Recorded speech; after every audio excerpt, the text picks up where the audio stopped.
सादर समर्पित करें, उनसे मंगलमय प्रार्थना करें कि यह पंचम दिवस की कथा का हम आप सभी को रसास्वादन कराएं। जय सिया राम, राधे राधे। गुरुर्ब्रह्मा गुरुर्विष्णु गुरुर्देवो महेश्वर, गुरु साक्षात् परं ब्रह्म, तस्मै श्री गुरुवे नमः। अखण्डमण्डलाकारं व्याप्तं येन चराचरं, तत्पदं दर्शितं येन तस्मै श्री गुरुवे नमः। गजाननं भूतगणादिसेवितं कपित्थजम्बूफलचारुभक्षणं, उमासुतं शोकविनाशकारकं नमामि विघ्नेश्वरपादपङ्कजम्। विघ्नेश्वराय वरदाय सुरप्रियाय लम्बोदराय सकलाय जगद्धिताय, नागाननाय श्रुतियज्ञविभूषिताय गौरीसुताय गणनाथ नमो नमस्ते। शान्तं शाश्वतप्रमेयमनघं निर्वाणशान्तिप्रदं, ब्रह्मा शम्भुफणीन्द्रसेव्यमनिशं वेदान्तवेद्यं विभुं, रामाख्यं जगदीश्वरं सुरगुरुं मायामनुष्यं हरिं, वन्देऽहं करुणाकरं रघुवरं भूपालचूडामणिं। नान्यास्पृहा रघुपते हृदये स्मदीये, सत्यं वदामि च भवानखिलान्तरात्मा, भक्ति प्रयच्छ रघुपुङ्गवनिर्भरां मे, कामादिदोषरहितं कुरु मानसं च। अतुलितबलधामं स्वर्णशैलाभदेहं, दनुजवनकृशानुं ज्ञानिनामाग्रगण्यं, सकलगुणनिधानं मानराणामधीशं, रघुपतिप्रियभक्तं वातजातं नमामि। वसुदेवसुतं देवं कंसचारूढमर्दनं, देवकी परमानन्दं कृष्णं वन्दे जगद्गुरु। कृष्णाय वासुदेवाय हरये परमात्मने, प्रणतः क्लेशनाशाय गोविन्दाय नमो नमः। सत्यव्रतं सत्यपरं त्रिसत्यं, सत्यस्य योनिं निहितं च सत्ये, सत्यस्य सत्यमृतसत्यनेत्रं, सत्यात्मकं त्वां शरणं प्रपन्ना। राधा भक्तिर्हरिर्ज्ञानं, ताभ्यां या च समन्वितां, तां श्रीभागवतीं गाथां वन्दे युगलरूपिणीं। नमो भगवते तुभ्यं वासुदेवाय धीमहि, प्रद्युम्नाय अनिरुद्धस्य नमः शङ्करशरणाय च। कृष्णाय वासुदेवाय देवकी नन्दनाय च, नन्दगोपकुमाराय गोविन्दाय नमो नमः। प्रेम से बोलो भक्तवत्सल भगवान की जय, आनंद कंद भगवान की जय, भागवत महापुराण की जय। आइए पंचम दिवस की इस दिव्य भागवत की कथा में प्रवेश के पूर्व अपने अंतःकरण को मधुसूदन बांके बिहारी के श्री चरणों में समर्पित कर एकाग्रचित्त भाव से कथा का रसपान करने का जो भगवान ने हमें सौभाग्य दिया है, उसको जीवन में धार्य करके अपने जीवन को मंगलमय और पवित्र बनाएं। प्रेम से बोलो भक्तवत्सल भगवान की जय। एक बार आप सब बोलिएगा राधे राधे।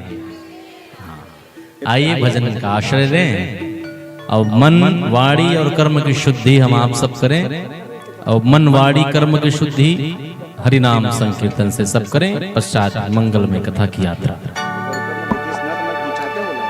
ओ मैंने सारे सहारे छोड़ दिए,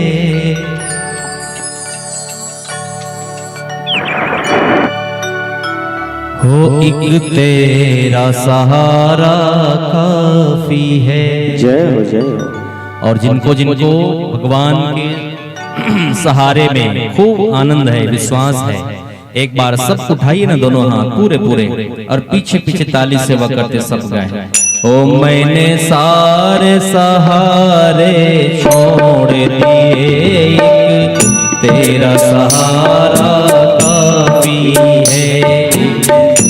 ये सहारे छोड़ दिए, तेरा सहारा काफी है। ओ मैंने सारे सहारे छोड़ दिए, बस तेरा सहारा काफी है। मैंने सारे सहारे छोड़ दिए, बस तेरा सहारा काफी है। ओ मुझे चाह नहीं दुनिया भर की, बस तेरा नजारा काफी है।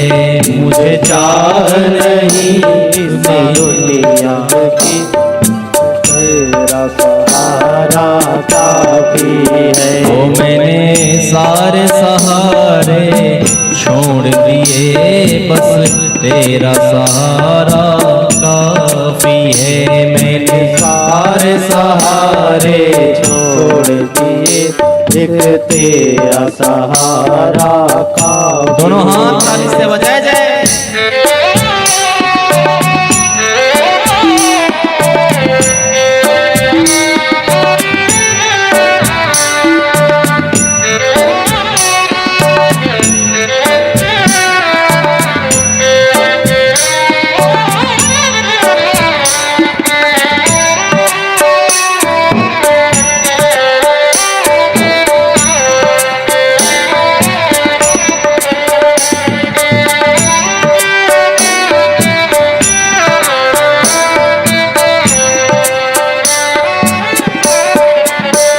मैंने जब से तेरा नाम लिया, मैंने जब से तेरा नाम लिया, इस जग ने बहुत इल्जाम दिया, इस जग ने बहुत इल्जाम दिया। ओ मैंने जब से तेरा नाम लिया, मैंने जब से तेरा नाम लिया, इस जग ने बहुत इल्जाम दिया।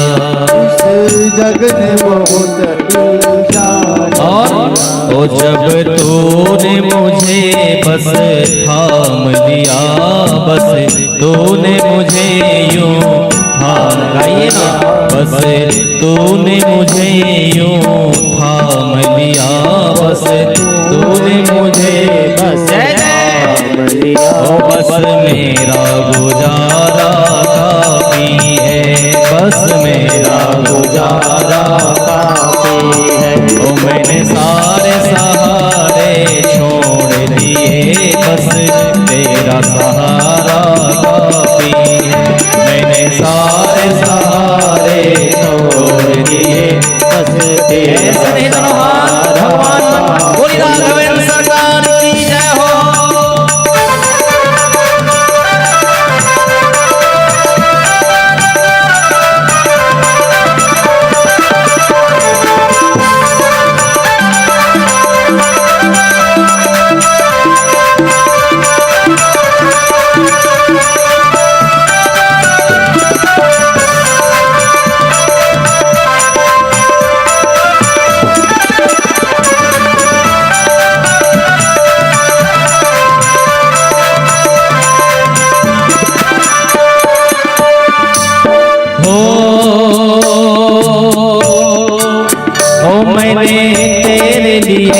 जग छोड़ लिया, मैंने तेरे लिए जग छोड़ लिया, और छोड़ जगत का भोग दिया, और छोड़ जगत का भोग दिया। ओ रो रो के बुलाना काम मेरा, रो रो के बुलाना काम मेरा, गाइए ना, रो रो के बुलाना काम मेरा, रो रो के बुलाना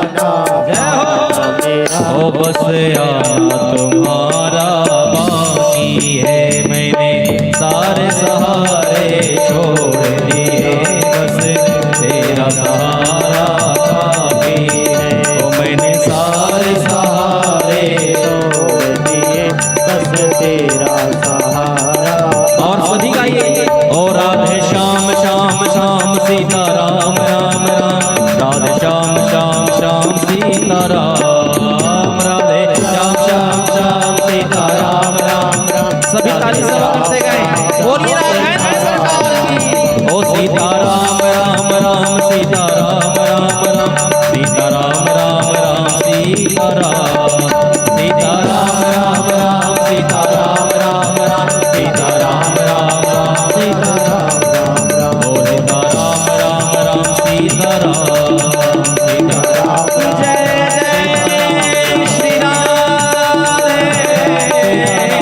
जय जय श्री राधे, जय जय श्री राधे, जय जय श्री राधे, श्याम राम सीता राम। ओ मैंने सारे सहारे छोड़ दिए, बस तेरा सहारा काफी है। बोलिए वेदव्यास भगवान की जय हो। बहुत बहुत धन्यवाद, बहुत सुंदर। आत्मसात करने वाली, संसार में किसी का सहारा मत लो, जगतपति परमात्मा भगवान को छोड़कर।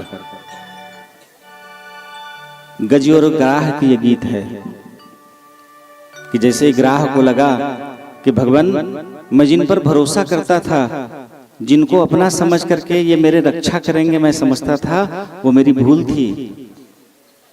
और हे प्रभु जगदाधार परमात्मा ने भगवान पूर्व जन्म की उसको स्मृति आई।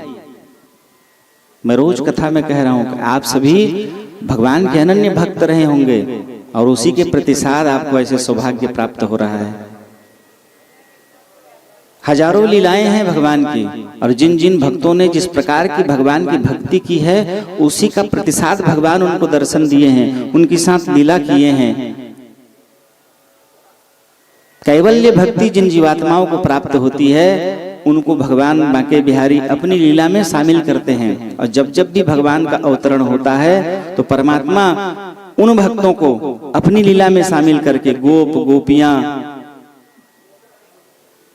नाना प्रकार के जीव बना करके, क्योंकि जब भगवान का अवतरण होता है तो वैकुंठ भी खाली हो जाता है, भगवान का अवतरण होता है तो साकेत भी खाली हो जाता है। और जितने जीव हैं, स्कंद पुराण की कथा में वर्णन आता है, जो सत्यनारायण व्रत कथा के रूप में है 5वें अध्याय में, जिन जीवों ने ग्वाल बाल नदी के तट में विशाल बरगद के वृक्ष के नीचे भगवान सत्यनारायण की कथा का रसपान किए थे, वही सब ग्वाल बाल दूसरे जन्म में पहले तो गए भगवान के धाम गोलोक धाम, और गोलोक धाम में अपनी समया अवधि पूर्ण करने के बाद में जब भगवान का अवतरण हुआ, बांके बिहारी भगवान कृष्ण का जब अवतरण हुआ, तो वही ग्वाल बाल भगवान के साथ अवतरित होकर के नृत्य किए हैं, आनंद उत्सव मनाए हैं, भगवान के सखा बने हैं।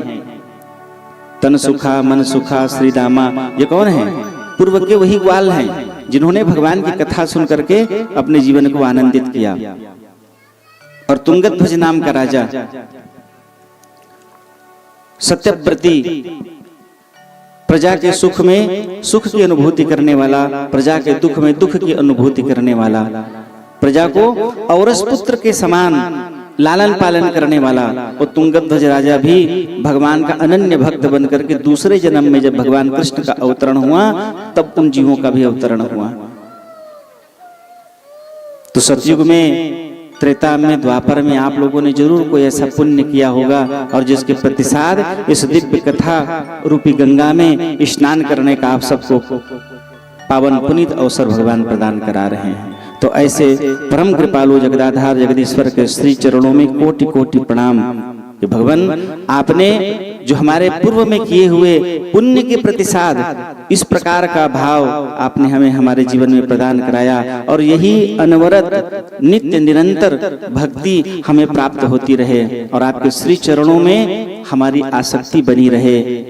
मैं भूलूं ना भगवान, मैं आपसे विलग ना हूं, मैं कभी आपको भूलूं ना, नित्य निरंतर आपका नाम स्तवन मानसिक जाप में करते रहूं, क्योंकि जितने बार आप भगवान नाम स्तवन करेंगे, भगवान के नामों का उद्घोष करेंगे, उतना ही आपका हृदय, मन, विचार, चित्त पवित्र होते जाएगा। और जैसे ही आपका जीवन निर्माल्य हो जाएगा, निर्मल मन जन सो मोहि पावा, मोहि कपट छल छिद्र न भावा। जब भगवान खुद कहे हैं तो इन सारी विकारों को आप तत्काल त्याग दीजिए। वहां जब जाएंगे तो इतनी निर्माल्यता हमारे में हो, इतनी निर्माल्यता हम में हो कि जाते ही परमात्मा भगवान, क्योंकि भागवत में लिखा है कि ऐसे जीवात्मा जो भगवान नाम स्तवन करते हैं, जो सत्कर्म करते हैं, सतधर्म में चलते हैं, जो माता पिता की सेवा करते हैं, बड़ों का, श्रेष्ठ जनों का आदर करते हैं, ऐसे जीवात्माओं के इस देह का परित्याग कर भगवत धाम जाने पर यमराज स्वयं उनकी पूजा करते हैं। यमराज ऐसे जीवों की पूजा करते हैं और उनकी पूजन करके अपने सभा के सदस्यों को परिचय कराते हैं। यमराज की सभा के सदस्य कौन हैं? वशिष्ठ, अगस्त, पुलस्त, नारद, भृगु, ऐसे हजारों यज्ञ करने वाले जीवात्मा, सहस्त्रबाहु, ऐसे हजारों जीवात्मा जिन्होंने भगवान की भक्ति करके ऐसा पुण्य संचय किया अपने जीवन में कि जिनके लिए भगवान यमपुर में निर्णय करने वाले, मान लो किसी के द्वारा कुछ ऐसा हो गया और उनको यमपुर में रहने के लायक नहीं है, परम पद के अधिकारी हैं और किसी कारण से कर रुक गए हैं, कुछ बात यदि आ गई तो वहां निर्णय करने वाले चाहिए। तो निर्णयकर्ता के रूप में नारद, अगस्त, पुलस्त, वशिष्ठ, भृगु, ऐसे तपस्वी जीवात्मा वहां रहते हैं और उनको परिचय कराते हैं यमराज कि ऐसा जीवात्मा है कि जिन्होंने भागवत भगवान को अपने जीवन में अनुसरण कर लिया, ऐसे जीवात्मा हैं जिन्होंने भागवत की कथा का रसपान करा करके अपने जनों को, क्योंकि यहाँ जितने बैठे हैं सभी अपने जन हैं, तो अपने जनों को सन्मार्गगामी बना करके ये भगवान के श्री चरणों की ओर आकृष्ट कराने वाला जीवात्मा है। एक प्रकाश पुंज से अंधकार नष्ट हो जाता है। भागवत की कथा का अर्थ क्या है? तमसो मा ज्योतिर्गमय, अंधकार से प्रकाश की ओर, मनुष्यता से देवत्व की ओर, दुख दरिद्रता से संपन्नता की ओर, प्रसन्नता की ओर बढ़ने का नाम ही भागवत है। और जो जीवात्मा इस भाव को हृदय में रख करके नित्य निरंतर भगवान नाम स्तवन करता है और कुछ कहने की आवश्यकता नहीं है। ओम क्लीं कृष्णाय नमः, ओम नमो भगवते वासुदेवाय नमः, एक ऐसे दिव्य मंत्र है।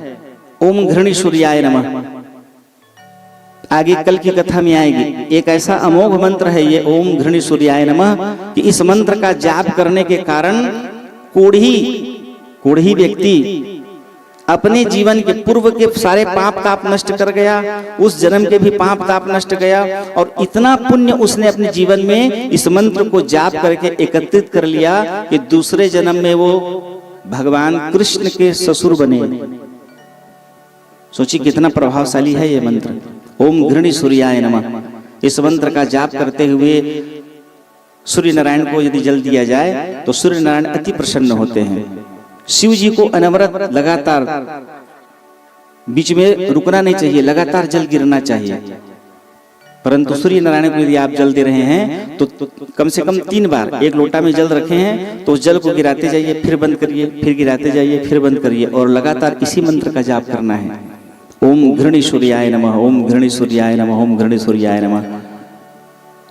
साक्षात देव में सूर्य नारायण हैं और यदि इस मंत्र का जाप करके आप जल गिराएंगे तो सूर्य नारायण अति प्रसन्न होते हैं और आपके जीवन में धर्म की वृद्धि कराते हैं, सुख की वृद्धि करते हैं। नाम, मान, बड़ाई, प्रतिष्ठा, सुख, वैभव, यश, कीर्ति, इसकी वृद्धि करते हैं भगवान सूर्य नारायण। तो इसलिए नित्य निरंतर गुरु के मंत्र का जाप करना, ओम क्लीं कृष्णाय नमः, ओम नमो भगवते वासुदेवाय नमः, ओम घृणी सूर्याय नमः, ऐसे अमोघ मंत्रों का नित्य निरंतर जाप करते रहना चाहिए। इससे शरीर में, मन में, विचार में पवित्रता उत्पन्न होती है। यदि भगवान नाम स्तवन कर लेने के बाद, भागवत की कथा सुन लेने के बाद में हमारे जीवन में कोई परिवर्तन नहीं हुआ, क्योंकि भागवत की कथा जीवन को परिवर्तित करने के लिए है। भागवत की कथा हमको दिखाना नहीं है कि मैं इतना पैसा वाला हूं, कि मैं ऐसा कर रहा हूं, कि ये मेरी व्यवस्था है। भागवत की कथा मन को पवित्र करने के लिए है। मनेव मनुष्यानाम बंधनम मोक्ष कारण, मन ही मनुष्यों के बंधन और मोक्ष का कारण है, और उसी मन को भगवान के श्री चरणों में लगाना है। मन में बसाकर तेरी मूर्ति, उतारो मैं गिरधर तेरी आरती। मन में यदि आप भगवान को बसा करके रखेंगे तो कभी जीवन में भटकाव नहीं होगा, क्योंकि मन में बसा हुआ वह नारायण नित्य निरंतर तुमको धर्म के मार्ग की ओर प्रेरित करते रहेगा। और जिसके जीवन में धर्म की वृद्धि होगी, परमात्मा संवत्सा गौ की तरह, वैकुंठपति परमात्मा भगवान अनंत कोटि ब्रह्मांड से उस जीव को देखते रहते हैं। हर जीव को लगता है कि मैं ये कर रहा हूं, मुझे कोई देखने वाला नहीं है, लेकिन भगवान 14 ऐसे जीव हमारे आसपास में हैं, 14 प्रकार से भगवान ऐसी व्यवस्था करके रखे हैं जो नित्य निरंतर हमको देख रहे हैं और हमारे जीवन की सारी गतिविधियों का लेखा जोखा चित्रगुप्त को बताते हैं। भगवान ऐसे कलाकार हैं, आज तक इस धरती में कोई नहीं है जिसका फिंगरप्रिंट किसी दूसरे आदमी के साथ मिला हो। हाथ की जो रेखाएं हैं, इसमें जो फिंगर बनता है, ये आज तक किसी दूसरे आदमी के साथ में नहीं मिला है। और विचित्र बात कि मान लो किसी दुर्घटना के कारण अगर हमारा हाथ छिल गया, कट गया, कुछ हो गया, तो फिर से वैसे ही बनेगा, दूसरा नहीं बनेगा। पहले जो बना था वही बनेगा। आदमी से चूक हो सकती है, परमात्मा भगवान कभी नहीं चूकते, और सारे जीव के हिसाब किताब ऐसे बना करके रखते हैं। पंच तत्व, पंच महाभूत, ये नित्य निरंतर अंधेरे में भी हमें देख रहे हैं। किसी कारण से अगर चूक हो गई तो हमारे शरीर में, जैसे मोबाइल में एक चिप लगा रहता है जिसका एक कोड नंबर रहता है, आप लगाओ उसी नंबर में लगेगा।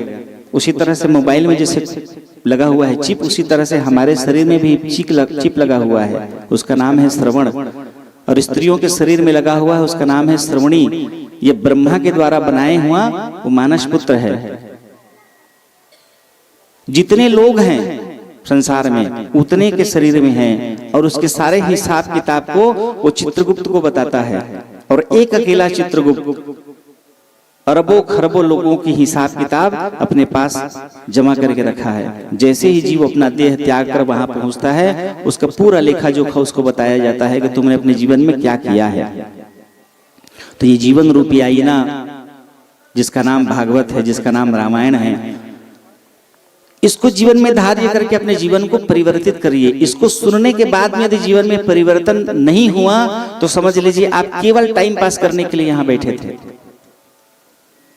मेरी बातें बुरी लगेंगी आपको, लेकिन मेरा काम है आपको प्रेरित करके धर्म की ओर लेकर के जाना। इसको सुनने के बाद में यदि आपके अंदर में परिवर्तन नहीं आया, इसको सुनने के बाद में अगर आपके अंदर में भगवत भक्ति जागृत नहीं हुई, तो समझिए केवल आप अपना समय पास करने के लिए यहां बैठे थे। तो ये समय पास करने के लिए नहीं है, जीवन को मंगलमय बनाने के लिए हैं। कैसे हम परमात्मा को प्राप्त करें, कैसे हम भगवान की उस भक्ति को प्राप्त करें। भक्ति को प्राप्त करना सहज नहीं है, लेकिन यदि आप ध्यान करके रखोगे, एकाग्र चित्त में रखोगे, जगतपति परमात्मा की उस विराटता का दर्शन करोगे कि बिना भगवान के निर्माण के कुछ नहीं हो सकता, तो निश्चित ही आपके अंदर में वह भक्ति, वह भाव, वह प्रेम भगवान के श्री चरणों के प्रति आकृष्टता हो जाएगी। और जिस दिन भगवान की भक्ति आपके अंदर में जागृत हो गई, आपके मुंह से शब्द नहीं निकल पाएंगे, उसकी पूर्ति के लिए जगतपति परमात्मा भगवान रहेंगे। भगवान ने कहा है कि तू एक कदम बढ़ा के देख, मैं तेरे लिए 10 कदम बढ़ाने के लिए तैयार हूं। तू एक बार मुझे अपना के देख, जीवन भर तुझे अपनाने के लिए मैं तैयार हूं। तो एक बार भगवान को आप अपना करके देखिए, जीवन भर भगवान आपको अपनाने के लिए तैयार हैं। और उसी के लिए ये भागवत की कथा है। संतोष भाई जी का जो प्रयास है कि मेरे अपने इस कथा को सुन करके अपने जीवन को पवित्र मंगलमय बना ले, वो चाहे तो अकेला सुन सकते थे, लेकिन नहीं, सबको एकत्र करके सभी उस दिव्य कथा रूपी गंगा में स्नान करके अपने जीवन को, मन को, विचार को पवित्र कर ले। एक टार्च को जलने के लिए बहुत सारी व्यवस्था, बैटरी लगती है, बल्ब लगता है, उसमें कनेक्शन लगाया जाता है, बटन लगाते हैं, फिर उसमें उसका सांचा बनता है, तब जाकर के एक टार्च होती है। और वो टार्च बटन दबाओगे तो प्रकाश देती है। तो आप सबको एकत्रित करके प्रकाश रूपी, प्रकाश पुंज रूपी यह भागवत, जिसमें सभी प्रकाशित होकर के जीवन को मंगलमय बना लीजिए, आनंदित बना लीजिए। इनका जीवन तो आनंदित है। पुराण में लिखा है, भागवत में लिखा है कि इनका भगवान के श्री धाम में पूजन होगा। संतोष भाई और नीता जी जब जाएंगे तो इनका भगवान के धाम में पूजन होगा। ये ऐसे जीवात्मा हैं जिन्होंने भागवत भगवान का रस की कथा का रसपान करा करके सब लोगों को सन्मार्ग की ओर प्रेरित कराया है। कोई भी एक व्यक्ति यदि इस भागवत की कथा को अपने जीवन में एक बूंद भी यदि धारण कर ले, तो ये हमारा भागवत की कथा का आयोजन जो कर रहे हैं वो सफल हो जाएगा। कोई एक आदमी कुछ नहीं कर सकते, तो केवल ओम क्लीं कृष्णाय नमः इस मंत्र को आप जीवन में रख लीजिए, निश्चित ही मैं बता रहा हूं आपका जीवन परिवर्तित हो जाएगा। केवल एक मंत्र को, बाकी कथाओं को तो आप सुन रहे हैं, जीवन में धारण कर लेंगे तो और बहुत अच्छी बात है, लेकिन केवल एक मंत्र को आप ले लीजिए। पूरे भागवत का मूल है ओम क्लीं कृष्णाय नमः। उसी मंत्र से ही पूरे भागवत की उत्पत्ति हुई है। और उसी ओम क्लीं कृष्णाय नमः की उत्पत्तिता में ही भगवान इस भागवत में समाहित हुए उद्धव के समक्ष, उद्धव के सामने में। इसलिए एक ऐसा अमोघ मंत्र है जिसको जीवन में नित्य निरंतर जाप करिए, धारण करिए, बोलते रहिए, मानसिक जाप करते रहिए, जीवन में पवित्रता आते रहेगी। इतनी पवित्रता हो जाएगी, इतनी पवित्रता हो जाएगी कि जैसे वह कुष्ठ का रोगी सत्यभामा का पिता बना। सत्यभामा के पिता वो कुष्ठ के रोगी थे पूर्व जन्म के। कुष्ठ के रोग से ग्रसित होकर के उन्होंने इतना मंत्र जाप किया, इतना मंत्र जाप किया कि दूसरे जन्म में वो सत्रजित राजा बने। और राजा बन करके उसकी पुत्री सत्यभामा, जिसका विवाह भगवान बांके बिहारी श्री कृष्ण से हुआ। तो ऐसे दिव्य अमोघ मंत्रों का आप जाप मानसिक रूप से करते रहिए और जीवन को पवित्र मंगलमय बनाइए। इस कथा को सुन लेने के बाद में अब दोबारा जीवन में भटकाव न हो। हे जगतपते परमात्मा ने भगवान 84 लाख योनियां पार करके मैं यह दुर्लभ मानव का शरीर आपने मुझे प्रदान कराया है, कोटि कोटि धन्यवाद। और इसके बाद में इसमें दोनों तरह की व्यवस्था है, प्रमोशन और डिमोशन दोनों हैं। डिमोशन क्या होगा? यदि हमने इसको पालन नहीं किया तो मनुष्य बनने के बाद में हम पशु पक्षी कीट पतंग नाना प्रकार की फिर योनियों में हमको भटकना पड़ेगा। और भगवान चाहते हैं कि तुमको भटकना न पड़े, उसके लिए भागवत की कथा है। इसका रसपान करके जीवन में उसको ऐसे उतार लीजिए, ये भी जैसे कैलाश भाई गा के बताए ना, ऐसे जीवन में उतार लीजिए कि हर पल में जाना हो तो भगवान को बता करके जाइए। घर से निकलना है तो लड्डू गोपाल भगवान को प्रणाम करके मानसिक और बोल के निकलिए, भगवान मैं जा रहा हूं, मेरी घर की रक्षा करना।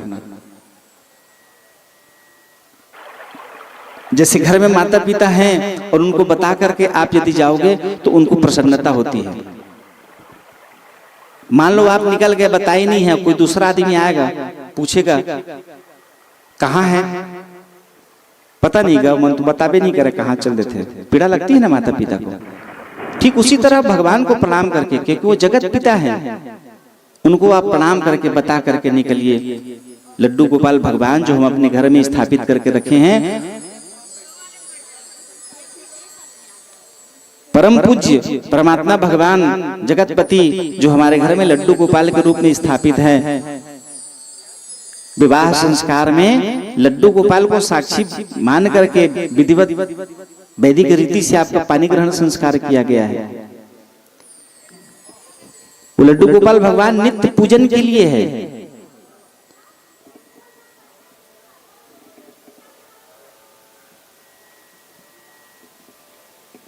85% के घर में भगवान लड्डू गोपाल उस शादी के बाद के नहाए थे, वो नहाए होकर बाद दोबारा केवल अष्टमी के दिन, जन्माष्टमी के दिन नहाते हैं। अब पूछोगे तो धुर्याए पड़े हैं भगवान, का करबे महाराज, टाइम ही नहीं है। तो ओला कावत परेशान करत है, भैया कोनो देते जिनको को नहवा सकत है।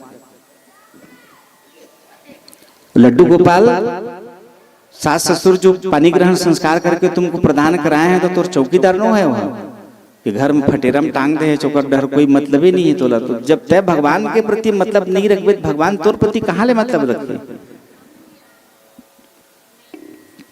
तो जो तू मिटाना चाहे जीवन की तृष्णा, सुबह शाम बोल बंदे कृष्ण कृष्ण कृष्णा। नित्य निरंतर इस मंत्र का आप जाप करते रहिए, और जीवन में जितनी पवित्रता हमारे जीवन में आएगी, निर्मल मन जन सो मोहि पावा। भगवान को पाना ही मनुष्य का अंतिम लक्ष्य है, परमात्मा को प्राप्त कर लेना ही जीव का अंतिम लक्ष्य है। निर्मल मन जन सो मोहि पावा, उसके लिए निर्मल मन होना चाहिए। और फिर लिखे हैं कि मोहि कपट छल छिद्र न भावा। कोई कपटता, कोई छल छिद्र मन में मत रखिए, क्योंकि ऐसे जैसे हम लोग बाजार जाते हैं तो अच्छी वस्तु खरीद के लेके आते हैं ना, कड़हा को चरा सब्जी तोला नहीं मीठा, इसने उहुल नहीं मीठा है। बहुत सफाई से भगवान छांट के जो भगवान के लायक रहते हैं उन्हीं को भगवान ग्रहण करते हैं। तो जगदीश्वर परमात्मा भगवान हजारों आंखों से जो हमको नित्य निरंतर देख रहे हैं, आप सबके साथ झूठ बोल सकते हैं, दगा दे सकते हैं, भाग सकते हैं, लेकिन भगवान से नहीं भाग सकते।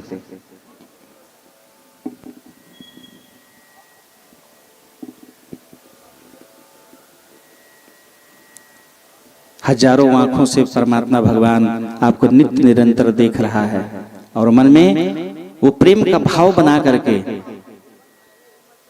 हृदय में ऐसा भाव बना करके कि जगतपति परमात्मा भगवान को मुझे जवाब देना है और किसी को नहीं, भगवान को जवाब देना है मुझे।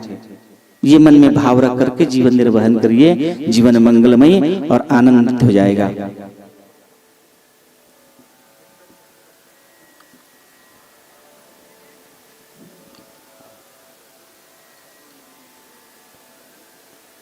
मन से चाहे भाग ले कोई, मन से चाहे भाग ले कोई, मन से भाग न पाए। काहे गीत नहीं जाना चाहता है।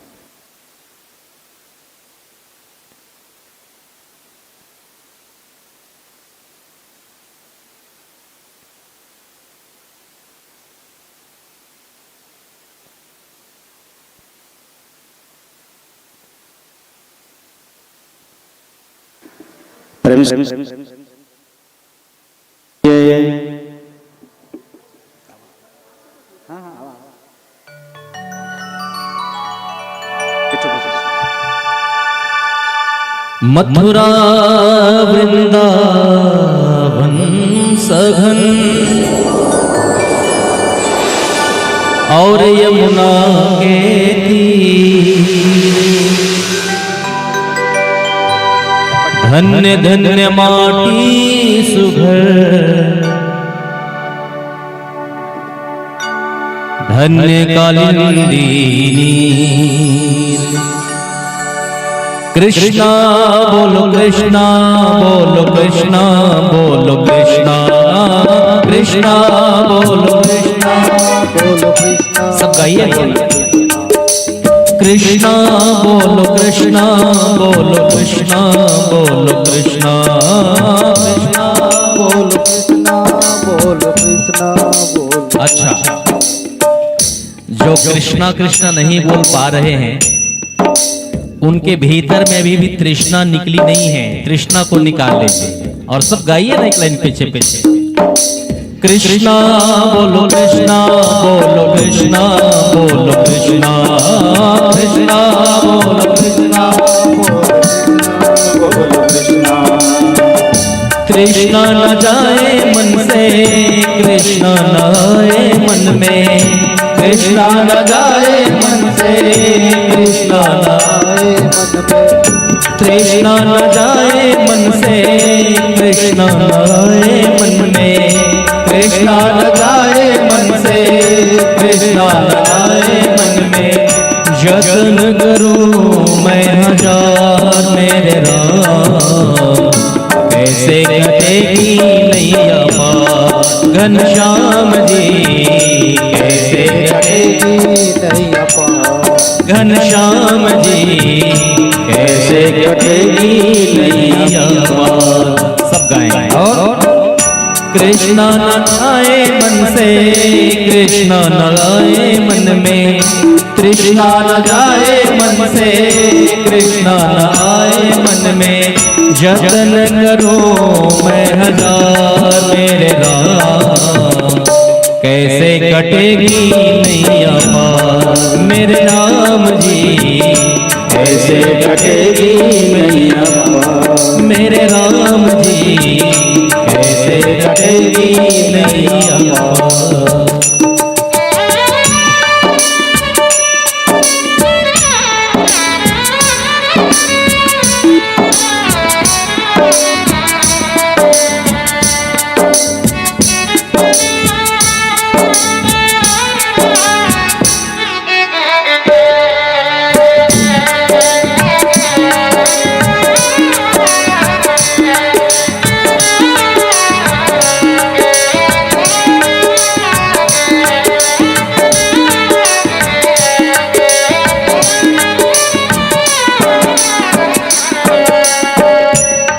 पल माया साथ न छोड़े, जिधर जिधर चाहे मुझे मोड़े।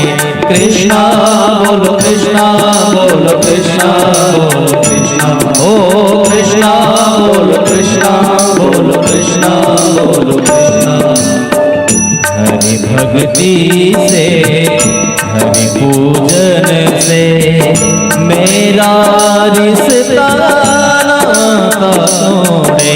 कृष्णा बोलो कृष्णा बोलो कृष्णा बोलो, ओ कृष्णा बोलो कृष्णा बोलो कृष्णा बोलो।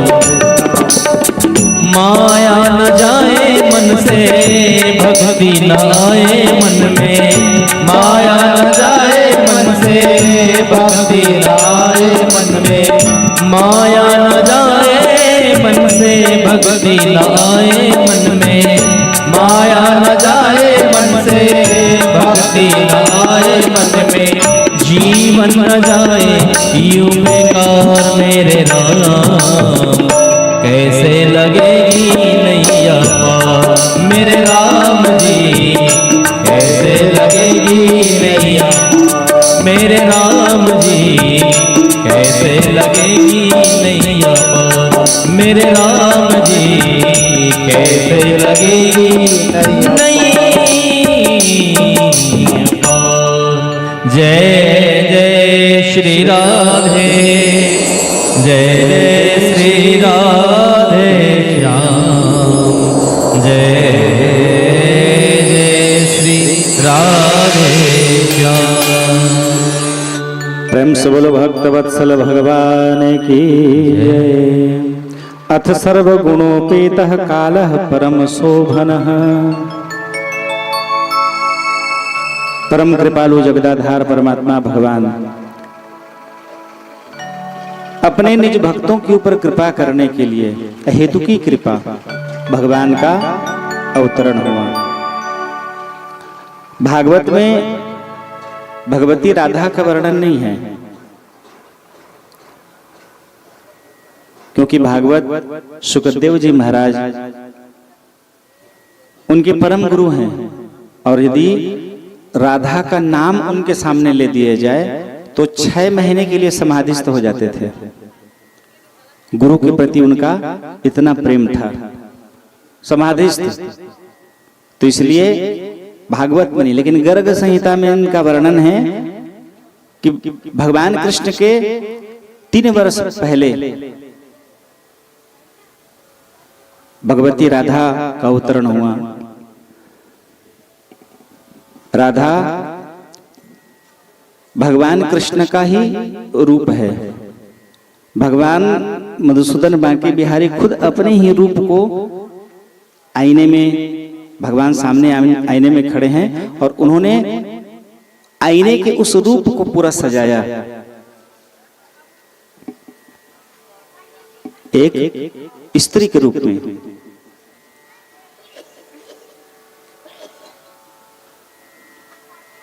भागवत रहस्य में वर्णन है, जो जीवात्मा मधुसूदन बांके बिहारी भगवान लड्डू गोपाल श्री कृष्ण को रोज स्नान कराकर पूजन करके श्रृंगार करके उसको आईना दिखाए, भगवान को सामने में अगर आईना दिखाएं तो भगवान का ऐसा दिव्य रूप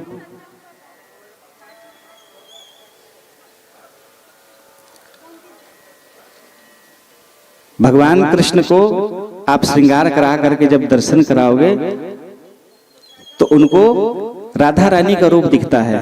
और ऐसा भक्त जो भगवान को राधा की स्मृति करा दे, उसके प्रति भगवान का अनन्य प्रेम हो जाता है। भगवान उस भक्त से प्रेम करने लग जाते हैं।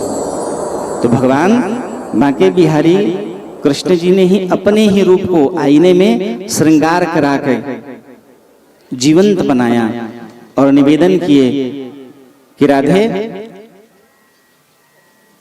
द्वापर में मेरा जब अवतरण होगा तुमको भी उस लीला में शामिल होना पड़ेगा। उन्होंने निवेदन किया कि प्रभु, मैं आने के लिए तैयार हूं, लेकिन मेरी 2 शर्तें हैं। पहला, आपकी उस लीला में मानसिक जो आपने रचना की है उसमें जमुना जी नहीं थी और गोवर्धन नहीं था। तो कहिए दोनों को यदि आप अपने साथ रखेंगे तब मैं आपकी उस लीला में सम्मिलित होंगी। और राधा मतलब कामदेव जी, परमात्मा भगवान जब मोहिनी का रूप धारण करके समुद्र मंथन में निकले हुए उस अमृत कलश को दैत्यों से लेकर के देवताओं को जो पान कराए, उस समय जो उन्होंने मोहिनी का रूप धारण किया, तो मोहिनी का रूप धारण करने के कारण संसार के समस्त जीव भगवान को देख करके मोहित हो गए।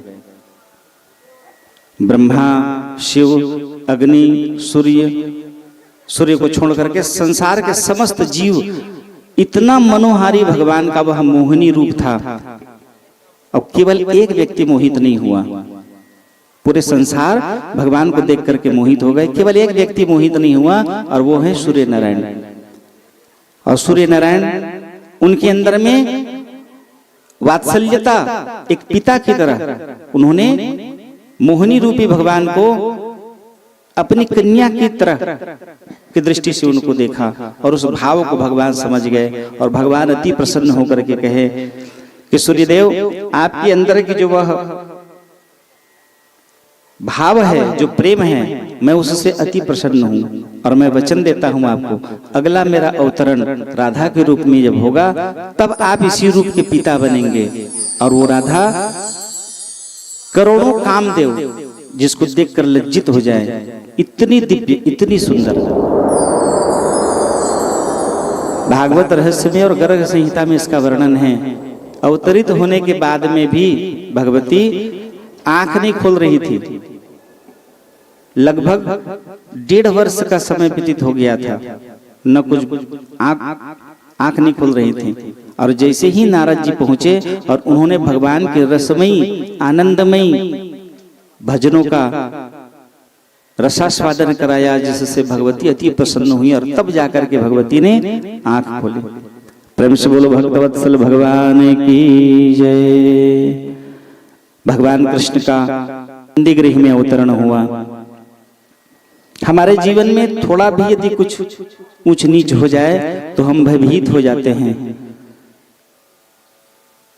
मन में कई तरह के विचार उत्पन्न होने लगते हैं कि जीवन में मैं कभी किसी का नुकसान नहीं किया हूं, कभी किसी के प्रति मैंने गलत विचार नहीं रखा है, भगवान मेरे साथ ऐसा क्यों कर रहे हैं। हमेशा दुख में डूबा हुआ व्यक्ति अपने जीवन में किसी प्रकार का कोई अगर उतार चढ़ाव आ जाए तो वो भगवान को ही दोषी बनाता है। कभी ये विचार नहीं करता कि मेरे किस जन्म के अपराध के कारण ऐसा हो रहा है। क्योंकि हमारे जीवन में जो कुछ भी मिलता है अच्छा या बुरा, वो हमारे द्वारा किए हुए कर्म के प्रतिसाद से वो प्राप्त होता है। अच्छा हो रहा है तो हमने अच्छा किया है जिसके कारण अच्छा हो रहा है, और बुरा हो रहा है तो हमने बुरा किया है जिसके कारण बुरा हो रहा है। लेकिन लोग भगवान को दोष देते हैं। अब बताइए भगवान किसको दोष देंगे? भगवान का अवतरण कहाँ हुआ है? बंदी गृह में। विचार करिए, वो माँ जिसके बेटों को पत्थर से पटक करके मृत्यु के घाट उतार दिया गया हो,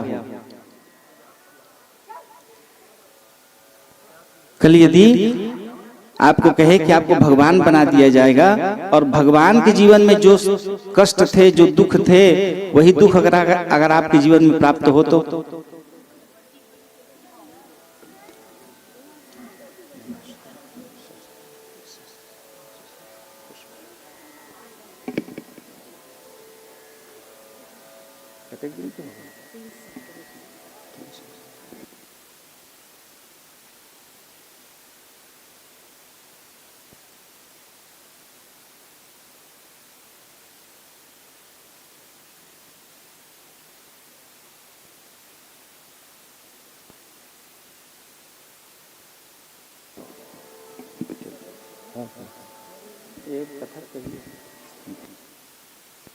भक्तवत्सल भगवान की जय।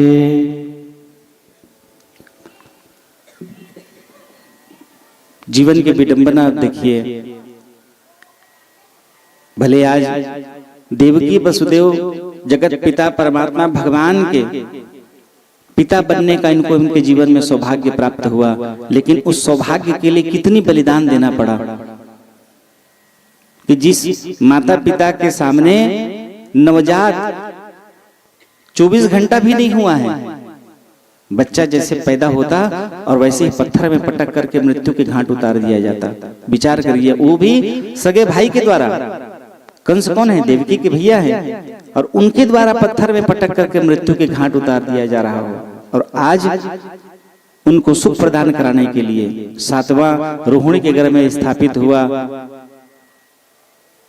और इधर 8वें रूप में मधुसूदन बांके बिहारी भगवान कृष्ण के रूप में अवतरित हुए। अवतार होने पर 1 लाख गौ नंद बाबा ने ब्राह्मणों को देने का संकल्प किया। ऐसा दिव्य मनोहारी रूप जगतपति परमात्मा भगवान का, जो देखे बस देखते रह जाए। देवकी स्तनपान कराई, और जैसे भगवान ने पूर्व में बताया था कि मेरे अवतार लेते ही मुझे गोकुल पहुंचा देना, माँ यशोदा के पास छोड़ देना, और मेरा लालन पालन वही होगा। जैसे समय आएगा मैं वहां से आकर के फिर आपको बंधन से मुक्त कराऊंगा। चतुर्भुजी नारायण भगवान प्रकट होकर के ऐसा बता के देवकी वसुदेव को चले गए। फिर भगवान का अवतरण हुआ और दिव्य रूप। जीवन में विचार करिए, भगवान का अवतरण हुआ रात को 12 बजे के बाद, और सूर्योदय के पहले, सूर्य उगा ना हो उसके पहले भगवान को गोकुल पहुंचना है। बताइए उस माँ की जीवन की पीड़ा क्या रही होगी। जिस भगवती देवकी के सामने में 6 पुत्र मृत्यु को प्राप्त कर गए, 7वें के बारे में वो नहीं जान रही है, लेकिन 7वें को भगवान ने संकर्षित करके रोहिणी के गर्भ में स्थापित किया, और 8वें रूप में भगवान आए हैं। कम कष्ट है भगवान के जीवन में भी।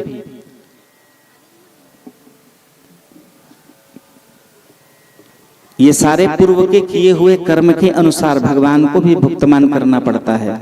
ये पूर्व का भगवान का किया हुआ वो व्यवस्था है। तो भगवान को जब उन व्यवस्थाओं में चलना पड़ता है और चले हैं भगवान, तो हमको भी चलना पड़ेगा। ये कथा बता रही है कि जीवन में आपके कभी भी कोई कष्ट आए तो उसके लिए किसी को दोष मत दीजिए, भगवान नाम स्तोमन करिए और भगवान से विनती करिए कि भगवान ये दुख का जो मेरे जीवन में समय आया है जल्दी से जल्दी निकल जाए और मैं सुख की प्राप्ति करूं, आनंद की अनुभूति करूं। दुख में भी भजा हुआ, दुख यदि जीवन में आए तो दुख में भी भगवान नाम स्तवन करते रहिए। कब वो दुख नष्ट हो जाएगा और आपके जीवन में सुख की वृद्धि होगी पता नहीं चलेगा। वसुदेव जी बार बार कन्हैया को लेने के प्रयास कर रहे हैं और देवकी निवेदन कर रही है कि मां का दर्द आप क्या जानो, पुरुषों के हृदय में वो दर्द नहीं रहता जो मां के अंदर में है। 6 तो मेरे सामने मृत्यु को प्राप्त हो गए हैं, 7वें को मैं जान दे रही हूं और इसको तो कम से कम मुझे लाड कर लेने दीजिए, क्योंकि इसके बाद अब दोबारा मेरी इससे मुलाकात पता नहीं कब होगी। व्याकुल है मन, आंखों से अविरल अश्रु की धाराएं बह रही हैं देवकी के, क्योंकि आज इसको आखिरी स्तनपान करा लेने के बाद में पता नहीं ये मुझसे मिल पाएगा कि नहीं, मैं जीवित रहूंगी कि नहीं रहूंगी, क्या होगा आगे किसी को नहीं है पता। तो कम से कम जितने समय तक है लाड तो कर लूं, दुलार तो कर लूं। माथे को कन्हैया के चूमते हुए देवकी, वसुदेव जी चिल्ला रहे हैं कि तुम समझ नहीं रही हो, सूर्योदय के पहले उसको छोड़कर मुझे वापस भी आना है। और भगवान के अवतरित होते ही बंदी गृह में उस दिन की ऐसी व्यवस्था बना करके रखा था, कंस रात भर नहीं सोया है, छटपटा है, बेचैन है।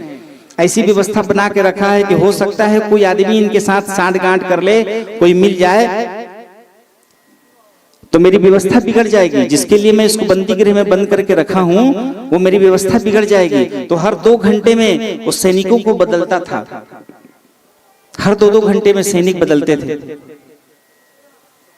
कोई इसके साथ सांठ-गांठ मत करे, कोई इसके साथ मिल मत जाए वसुदेव जी के साथ, और वो बालक यहाँ से बाहर ना निकल पाए। ये व्यवस्था बना के रखा था वो। लेकिन परमात्मा भगवान की ऐसी लीला, परमात्मा भगवान की ऐसी कृपा कि भगवान का जब अवतरण हुआ सब के सब चिर निद्रा में सो गए, किसी को कोई पता नहीं है। केवल 3 नवजात भगवान कन्हैया, देवकी और वसुदेव जी, केवल 3 लोग हैं वहां। 3 लोग जागृत हैं, जान रहे हैं। अब जल्दी से उनको लेकर के एक छोटी सी टोकरी में बिठा करके भगवान को ले जाया गया। मार्ग में जमुना मिली, जमुना उफान में है, बारिश हो रहा है, शेषनाग वहां छाया किए हुए हैं। जमुना में जैसे उतरे, जमुना भगवान के श्री चरणों को पाना चाह रही है, परम प्रियसी है जमुना जी, और भगवान के चरणों को पाना चाह रही है। धीरे धीरे धीरे धीरे जल जो बढ़ते लग गया। अब वसुदेव जी ऐसे लगा कि मैं पूरा डूब जाऊंगा। तब भगवान ने कृपा की, अपने पांव को भगवान खुद निकाले और जमुना वहां घुटने भर हो गई और भगवान के पांव का प्रक्षालन कर अपने जीवन को कृतकृत्य कर रही है। जमुना ने निवेदन किया कि प्रभु जल्दी, जितना जल्दी हो आप आइए और वो आनंद की अनुभूति जिसके लिए मैं यहाँ अवतरित हुई हूँ। सूर्य नारायण की पुत्री है यमुना, और वह सुख जो मैं प्राप्त करना चाहती हूँ उस सुख की आप मुझे अनुभूति कराइए। भगवान गोकुल पहुंचे और भगवती के पास, मां यशोदा के पास उनको छोड़ करके उनका जो योग माया का जो अवतरण हुआ था उसको लेकर के वापस आ गए। और नंद बाबा जैसे ही वो वसुदेव जी जैसे ही बंदी गृह में पहुंचे, अपने आप ताला बंद हो गया, सब में जागृति आ गई। बच्चे के रोने की आवाज जैसे ही हुआ सब जाग गए। कंस तक पता चला, दौड़ते गिरते पड़ते कंस बंदी गृह की ओर आ रहा है। और आकर के जैसे ही पहुंचा, देवकी ने कहा कि भैया आकाशवाणी की बात झूठी हो गई, ये कन्या है, अभी तक बालक अवतरित हुए थे, ये कन्या है, इसको तो कम से कम छोड़ दीजिए। कंस ने कहा कि आकाशवाणी ने कहा है कि 8वां संतान बेटी बेटा वो नहीं बताए हैं, 8वां संतान तुम्हारे मृत्यु का कारण बनेगा। तो हाथ से जल्दी झटक करके वो लेकर के गया, कहाँ? जहाँ अन्य 6 बालकों को पटक करके मृत्यु के घाट उतारा है, वहां लेकर के पहुंचा। और जैसे ही उनको पटकना चाहा, वो तो पराम्बा भगवती योग माया है, उसके हाथ से छिटक करके अष्टभुजा धारण कर लिए। प्रेम से बोलो दुर्गे मैया की जय। अष्टभुजा धारण करके लपलपाते हुए, एकदम क्रोध में लपलपाते हुए भगवती ने चिल्ला कर कहा कि रे दुष्ट, नवजात शिशुओं के ऊपर इस तरह अत्याचार करना बंद कर दे। तुझे मारने वाला जगतपति अवतरित हो गया है, और जहां उसको पहुंचना है वहां वो सुरक्षित पहुंच गया है। कंस को बहुत डांट फटकारा लगाई और योग माया अंतर ध्यान हो गई। तत्पश्चात अब कंस बंदी गृह में गया और उनको अपने किए हुए कृत्य के लिए क्षमा याचन किया कि मैंने तुम लोगों के साथ बहुत दुर्व्यवहार किया। घर के दामाद हैं, शास्त्रों में एक बड़ा दिव्य वर्णन है, यदि आपके शरीर में सामर्थ्यता नहीं है, यदि आपके शरीर में सामर्थ्यता नहीं है, तीर्थ यात्रा नहीं कर पा रहे हैं, सारे तीर्थ बार बार, गंगा सागर एक बार, यदि आप गंगा सागर जाने की अभिलाषा मन में है और नहीं जा पा रहे हैं, तो बेटी दामाद को बिठा करके उनका पूजन कर लीजिए। और पूजन कर लेने के पश्चात 3 परिक्रमा लगा लीजिए। यानि तानि च पापानि जन्म जन्मांतर कृतानि च तानि सर्वाणि विनश्यन्तु प्रदक्षिणायाम पदे पदे। वो 3 परिक्रमा लगाने से गंगा सागर में स्नान का पुण्य प्राप्त हो जाता है। आज इसी बात को कंस निवेदन करके कह रहा है कि मैं आप लोगों से ऐसा धृष्टता कर गया। सुखदेव जी से परीक्षित पूछ रहे हैं कि ऐसे पापाचारी के मन में ऐसा भाव क्यों आया? तो कहे इसके लिए क्योंकि पराम्बा भगवती जैसे ही प्रकट हुई तो भगवती की कृपा के कारण इसके अंदर में कुछ क्षण के लिए ही सही वो भाव उमड़ा जागृत हुआ और फिर उसने बंदी गृह से उनको मुक्त कर दिया। प्रेम से बोलो भक्तवत्सल भगवान की जय। इधर भगवान जैसे ही गोकुल में भगवान का पहुंचना हुआ, बड़े आनंदित होकर के सभी गोप गोपियां उत्सव मना रहे हैं। भगवान के अवतरित होने की जिन लोगों को उनकी सूचना प्राप्त हुई, सभी बड़े आनंदित होकर के दिव्य भेंट वस्तुएं लेकर के नंद बाबा के यहाँ गए और बढ़िया सब कोई उत्सव मनाए। प्रेम से बोलो भक्तवत्सल भगवान की जय। बोलिए श्री वृंदावन बिहारी लाल की जय। कल आप सभी ने जन्म का लाभ लिया था। आइए सब उत्सव के साथ जिनको भी उत्सव में सम्मिलित होना है, खूब आनंद के साथ ठुमका लगाते हुए ये नंदोत्सव का लाभ लेंगे। बोले नंद के लाला की, बोले रास रसिक भगवान की जय। वृंदावन बिहारी लाल की जय। नंद जी के अंगना में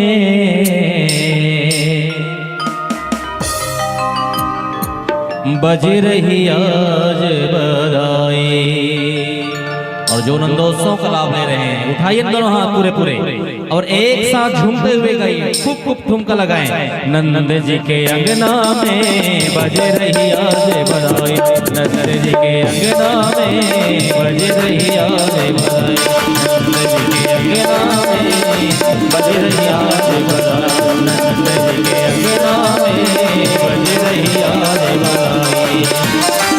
100 बार बधाई लोगो, 100 बार बधाई लोगो, 100 बार बधाई लोगो, 100 बार बधाई लोगो, लाखों बार बधाई। जय हो। एक बार आप बधाई दीजिए ना, बधाई हो, बधाई हो। नंद के उत्सव की आप सभी को बधाई हो। और खूब डांस करते गाएं। नंद जी के अंगना में बज रही आज बधाई। नंद जी के अंगना में बज रही आज बधाई। नंद जी के अंगना में बज रही आज बधाई। नंद जी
चमत्कार सा हो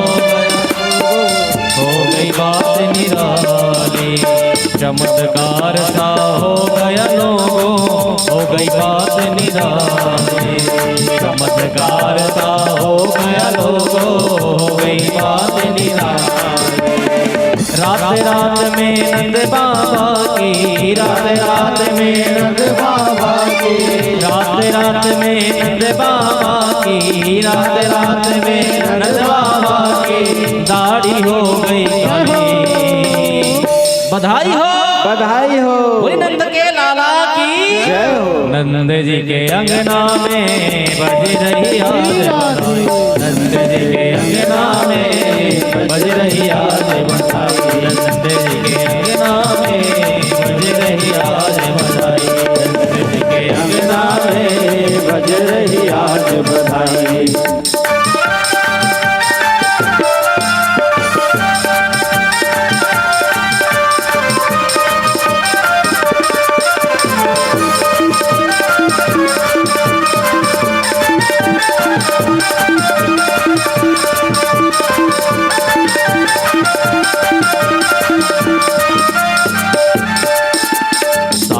साल के बूढ़े को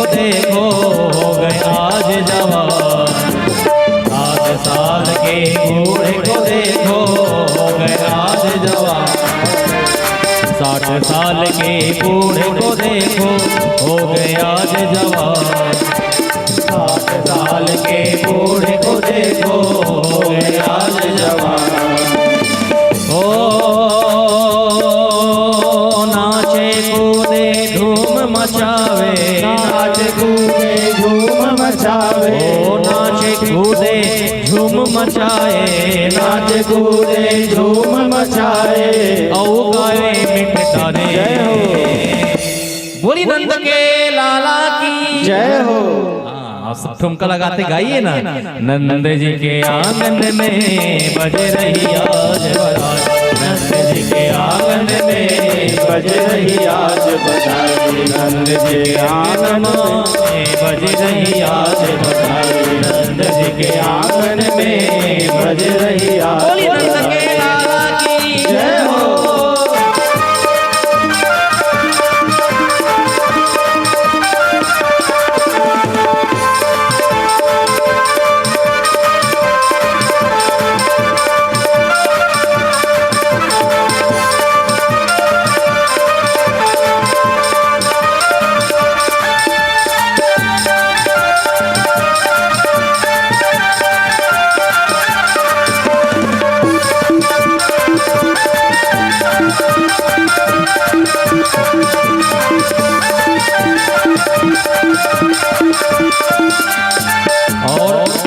जितने लोग वहाँ हैं खूब खूब नंदलाला को बधाई देते, कहते क्या है? जुग जुग जीवे लाल तुम्हारा ये आशीष हमारी, जुग जुग जीवे लाल तुम्हारा ये आशीष हमारी, ऐसी हो जुग जुग जीवे लाल तुम्हारा ये आशीष हमारी, जुग जुग जीवे लाल तुम्हारा ये आशीष हमारी। ऐसे दे सबल ही अन्न मिल, ऐसे दे आशीष सबल मिल, ऐसे दे आशीष सबल मिल, ऐसे दे आशीष सबल। अरे गाँव में ब्रज की नारी बधाई हो, बधाई हो। बोले नंद के लाला की जय हो। एक बार जय हो कल के उछलिए ना। नंद जी के, नंद जी के जय हो, नंद जी के अंगना में बज गई आज बधाई, नंद जी के अंगना में बज गई आज, नंद जी के अंगना में बज रही आज, नंद जी के अंगना में बज रही आज, नंद जी के अंगना में बज रही आज, नंद जी के अंगना में बज रही आज बधाई, नंद जी के अंगना में बज रही आज बधाई। बधाई हो, बोली नंद के लाला की जय हो। बैठ बैठ चलिए। प्रेम से बोलो भक्तवत्सल भगवान की।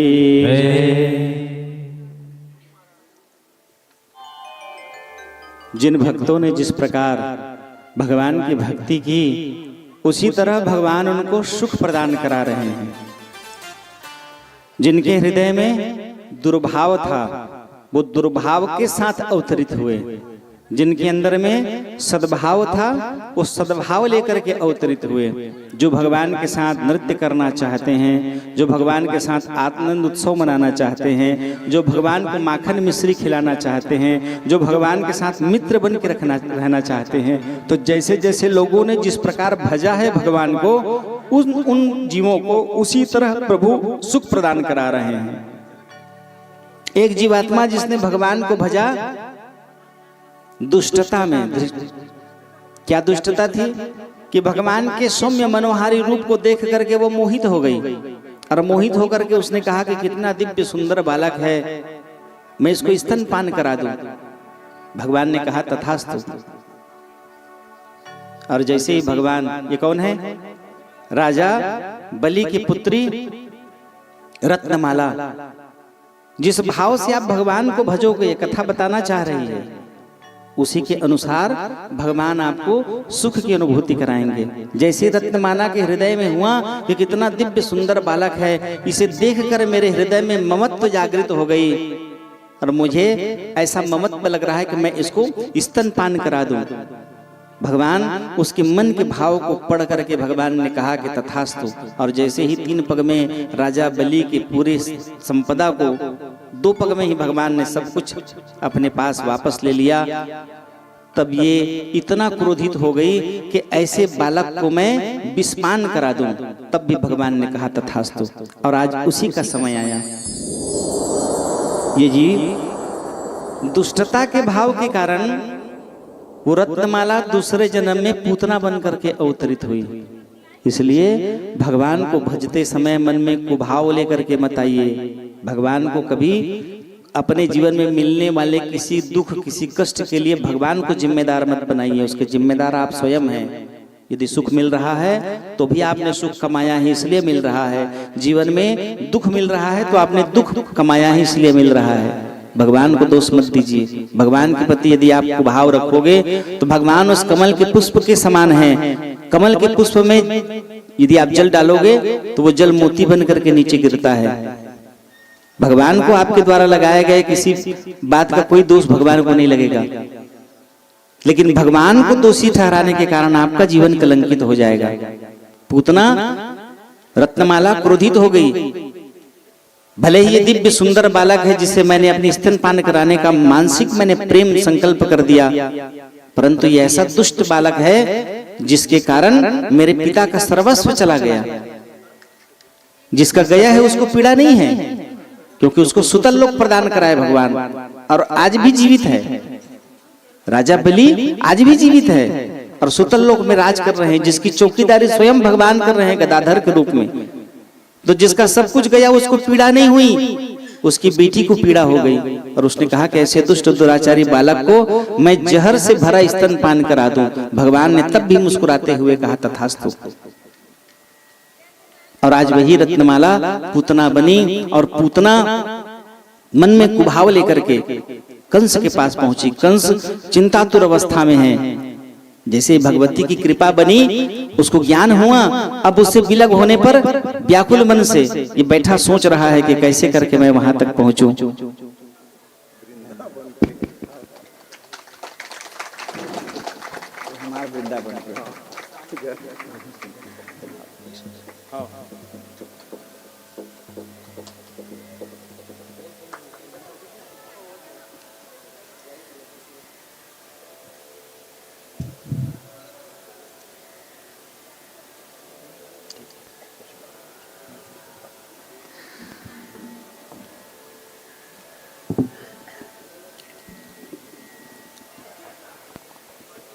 पूतना के हृदय का वह कुभाव। कंस बैठा है चिंतातुर अवस्था में, कैसे मैं अपने शत्रु तक पहुंचूं, विचार कर रहा है, योजना बना रहा है। उसी समय पूतना का आगमन हुआ। प्रणाम कर पूतना पूछी, कैसे भैया क्यों इतने उदास हैं, मन मलिन है, क्या बताऊं, मेरा शत्रु,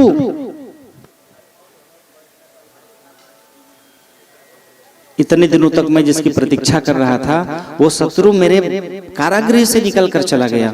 अब कैसे मैं उस तक पहुंचूं, क्योंकि उसके वो यदि जीवित है तो मैं ज्यादा दिन तक के नहीं टिक सकता। उस पर मुझे कैसे भी करके विजय प्राप्त करनी है। पूतना ने कहा कि भैया आप जान रहे हैं मैं रूप बदलने में माहिर हूं, और मैं रूप बदल करके, ये आपके बस की बात नहीं है, आपके सैनिक आपके कोई वहां तक नहीं पहुंच सकते, लेकिन मैं एक स्त्री हूं और रूप बदल सकती हूं, तो मैं वहां पहुंच जाऊंगी, आप चिंता मत करो। पूतना की वह वाणी सुनकर कंस अति प्रसन्न हुआ और आदेश दिया।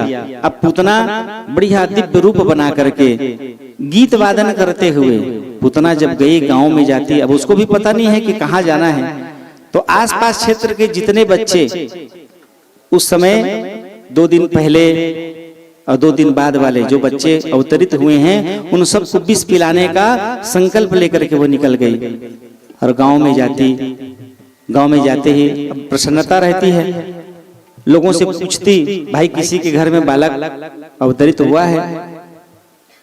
कुछ लोग पूछते क्यों, तो कहे उनके घर में जाके बधाई दे करके जो कुछ भी मुझे मिलेगा उससे मेरा जीविकोपार्जन होता है। अब कौन जाने कि एक मायावी है, सब उसको पता बताते अमुक के घर में हुआ है, तो बढ़िया जाके बधाई देती और उसको मौका मिलते ही विष से भरा स्तनपान करा करके मृत्यु के घाट उतार देती। ऐसे क्रम में आसपास के सभी गांवों के नवजात शिशुओं को मृत्यु के घाट उतारते हुए गोकुल पहुंचे। जैसे ही उनका पहुंचना हुआ, भगवान कृष्ण बलराम से कह रहे हैं, भैया से कह रहे हैं, भैया छोटी मां आ रही है, भले इसके अंदर में वो कुभाव भरा हो, लेकिन स्तनपान कराने का भाव उसके मन में था, और वो स्तनपान के रूप में उसने, भगवान ने उसको छोटी मां का दर्जा दिया। और जैसे ही गीत वादन करते हुए नगर में उनका पहुंचना हुआ, मां यशोदा सभी प्रसन्न हैं, बधाई दी। लाला वहीं पालने में थे, उठा करके उनके गोद में दे दी। कितना सुंदर बालक है, बधाई दी। और उनके खाने पीने की व्यवस्था के लिए जैसे ही मां यशोदा कक्ष में प्रवेश, चारों तरफ हाहाकार मचा, जो देखे मां यशोदा उसको देखते ही बेहोश होकर के गिर गई, मूर्छा खा के गिर गई। इतना भयावह व्याकुलता मां यशोदा।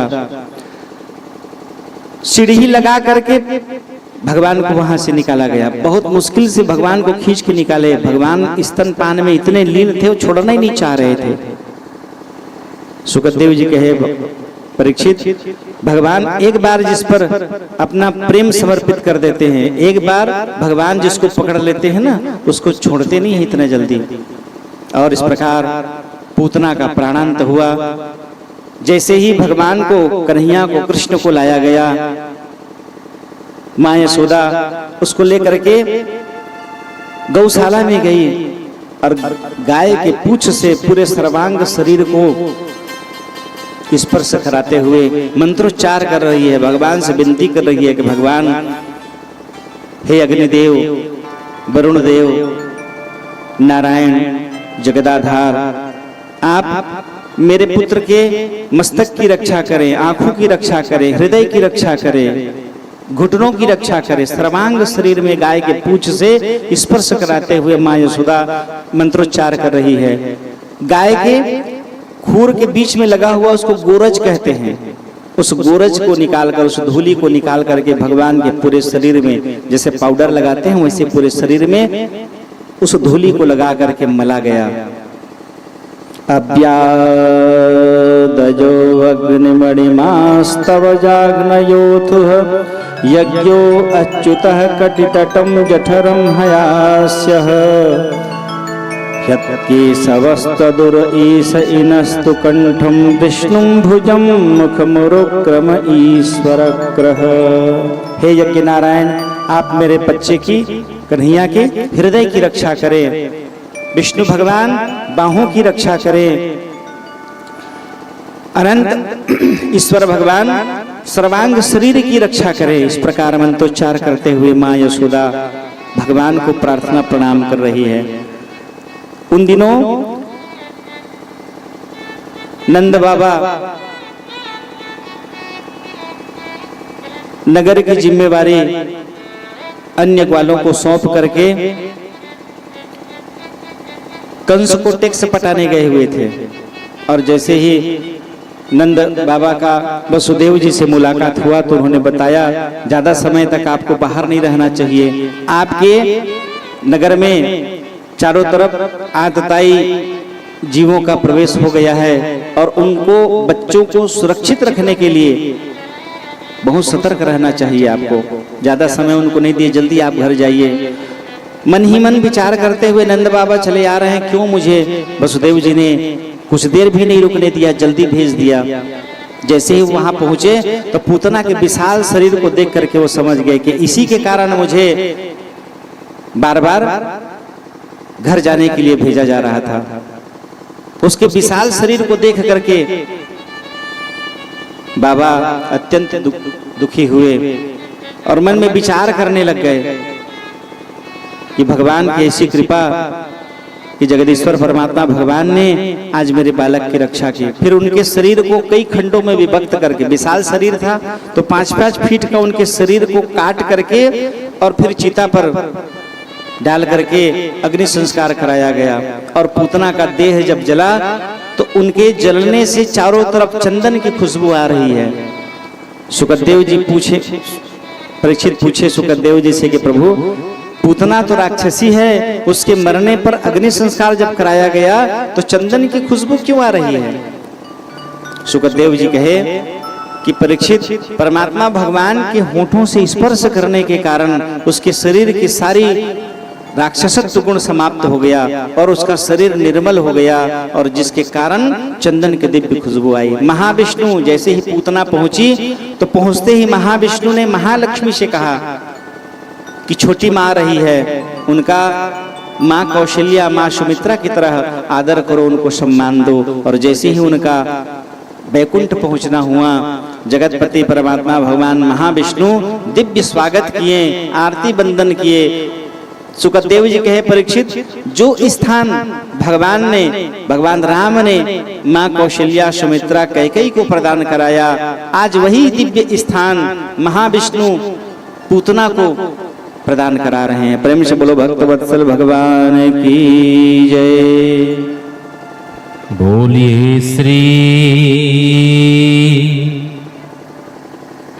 वृंदावन बिहारी लाल की जय, बाल कृष्ण लाल की जय। एक बार बोल लीजिए ना, राधे राधे राधे राधे।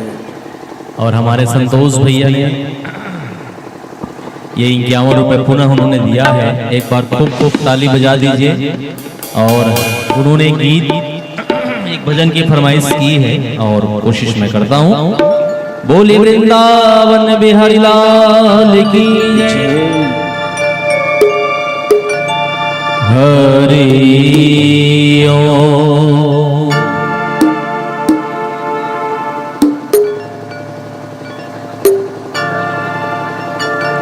मन ही देवता मन ही ईश्वर, मन से बड़ा ना को।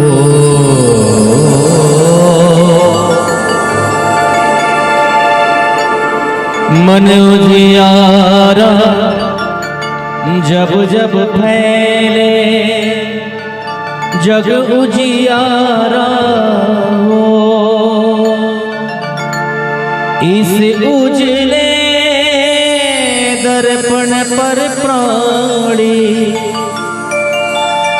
धूल ना जमने पार, तोरा मन दर्पण कहलाए, तोरा मन दर्पण कहलाए, तोरा मन दर्पण कहलाए, तोरा मन दर्पण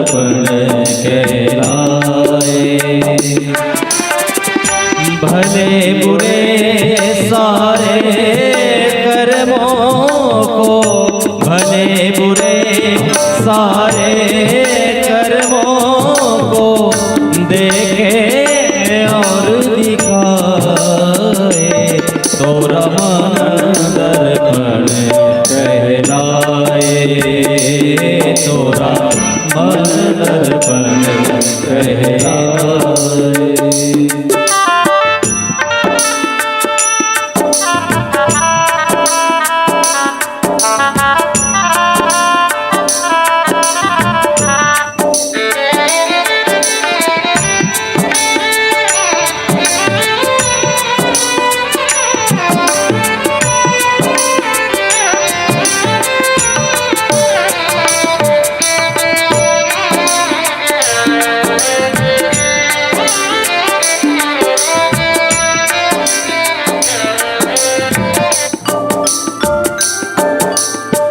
सुख की कलिया दुख के कांटे, मन सबका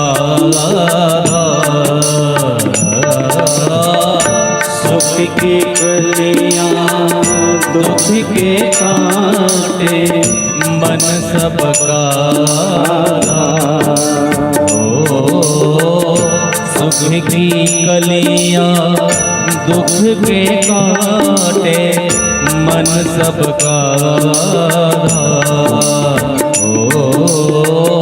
सुख की कलियां मन के कांटे, मन सबका मन से कोई बात पूछे ना, मन के नैन हजार, मन से कोई बात सके ना, मन के पैर हजार, जग से चाहे भाग ले कोई, जग से चाहे भाग ले कोई, मन से भाग न पाए, तोरा मन दर्पण कहलाए, तोरा मन दर्पण कहलाए। हो भले बुरे सारे कर्मों को देखे और दिखाए, तोरा मन दर्पण कहलाए, तोरा मन दर्पण कहलाए।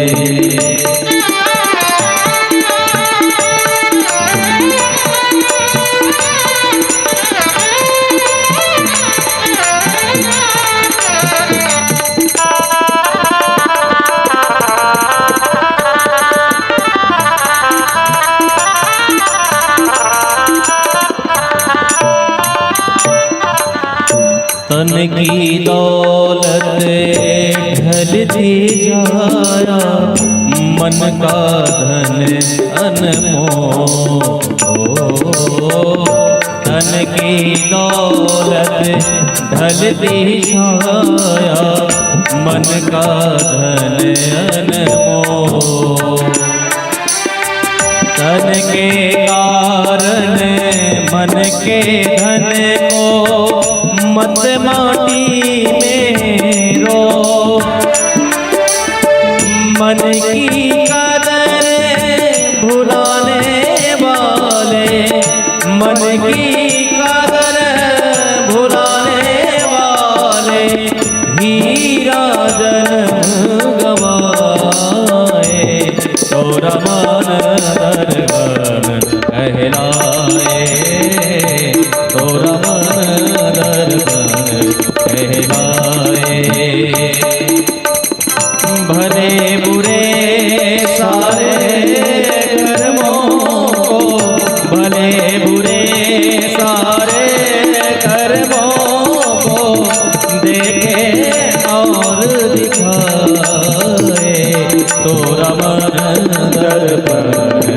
बहलाए तोरा मन दर्पण तोरा मन दर्पण तोरा मन दर्पण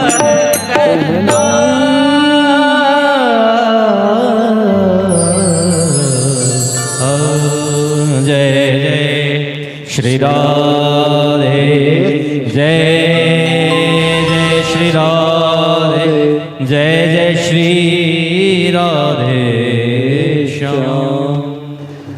प्रेम से बोलो भक्त वत्सल भगवान की जय। जगदीश्वर परमात्मा भगवान को अपने बीच पा करके सभी बड़े उत्साह में उत्साहित हैं। भगवान का मुस्काना, भगवान की एक झलक पाने के लिए सभी गोपियां ग्वाल बाल लालायित रहते थे।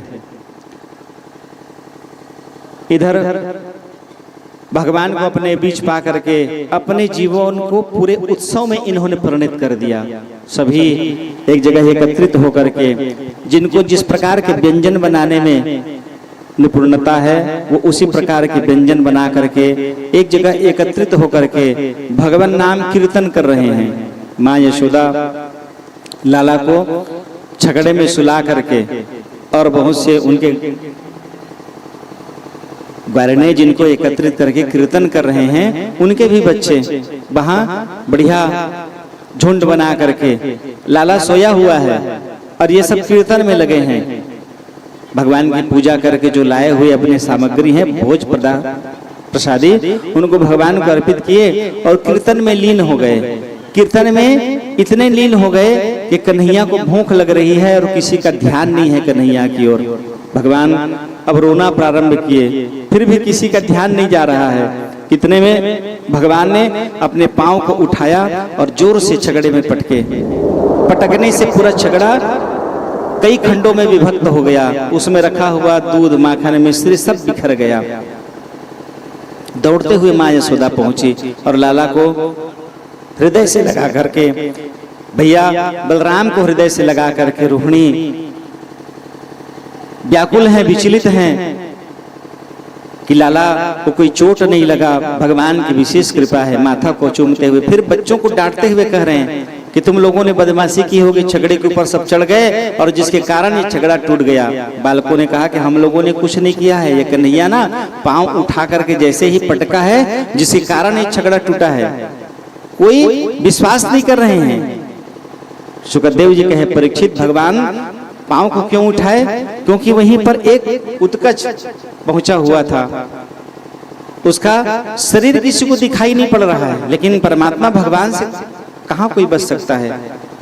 और भगवान जैसे पांव उठा करके उसको स्पर्श कराए तो उससे भगवान के पांव पड़ने के कारण, उसके शरीर में स्पर्श होने के कारण उसको मुक्ति प्राप्त हो गई। और जैसे ही भगवान ने पांव, एक साथ भगवान दो काज किए हैं। पटक करके जो माँ यशोदा कीर्तन में लीन हैं उनको अपनी ओर आकृष्ट कराना है, क्योंकि कन्हैया को भूख लग रही है और रो रहे हैं फिर भी उनका ध्यान नहीं है। तो बर्तन के टूटने पर घड़े के जिसमें दूध, दही, माखन, मिश्री रखा हुआ,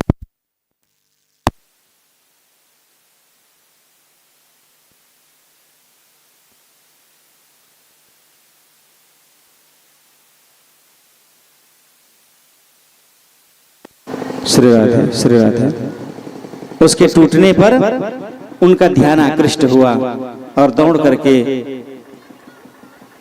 कन्हैया को हृदय से लगाए। परीक्षित ने पूछा कि प्रभु ये उत्कच कौन है?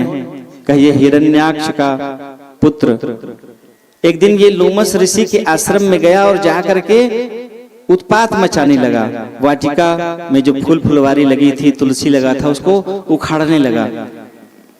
क्रोधित होकर के लोमस ऋषि ने कहा कि तुम अपने शरीर के बल पौरुषता के कारण तो अहंकार दिखा रहा है, जा ये शरीर ही तेरा नहीं रहेगा, छाया के रूप में ये शरीर रहेगा, तो किसी को छू नहीं पाएगा, पकड़ नहीं पाएगा। चरणों में प्रणाम कर ऋषि के निवेदन किया, कृपा करिए मुझ पर, अपराध हो गया मुझसे। लोमस ऋषि ने कहा कि मैं तो श्राप दे चुका हूं, वो वापस नहीं हो सकता, परंतु जा भगवान परमात्मा की लात जब तुझ पर पड़ेगी ना, तब तू परम पद को प्राप्त होएगा।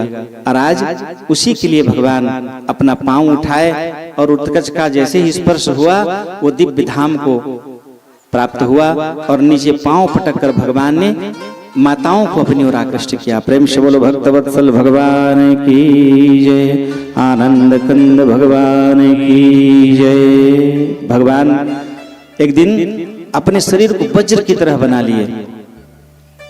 माया यशोदा साज श्रृंगार करा करके और उनका वजन बढ़ते जा रहा है।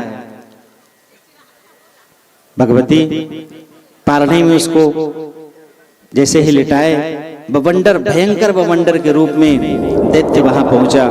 एक कंस की अनुमति पर आया हुआ था और बवंडर बन करके भगवान को उड़ाने का प्रयास कर रहा है, परंतु जगतपति परमात्मा भगवान इतने वज्र के समान हो गए कि उनको उड़ाने के लिए आए हुए बवंडर को भगवान ने अपने हाथों से पकड़ करके ताकत से वही उसका प्राणांत कर दिए।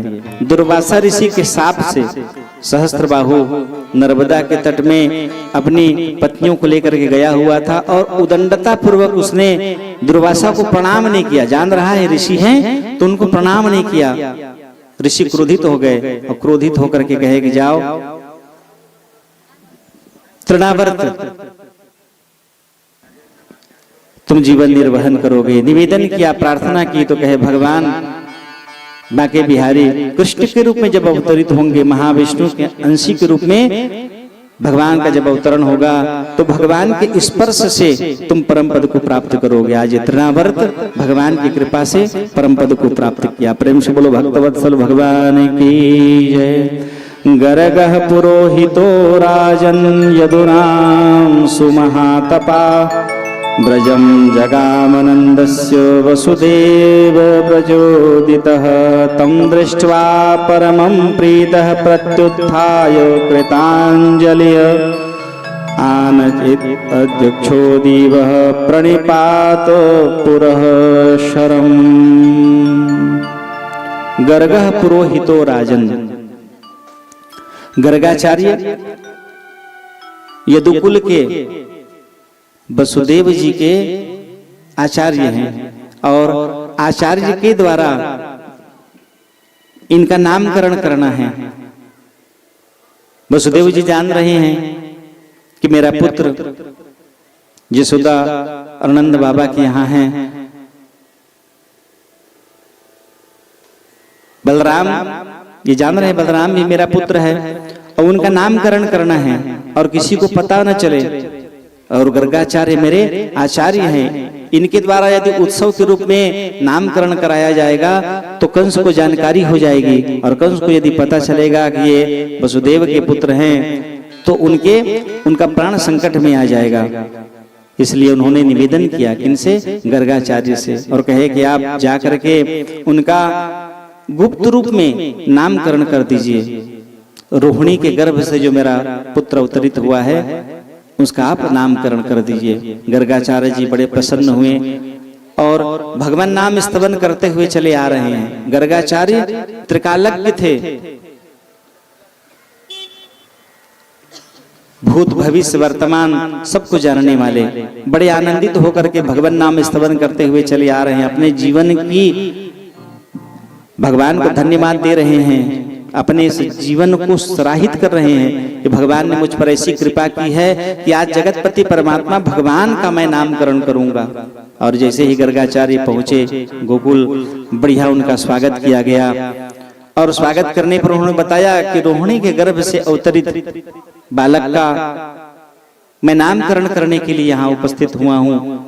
वसुदेव जी के आग्रह करने पर नंद बाबा बड़े प्रसन्न हुए और नंद बाबा ने आग्रह किया कि प्रभु उनके पुत्र का आप जो नामकरण करेंगे हमारे बेटे का भी आप नामकरण कर दीजिए। गर्गाचार्य ने कहा कि इसमें कोई उत्सव नहीं होगा, उत्सव में यदि हम नामकरण करेंगे तो कंस को जानकारी हो जाएगी, पता चल जाएगा और जिससे बालकों के ऊपर में संकट आ सकता है।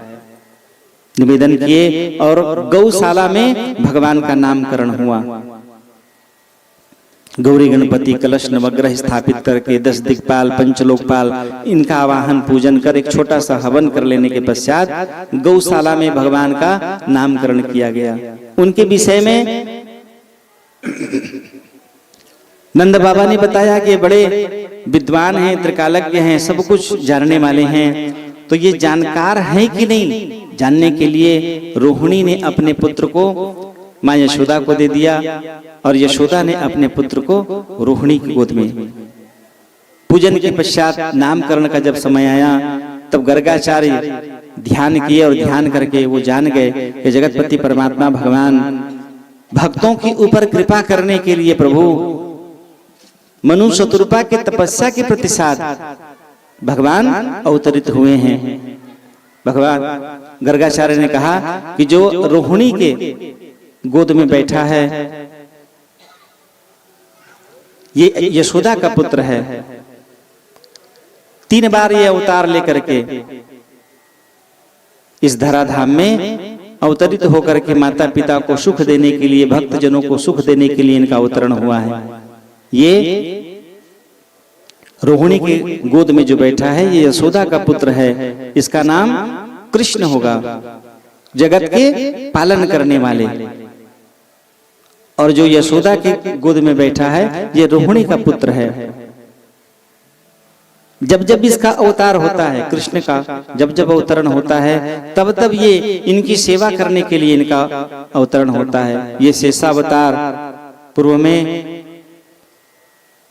इनका नाम बलराम होगा, बल की अधिकता के कारण इनका नाम बलराम होगा। इस प्रकार गर्गाचार्य जी के द्वारा कृष्ण और बलराम का नामकरण किया गया। प्रेम से बोलो भक्तवत्सल भगवान की जय। भगवान अब कुछ बड़े हो गए, सुख में आनंद अनुभूति करते हुए भगवान के बड़े होने के पीछे भगवान तो समय में ही चल रहे हैं, लेकिन ग्वालिनी नित्य भगवान धाम जा करके उनको प्रणाम करके निवेदन करती कि लाला तू कब बड़ा होगा। और बार बार उन ग्वालिनों को आते देख करके इनके माँ यशोदा के मन में भी क्रोध लग जाता, न उनको तुम सोने देती हो, न उनको ठीक से मुझे लाड करने दे रही हो। भूत भावन भगवान शिव जी उन दिनों कैलाशपति जब उनकी समाधि टूटी तब उनको ध्यान आया कि परमात्मा भगवान अवतरित हुए हैं, तो जाऊं देखूं प्रभु कैसे दिखते हैं। उनको देखने जानने के लिए भगवान शिव जी दिव्य रूप धारण करके वहां पहुंचे। माताम भवत भिक्षाम में देहि, द्वार में खड़े भगवान शिव जी याचना कर रहे हैं। निकली नाना प्रकार की सामग्री लेकर के, परात में चावल दाल दिव्य वस्तुएं और लेकर के भगवान शिव जी को प्रदान कर रही हैं। निवेदन की कि प्रभु स्वीकार करिए। भगवान शिव जी ने कहा कि माते मैं आपके बालक का दर्शन करने के लिए आया हूं, एक झलक पाने के लिए। माँ यशोदा ने मना कर दिया, बाबा कई प्रकार के संकटों से मेरा पुत्र बचते हुए आया है, आपके इस रूप को देख करके मेरा बालक डर जाएगा, अभी छोटा है, नवजात शिशु है। शिव जी कहे कि माते आप नहीं जान रही हैं वो कौन है, वो जगतपति परमात्मा भगवान है। महाविष्णु के अंशी के रूप में भगवान का अवतरण हुआ है। किसी में इतनी क्षमता नहीं है कि भगवान को आपके पुत्र को कोई कष्ट दे सके।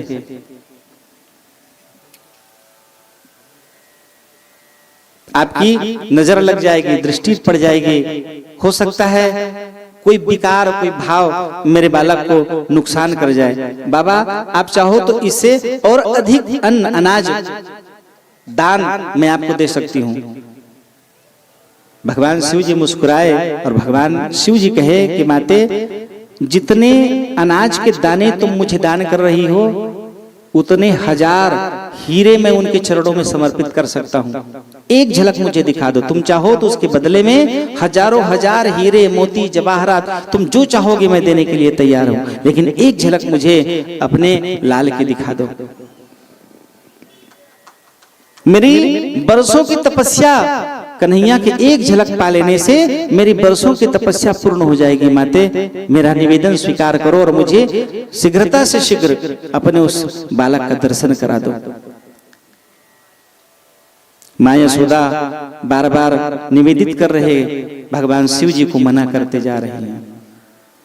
भगवान शिव जी ने ध्यान किया, प्रभु क्या द्वार पर आकर के बिना दर्शन किए मैं चला जाऊंगा? निवेदन किया भगवान से शिव जी ने कन्हैया से कि प्रभु अब आप ही कोई लीला दिखाइए, क्योंकि परम लीला पति हैं भगवान। संसार की लीलाओं का जो भगवान बना करके रखते हैं कोई उसका पार नहीं पाता। तेरी लीला का ना पाया कोई पार, के लीला तेरी तू ही जाने। हठ में भगवान शिव जी बैठ गए, मैं जब तक भगवान आपका दर्शन न कर लूं तब तक मैं आप यहां से जाऊंगा ही नहीं। और कुछ दूर जाकर के पीपल के वृक्ष के नीचे धुनी रमाए भगवान शिव जी बैठ गए। शिव जी विचार किए कि जब तक के कोई लीला नहीं दिखाई जाएगी, कोई चमत्कार नहीं होगा, तब तक के मुझे आपका दर्शन नहीं होगा। लगता है प्रभु उधर आप चमत्कार दिखाइए, मैं इधर कुछ चमत्कार दिखा रहा हूं। और भगवान शिव जी चमत्कार दिखाना प्रारंभ किए। किसी को कोई शारीरिक पीड़ा है, कष्ट है, तो शिव जी के पास पहुंचे, निवेदन किए, प्रभु मेरे साथ ऐसे हो रहा है। विभूति उठा करके दिए, कह जाओ इसको ग्रहण कर लो, सारी शारीरिक पीड़ा समाप्त हो जाएगी। चमत्कार दिखाना भगवान शुरू किए, और चमत्कार को नमस्कार है। धीरे धीरे बात फैल गई पूरे धाम में। एक बाबा जी आए हैं, सारे कष्टों को हरण कर लेते हैं, ऐसी दिव्य विभूति है उनके पास। धीरे धीरे पूरे नगर में वो बात फैल गई। और इधर भगवान कृष्ण जी भी शिव जी से मिलने के लिए ललायित हैं। मिलने के लिए वो रोना प्रारंभ किए, क्योंकि अब भगवान शिव जी तक पहुंचने का कोई मार्ग उनको प्रशस्त नहीं हुआ। अब वो क्या करते, रोना प्रारंभ किए। दूध नहीं पी रहे हैं भगवान। माँ यशोदा स्तन पान कराना चाह रही है, भगवान स्तन को स्पर्श तक नहीं कर रहे हैं और लगातार रोए जा रहे हैं। नजर उतारे और नजर उतार करके आग में डाले, कुछ भी न फूटा, न जला, न सुगंध आया। माँ यशोदा और विचलित हो गई, लगता है लाला को किसी की नजर लग गई है। अब भगवान शिव जी भी प्रभु से मिलने के लिए लीला रचा रहे हैं। और जगतपति परमात्मा भगवान जब जोर जोर से रोना प्रारंभ किए, उतने में एक सखी आई, आकर के उन्होंने बताया कि एक महात्मा जी आए हैं, जितना जल्दी हो उनसे आप इनको मिलवाइए। कहे एक महात्मा तो आए थे जिनको मैंने मिलने से मना कर दिया, लगता है उन्हीं का क्रोध कोप, और जिसके कारण मेरे लाला को नजर लग गई और लाला बार बार बिलख बिलख के रो रहे हैं। अब माँ यशोदा क्या जाने कि इनके रोने के पीछे में मिलने का कारण है। जैसे ही शिव जी को पता चली, जाके बताया गया, वो ग्वालिन को बोले कि जाओ लेकर के आना, उनको लिबा के लाना। कहे मैं नहीं जाऊंगा वहां, मैं होके आ गया हूँ, मैं तो द्वार पर पहुंचा था, तुरंत मेरे को भगा दिए, मैं नहीं जाऊंगा, उसको बोलो और किसी को बुला ले। अरे चलिए बाबा, छोटा सा बालक है और वो दूध नहीं पी रहे हैं, माँ भी तकलीफ में है, कष्ट में है, और वो बालक भी कष्ट में है। जितना जल्दी हो चलिए और दर्शन दीजिए, उनके कष्टों को हरण करिए। सब लोगों के आप कष्ट हरण कर रहे हैं। भगवान उनकी प्रार्थना सुन करके गए। द्वार पर पहुंच करके उन्होंने फिर आवाज लगाई, अलख निरंजन। और भगवान शिव जी की वाणी सुनते ही और जोर से रोना शुरू किए भगवान शिव जी, भगवान कृष्ण जी। और माँ यशोदा उनको लेकर के जैसे ही भगवान के पास गए, इतना जोर से खिलखिला के भगवान कृष्ण हंसे जैसे इसी के लिए रो रहे हों। माँ यशोदा उस दृश्य को देख करके चकित हो गई। लाला मुझे तो ऐसे लग रहा है कि जैसे तो खुद इससे मिलना चाह रहा हो। भगवान शिव जी ने उनके पांव को अपने माथे पर लगाया और माथे पर लगा करके कह रहे कि माँ कोटि कोटि धन्यवाद। मेरी बरसों की, मैं जो तपस्या में लीन था, मेरे हजारों बरसों की तपस्या तुम्हारे इस लाला को देखते ही पूर्ण हो गई। तो नहीं जानती, ये जगतपति परमात्मा भगवान महाविष्णु के अंश बता रहे हैं। उनके पांव को मस्तक पे लगा करके भगवान शिव जी अति आनंदित हुए, अति प्रसन्न हुए। माँ यशोदा ने भी वो दृश्य को देख करके प्रसन्न होकर के कि मेरा लाला इसीलिए रो रहा था, वो तुमसे मिलना चाह रहा था। भगवान के श्री चरणों में प्रणाम करके निवेदन करते हुए, स्तुति गान करते हुए भगवान शिव जी वहां से प्रस्थान किए। अब धीरे धीरे समय व्यतीत हुआ और प्रसन्नता में ग्वालिनी जा करके भगवान को निवेदन कर रही हैं कि लाला जल्दी बड़े हो जा, जल्दी बड़े हो जा। वो ग्वालिनी भगवान को बाहर निकलने की प्रतीक्षा में है, क्योंकि अभी वो बंधन में है। जाने पर सब टोकते हैं, रोकते हैं, और जब तू बड़ा हो जाएगा ना, कोई रोक टोक नहीं होगी।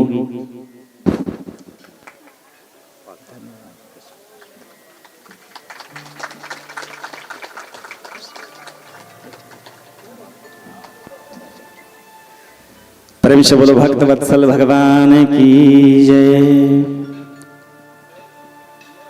ग्वालिनी विचार कर रही हैं कि लाला तो कितना जल्दी कब बड़ा होगा। और ये माँ यशोदा जो बार बार टोकती है, वहां पहुंचने पर वो रोका टोका सब बंद हो जाएगा और जैसे चाहें हम आपके साथ लाड कर सकती हैं, प्रेम कर सकती हैं। ये मन में उनका भाव था।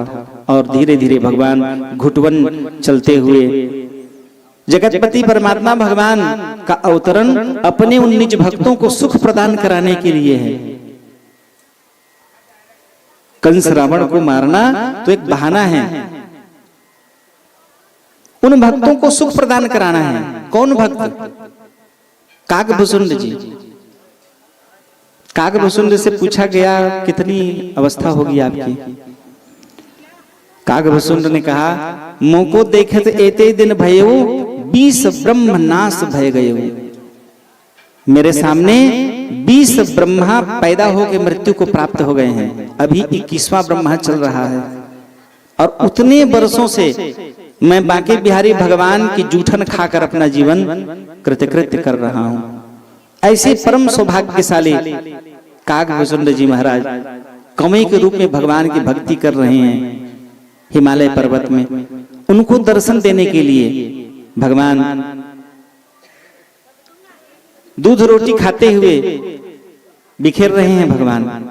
और जैसे ही उनकी नूपुर की आवाज आई, भगवान की नूपुर की, कृष्ण की नूपुर की आवाज, वो नूपुर बार बार बजा रहे हैं। बच्चे को देखे होंगे आप, सीटी बजने वाले जूता को पहनाएंगे ना, तो बार बार उसको कहां से बज रहा है, गिर जाएंगे, घूम घूम के खड़ा होकर देखते हैं और बार बार उसको बजाते हैं। नूपुर की आवाज को सुनकर भगवान ये कहां से तरंग निकल रहा है, जगतपति तो सब जान रहे हैं, लेकिन उस तरंग के माध्यम से भगवान उस काकभुसुंड को वो तरंग सुनाकर बता रहे हैं, आकृष्ट कर रहे हैं कि मेरा अवतरण हो गया है, काकभुसुंड जी आइए। और इस प्रकार भगवान ने जब अपने नूपुर की तरंग से काकभुसुंड को संदेश दिया, व्याकुल मन से काकभुसुंड जी गोकुल में पहुंचे। भगवान का उन्होंने दर्शन किया और दर्शन करके विचार कर रहे हैं कि ये सही में भगवान है कि नहीं। मैं इनके पास यदि पहुंच जाऊंगा कुछ नुकसान न हो जाए, पहले जांच लूं। तो गिरे हुए रोटी के दाने को जो भगवान बिखेर रहे हैं जानबूझ करके, एक हाथ में माखन और एक हाथ में रोटी रखे हुए भगवान ठुमक ठुमक चल रहे हैं। नूपुर की आवाज आ रही है और उस रूप माधुर्य का दर्शन करने के लिए बड़े बड़े देवता तरस रहे हैं। और आज काकभुसुंड जी उनके आंगन में उस दिव्य रूप का दर्शन कर रहे हैं। भगवान उनको पकड़ना चाह रहे हैं, लेकिन जानबूझ करके काकभुसुंड जी उड़ जाते हैं।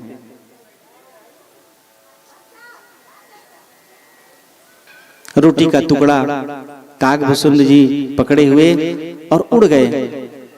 उनके मन के संदेह को भगवान जान गए और बाहें फैलाए हुए भगवान चले जा रहे हैं। इस संसार के दो ऐसे सौभाग्यशाली जीवात्मा, एक राजा बलि जिनको ब्रह्मा अपने पांव के तले पूरे ब्रह्मांड का भगवान ने दर्शन कराया, और दूसरा सौभाग्यशाली जीवात्मा वो काकभुसुंड जी।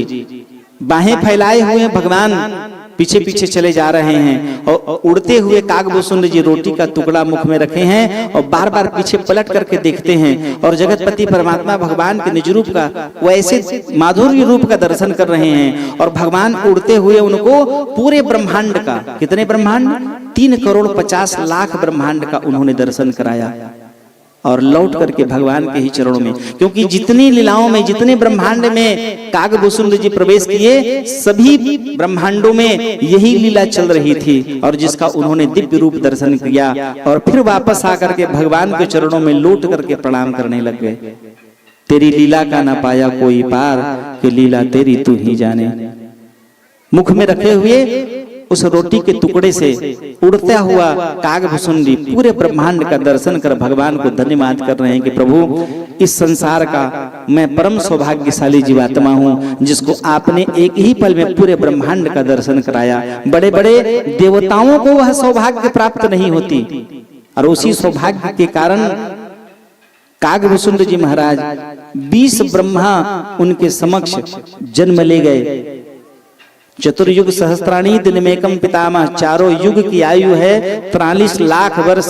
ये 43 लाख वर्ष जब 1000 बार जाता है तो ब्रह्मा का एक दिन होता है और ब्रह्मा अपनी आयु के 100 वर्ष तक रहते हैं। और ऐसे ब्रह्मा 20 जन्म लेके मृत्यु को प्राप्त कर गए हैं कागभूषुंड जी जैसे भक्त के सामने। ऐसे परम सौभाग्यशाली जीवात्माओं को दर्शन देने के लिए उनके पुण्य की अधिकता के कारण भगवान का अवतरण हुआ है। कंस को मारने के लिए नहीं, कंस को मारना एक बहाना है। वास्तव में अपने निज भक्तों को सुख प्रदान कराना है, अपनी अनुभूति प्रदान करानी है। वो ग्वालिने जिन्होंने भगवान की भक्ति करके ताही अहीर की छोकरियां छछिया भरी छाछ पे नाच नचावे, एक कटोरी माखन दिखा करके जो कन्हैया को नचवाती थी, कितने भाग्यशाली हैं। उनके भाग्य की सराहना इंद्रादिक देवता पुष्प की वर्षा करके कर रहे हैं कि ब्रह्मादिक देवता भी ऐसा सुख अपने जीवन में प्राप्त नहीं किए जो सुख आज इन ग्वालिनों को भगवान प्रदान करा रहे हैं। अहीर की छोकरियां माखन, लाला नाच के दिखा, तुमको माखन का गोला खिलाऊंगी, जिसके घर में खुद 9 लाख प्रकार की गायें हैं। ऐसे कन्हैया को जगतपति परमात्मा भगवान अपने उन भक्तों को सुख प्रदान करा रहे हैं। और भगवान जिन ग्वालिनों ने भगवान की भक्ति कर माखन मिश्री खिलाने का प्रार्थना करती, उन्हीं के घर में भगवान माखन चोरी करने के लिए जाते। माखन चोरी की कथा आती है। भगवान उनके घर में उनके बुलाने पर कैसे बुलाती थी?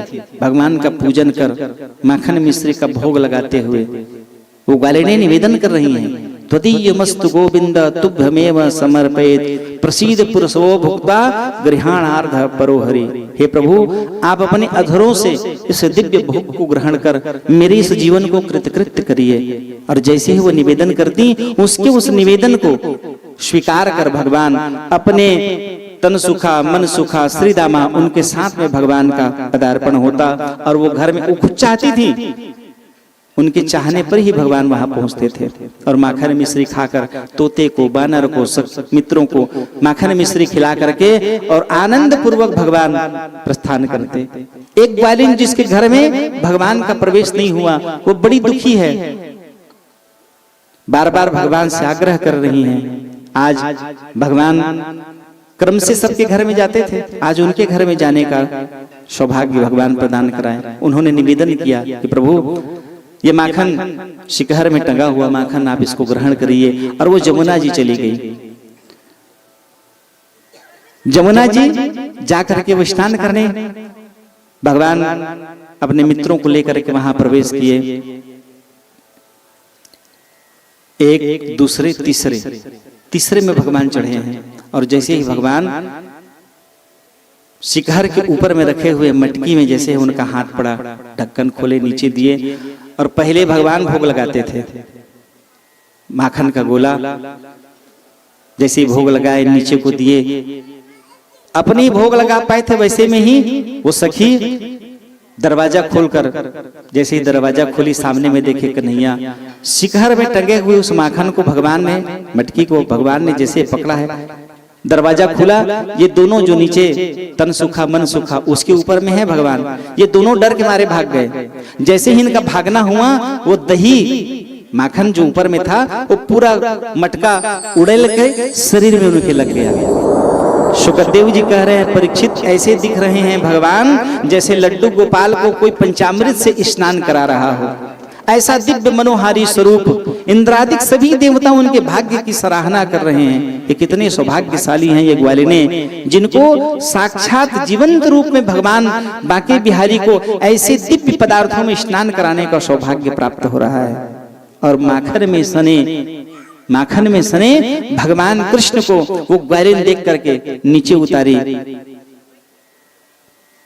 पूछ करके, लाला तुमको खाना था तो बता देते।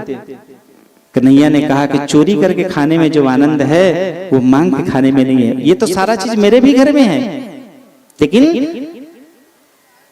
तुम्हारे मन में जो भाव रहता है उसके कारण मैं यहां आकर के इन पदार्थों को मैं ग्रहण करता हूं। साज श्रृंगार करा करके माखन से सने भगवान को लेप लगा करके नए कपड़े से पोंछ करके श्रृंगार कराती।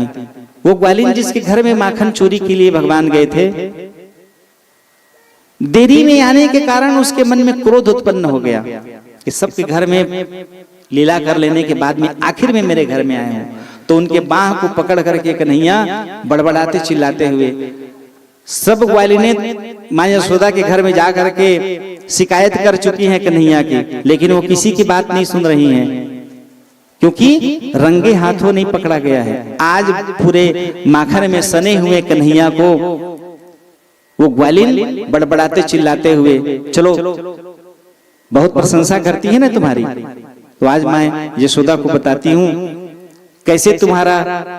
कैसे उसका लाला आतंक मचाया हुआ है। मटकी ऊपर मटकी खरीद रहे हैं हम, उसकी नजर से बचा पाना मुश्किल है और वह आके तोड़ देता है माखन। अपना तो खाता है, बानरों को तोता तक को खिला रहा है। तो आज रंगे हाथ पकड़ाए हो, बड़बड़ाते चिल्लाते हुए कन्हैया को लेकर के, और उसका घर सबसे आखिरी में था, बीच में भगवान का घर है। बाह पकड़े हुए बड़बड़ाते चिल्लाते हुए वो ग्वालिन चली जा रही है।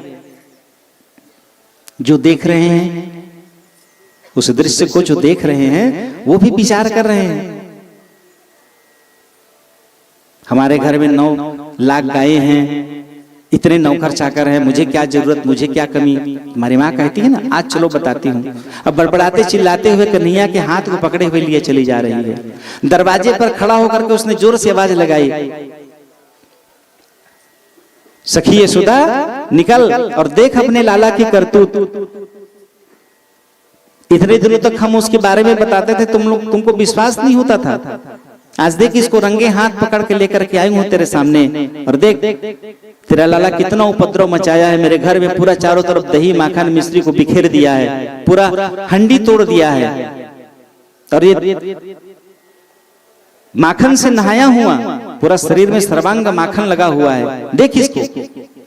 आवाज जोर जोर से चिल्ला रही है। माँ यशोदा निकली घर में, दरवाजा खोली, क्या हुआ? अरे देख पूरा उपद्रव मचा के आया है, पूरा दही से नहाया हुआ है, माखन से नहाया हुआ है, पूछ रही है वो क्या हुआ है। उसको देख करके माँ यशोदा जोर से हंसने लगी। इसका गुस्सा और भड़क गया। एक तो तेरा बेटा उपद्रव करता है, माखन में खा रहा है, बिखेर रहा है, मटकी को तोड़ रहा है, और इसको लेके शिकायत लेकर के आए हो तो उल्टा हंस रही हो। माँ यशोदा ने कहा कि अरे पगली तू देख तो सही किसको लेकर आई है। जैसे वो पलट करके देखी तो उसका पति उसके सामने खड़ा है, उसके हाथ को बाह को पकड़ा है। वो ग्वालिन लज्जित हो गई, अब पूछ रही है अपने पति से, तुम कब आए? अरे वही तो मैं बता रहा हूं, मैं कब से आया हूं। जिसका हाथ तू पकड़े हो ना, उसको तो पता नहीं चला, वो फटाक से निकल गया वो, अब मेरे हाथ को पकड़ा दिया। इतना उपद्रव भगवान किए हैं। मैं वही बताने का तुमको प्रयास कर रहा हूं, लेकिन गुस्सा क्रोध के कारण तुम समझ नहीं पा रही हो। बड़बड़ाते चिल्लाते अपने पति को हाथ को पकड़ के घसीटते, जोर से खींचते हुए और लेकर के यशोदा के सामने ऐसे ऐसे लीला जगतपति परमात्मा करा रहे हैं। अब उस ग्वालिन को उस मार्ग से वापस जाना है जहां वो पति के हाथ को पकड़ करके खींचते हुए लेकर के आई है, उसी मार्ग से उसको जाना है। और उसकी आनंद दूर से खड़े कन्हैया ले रहे हैं और उसको चिढ़ा रहे हैं। मुंह बना करके इशारा करके और चिढ़ा रहे हैं, और लोगी मुझे पकड़ना चाहोगे, मैं पकड़ में नहीं आऊंगा। ऐसे बार बार भगवान कृत्य कर रहे हैं और उसको देख करके और ज्यादा क्रोधित हो रही है। और जितना वो क्रोधित होती थी उतने ही कन्हैया को आनंद की अनुभूति होती थी। और इस प्रकार भगवान अपने उन निज भक्तों को, जिन्होंने जैसी तपस्या कर भगवान की निकटता प्राप्त की है, उनको वही सुख भगवान प्रदान करा रहे हैं। प्रेम से बोलो भक्तवत्सल भगवान की जय।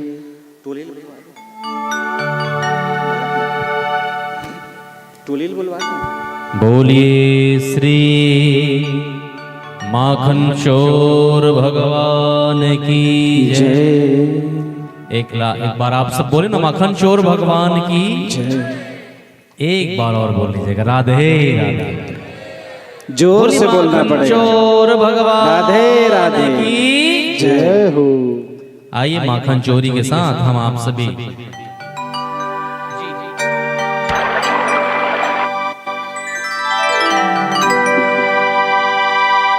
छोटे से श्याम कन्हैया, छोटे से श्याम कन्हैया, और खूब आनंद लें और खूब ठुमका लगाते लगाते दर्शन करें जाएंगे। और हो मुख मुरली बजाए, मुख मुरली बजाए, छोटो से श्याम कन्हैया, मुख मुरली बजाए, मुरली बजाए, छोटे से श्याम कन्हैया। माखन चोरी जब करें तो बिल्कुल, हाँ, चोर मन का इतना रहते बिल्कुल उपद्रव, तो थोड़ा थोड़ा ठुमका लगा लीजिए ना खड़े होकर के। बोले माखन चोर भगवान की जय हो, कृष्णचंद्र भगवान की जय। आइए भगवान लोग भी आ गए उनके साथ उत्सव करते हुए आनंद मनाइए। सभी भक्त खड़े हो जाइए, सभी लोग खड़े हो। मुख मुरली बजाए, मुख मुरली बजाए, छोटो तो श्याम कन्हैया, मुख मुरली बजाए, मुख मुरली बजाए, छोटो तो श्याम कन्हैया, मुख मुरली बजाए, मुख मुरली बजाए, छोटो तो श्याम कन्हैया, मुख मुरली बजाए, मुख मुरली बजाए, छोटो तो श्याम कन्हैया। अरे छोटो सो श्याम कन्हैया, प्यारो सो श्याम कन्हैया, छोटो सो श्याम कन्हैया, प्यारो सो श्याम कन्हैया। मुख मुरली बजाए, मुख मुरली बजाए, छोटो सो श्याम कन्हैया, मुख मुरली बजाए, मुख मुरली बजाए, छोटो सो श्याम कन्हैया।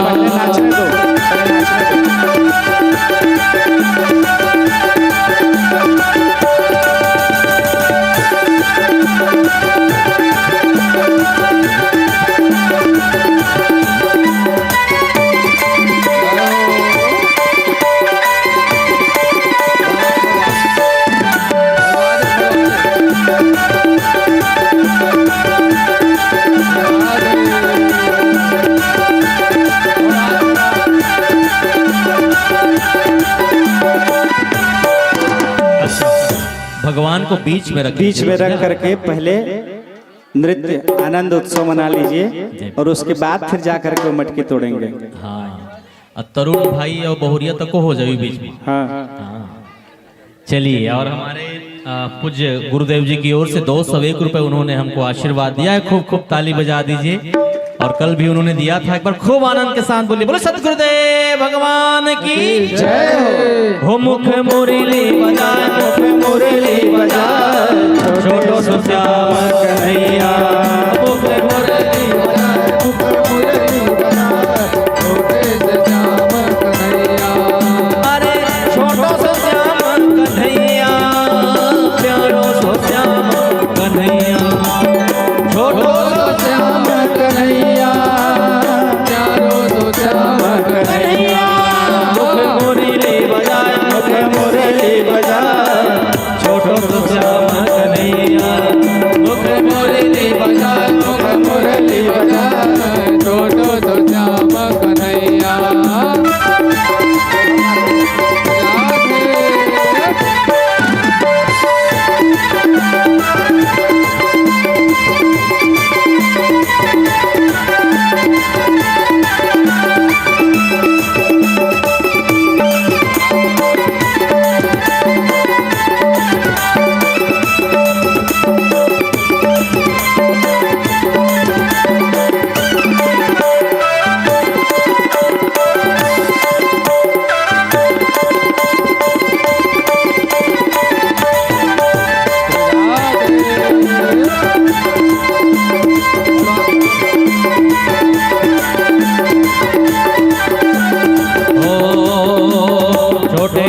रुखवा कदम के, छोटे छोटे रुखवा कदम के, छोटे छोटे रुखवा कदम के, छोटे छोटे रुखवा कदम के।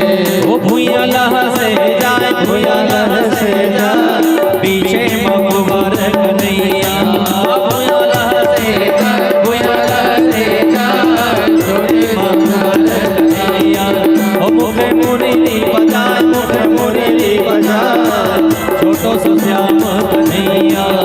मुखे मुरली बजाए, मुखे मुरली। बोली माखन चोर भगवान की जय हो।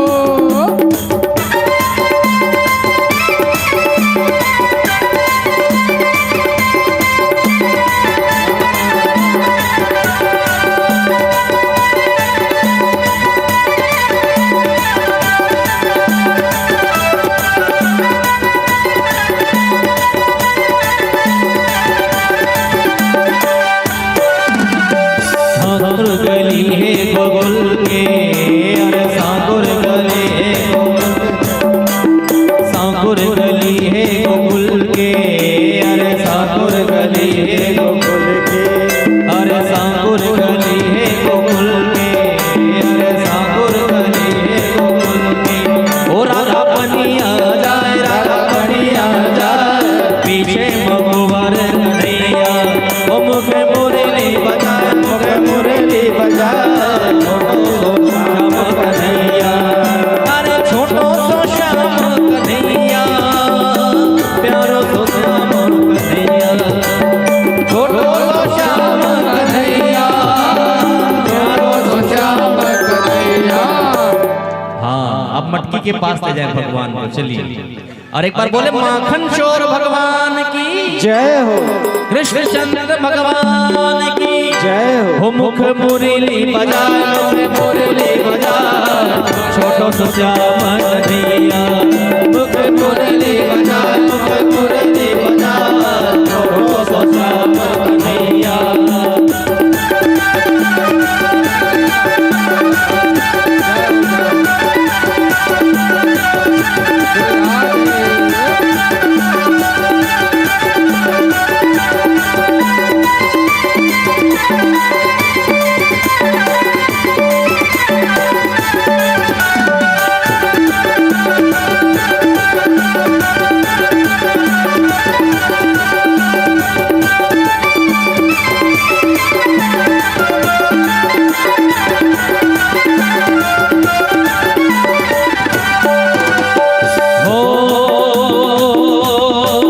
दही लुटी लुटी खाए, दही लुटी लुटी खाए, प्यारो सो श्याम कन्हैया। ओ दही लुटी लुटी खाए, दही लुटी लुटी खाए, प्यारो सो श्याम कन्हैया। दही लुटी लुटी खाए, दही लुटी लुटी खाए, प्यारो सो श्याम कन्हैया। दही लुटी लुटी खाए, दही लुटी लुटी खाए, प्यारो सो श्याम कन्हैया। और एक बार बोले ना, बोली माखन चोर भगवान की जय हो। ओ गोविंदा आला रे आला, जरा मटकी समान ब्रजवाला। गोविंदा आला रे आला, जरा मटकी समान ब्रजवाला। गोविंदा आला रे आला, जरा मटकी समान ब्रजवाला। गोविंदा आला रे आला, जरा मटकी समान ब्रजवाला। गोकुल की गलियों की ओर देखो निकला माखन चोर नंद किशोर। गोकुल के नगरी की नंद किशोर, गोकुल की गलियों की ओर देखो निकला माखन चोर। गोकुल की गलियों की ओर निकला माखन चोर। गोविंदा आला रे आला, जरा मटकी समान ब्रजवाला। गोविंदा आला रे आला, जरा मटकी समान ब्रजवाला। एक साथ दोनों हाथ ऊपर खूब ठुमका लगाते कहेंगे क्या? शोर मच गया शोर, देखो आया माखन चोर। शोर मच गया शोर, देखो आया माखन चोर। अरे शोर मच गया चोर देखो आया माखन चोर। चोर मच गया चोर देखो आया माखन चोर। करके इशारों बुलाई गई रे, इशारों बुलाई गयो रे, करके इशारों बुलाई गई रे, करके इशारों बुलाई गई रे। एक बार बोली ना राधे राधे राधे। बरसाने की चोरी राधा गोरी गोरी, बरसाने की चोरी राधा गोरी गोरी। करके इशारों बुलाई गई रे, करके इशारों बुलाई गयो रे, करके इशारों बुलाई गई रे, करके इशारों बुलाई गई रे। बरसाने की चोरी राधा गोरी गोरी, बरसाने की चोरी राधा गोरी गोरी।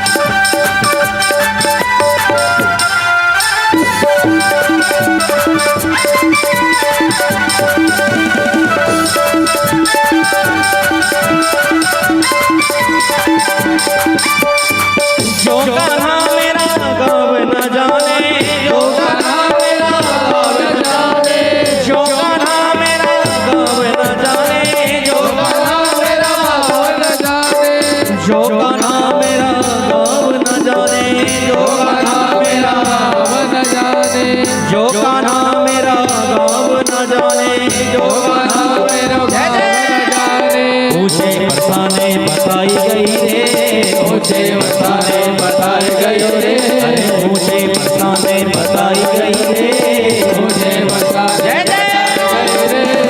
बरसाने की चोरी राधा गोरी गोरी, बरसाने की चोरी राधा गोरी गोरी, बरसाने की चोरी राधा गोरी गोरी, बरसाने की चोरी राधा गोरी गोरी।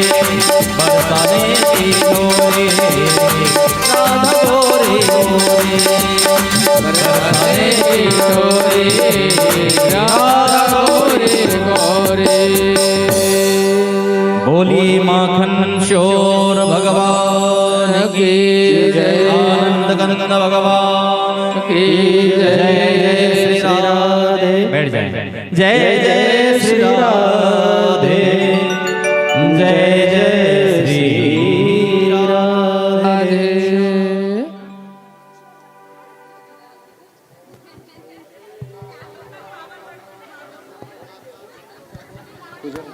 ओम सहस्रशीर्षः पुरुषः सहस्राक्षः सहस्रपात शभोमिको सर्वतस्पृवात् तिष्ठदशाङ्गुलं मा। हरि ओम मा।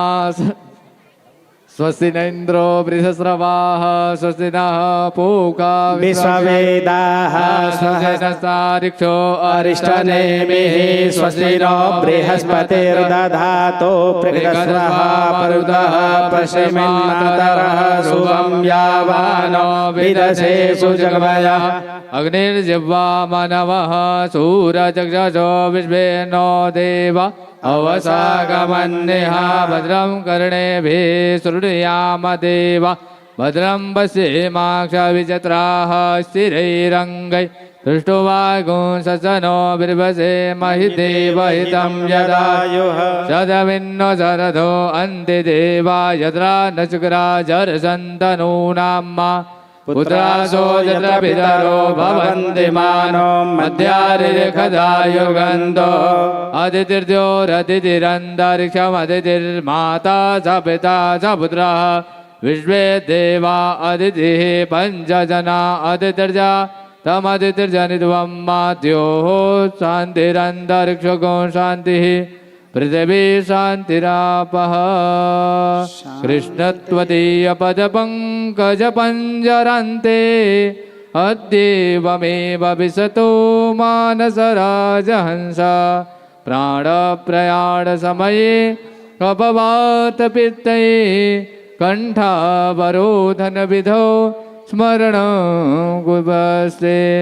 बोले माखन चोर भगवान की जय। भक्तवत्सल भगवान की जय। माखन मिश्री का भोग लगाइए। चंदन नारकर मिश्री लगाइए। त्वदीयमस्तु गोविंद तुभ्यमेव समर्पये। प्रसीद पुरुषवो भुक्त्वा गृहाणार्धपरो हरि। नाभ्य आसीदन्तरिक्षगो श्रेष्ठोऽद्योः समवर्तत।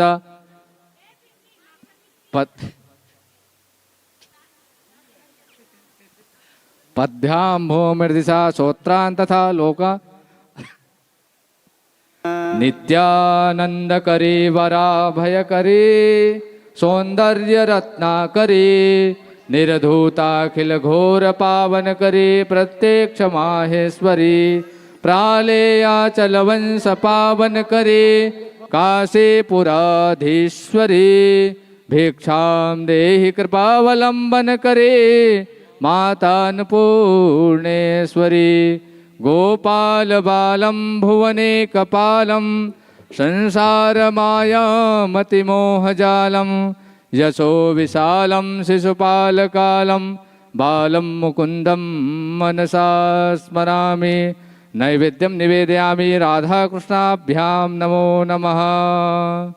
बोले वृंदावन विहर लाल के पूज्य बास सदगुरुदेव भगवान के जय जय श्री राधे।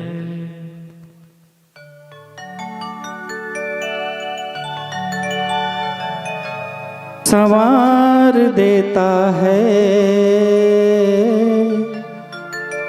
मेरा सांवला, इम्तिहान लेता है पर सांवरा इम्तिहान लेता है। जिंदगी की सारी विपदाओं को हरण करने के लिए भगवान अवतरित हुए हैं।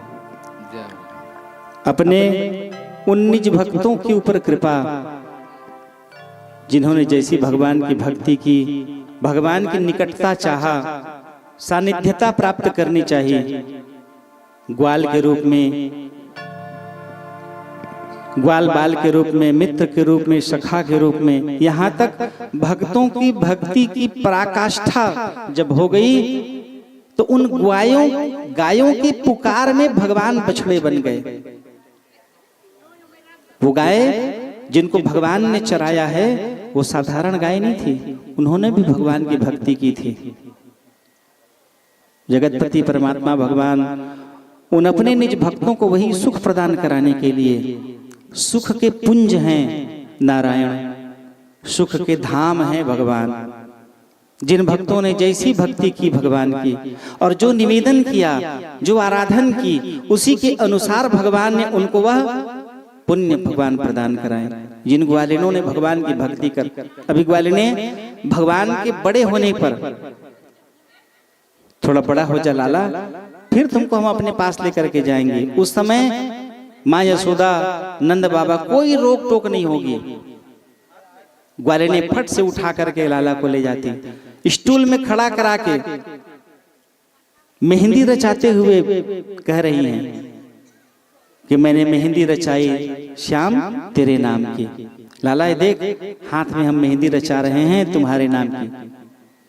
और वो ग्वालिने स्टूल में बैठाए भगवान को खड़ा करा दिए हैं स्टूल में, और बांसुरी अभी बजाना सीखे नहीं हैं, बांसुरी की तरह ऐसे मुद्रा बनाए हुए एक पांव को दूसरे पांव में रखे हुए कन्हैया उन ग्वालिनों को सुख दे रही हैं। और वो ग्वालिने कन्हैया को अपने बीच पा करके स्टूल में खड़े कन्हैया और चारों तरफ परिक्रमा कर रही हैं।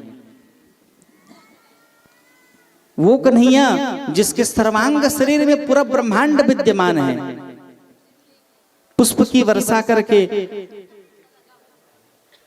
सभी देवता उन ग्वालिनों के भाग्य की प्रशंसा कर रही हैं कि बाहर ग्वालिने, गंवार ग्वालिने, एक कक्षा नहीं पढ़ी हैं, लेकिन भक्ति उनके हृदय में कैसे है कि परमात्मा भगवान जिसके सर्वांग शरीर में 3,50,00,000 ब्रह्मांड विद्यमान हैं, ऐसे जगतपति परमात्मा भगवान उनके सामने स्टूल में बांसुरी की मुद्रा हाथ में लिए हुए और उसको नृत्य करते करते परिक्रमा कर रही हैं। देवराज इंद्र ब्रह्मादिक सभी देवता पुष्प की वर्षा कर उनके भाग्य की सराहना कर रही हैं कि बाहर ग्वाले ने जिसके अधीन पूरा ब्रह्मांड है, ऐसे जगतपति परमात्मा तुम्हारे अधीन हो गया। ये तपस्या का प्रतिसाद है, पूर्व जन्म में किए हुए तपस्या का प्रतिसाद है कि भगवान उनके घर में आंगन में स्टूल में खड़े हैं, जिनके सर्वांग एक दिन मिट्टी खा लिए भगवान, तो मां यशोदा ने तन सुखा बताए कि भैया तेरा लाला मिट्टी खा रहा है, मिट्टी खाकर भगवान लीला दिखाना चाह रहे हैं, तेरा लाला मिट्टी खा रहा है। और जैसे ही मां यशोदा आई, भगवान के गाल को दबा करके मुंह खोल, मुंह खोल, और भगवान मुंह को जानबूझकर बंद किए हुए, मुंह खोल। और जैसे ही मां यशोदा ने चिल्लाया, मुंह खोलने का इशारा किया, मुंह को जैसे भगवान खोले, पूरे ब्रह्मांड का दर्शन मां यशोदा को भगवान के मुख में हुआ। उस दर्शन को करके ये मूर्छा खा के गिर गई। मेरे लाला के मुंह में पूरा ब्रह्मांड है, उसको देख करके वो गिर गई, क्योंकि मां यशोदा ने, नंद बाबा ने, देवकी ने, वसुदेव ने, कौशल्या ने, सुमित्रा ने, कैकेयी ने, दशरथ ने भगवान की भक्ति करके ये मांगा था कि भगवान हमें वो अनुभूति ना हो कि आप जगतपति हैं, आपके समान पुत्र दे दीजिए, आपके समान पुत्र चाहते हैं। भगवान ने कहा कि एको हम द्वितीयो नास्ति, इस ब्रह्मांड में मैं अकेला हूं, मेरे जैसा कोई दूसरा नहीं है, तो मैं ही आपका पुत्र बन करके आऊंगा, मैं ही आपको सुख प्रदान कराने के लिए आपका पुत्र बन करके आऊंगा। माता ने निवेदन किया कि प्रभु ये स्मृति मुझे कभी ना हो कि आप जगतपति परमात्मा भगवान और मेरे पुत्र बन करके आए हैं, क्योंकि वो स्मृति मुझे रहेगी तो मैं वो लाड, वो दुलार, वो प्रेम, वो डांटना जो अन्य माएं करती हैं मैं नहीं कर पाऊंगी। तो मेरी स्मृति आप भुला देना कि आप जगतपति हो और मैं साधारण माँ की तरह आपकी लाड करूं, सेवा करूं। इसीलिए भगवान उनको स्मरण वो तो मांग लिए हैं, लेकिन भगवान चाह रहे हैं कि एक पल कम से कम तुमको स्मृत हो जाए कि मैं जगतपति हूँ। और जैसे ही गाल को मां यशोदा ने दबाया, पूरे ब्रह्मांड का 3,50,00,000 ब्रह्मांड का मां यशोदा को मुख में ही दर्शन कराए। मूर्छा खा के मां यशोदा गिर गई।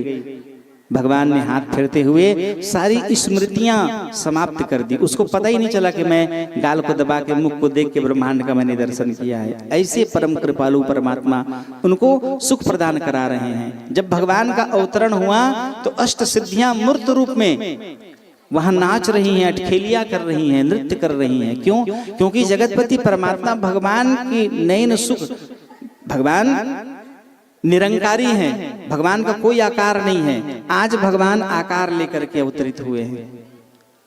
अनादि निघ्नो देवः शंख चक्र गदाधर अक्षयः पुंडरीकाक्ष,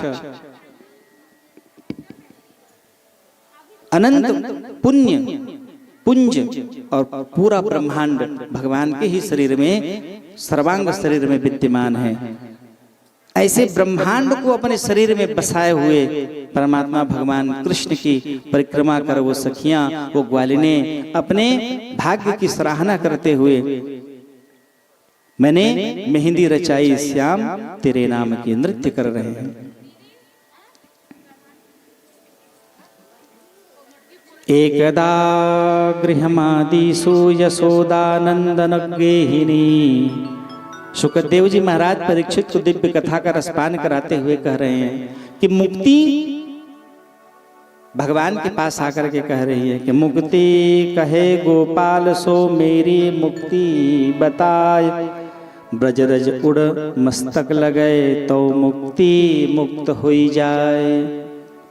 मुक्ति ने निवेदन किया कि प्रभु जो आपके धाम पहुंच रहे हैं, निज रूप का दर्शन कर, दर्शन लाभ प्राप्त करके परम पद को प्राप्त कर रहे हैं, तो मेरा क्या होगा? भगवान ने मुक्ति को कहा कि ब्रज की रज को, धूल को मस्तक पर धारण कर ले, तू भी मुक्त हो जाएगी। सबको मुक्त करते करते मेरा क्या होगा? तो कहे ब्रज की रज को मस्तक में धारण कर लो, तुम भी परम पद को प्राप्त कर जाओगे। एकदा गृहदासीसु यशोदानंदन गेहिनी कर्मांतरनियुक्तासु निर्मंथन स्वयं दधी। एक दिन माँ यशोदा सब कर्मचारियों को, चाकरों को छुट्टी दे करके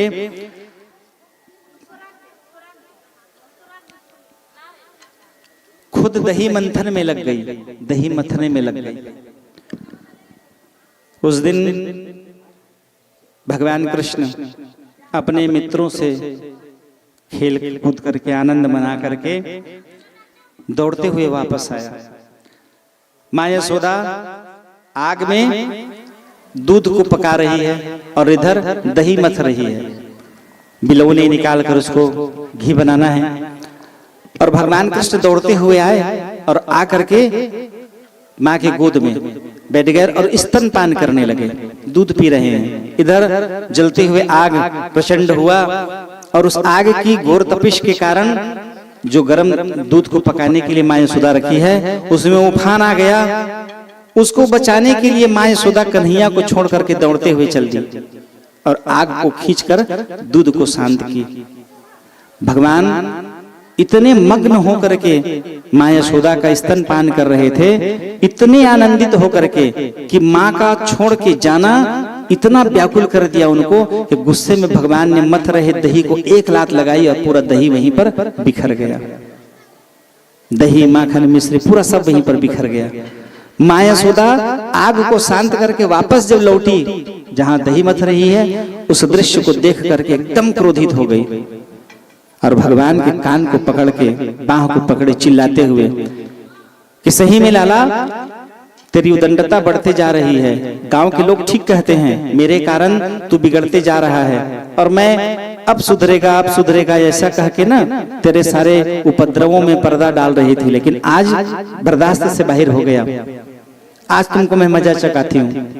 माँ यशोदा कन्हैया को पकड़ के उखल में बांधने के लिए खींचते हुए लेकर के जा रही है। उखल से बांधने के लिए प्रयास किए। भगवान को कोई बांध सकता है? जब तक भगवान नहीं चाहेंगे भगवान को कोई नहीं बांध सकता।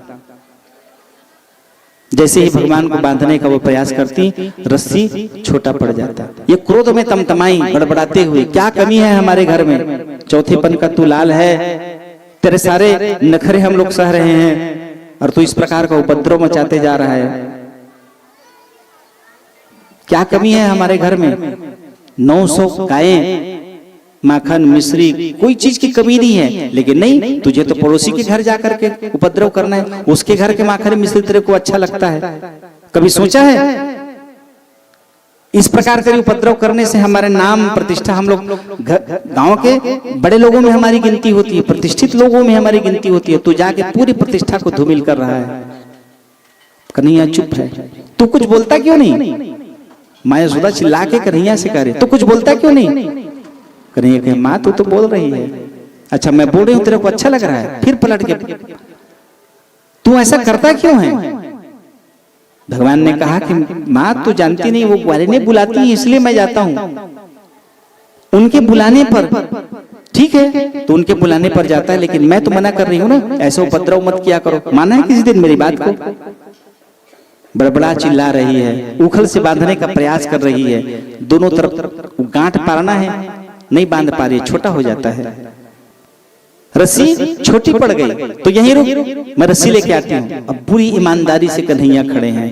वो रस्सी लेके आई, लाके फिर बांध रही है, लपेट रही है, फिर बांध रही है, लेकिन बंधा नहीं रहे हैं।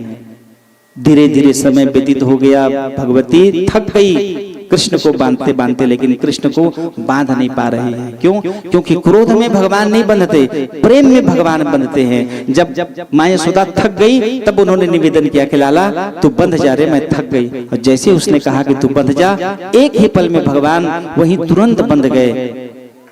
बंधने पर माँ ने कहा कि तू यहीं रुक, देख पीड़ा कैसे होती है। दोपहरी का समय था और माँ अपने काम में लग गई, इतनी व्यस्त हो गई कि उसको समय का पता नहीं चला। और भगवान कृष्ण जिस उखल में बंधे थे उसको खींचते हुए लेकर के गए। उनके घर में 2 वृक्ष लगे हैं जिसको फंसाकर भगवान ने जोर से खींचा और वो दोनों वृक्ष गिरे। यमलार्जुन ये कुबेर के पुत्र हैं, धन के अहंकार के कारण इन्होंने नारद जी का अपमान कर दिया। वो क्रोधित होकर के उनको श्राप दिए कि जाओ, जड़ की तरह तुम्हारा व्यवहार है, तुम वृक्ष बन जाओ।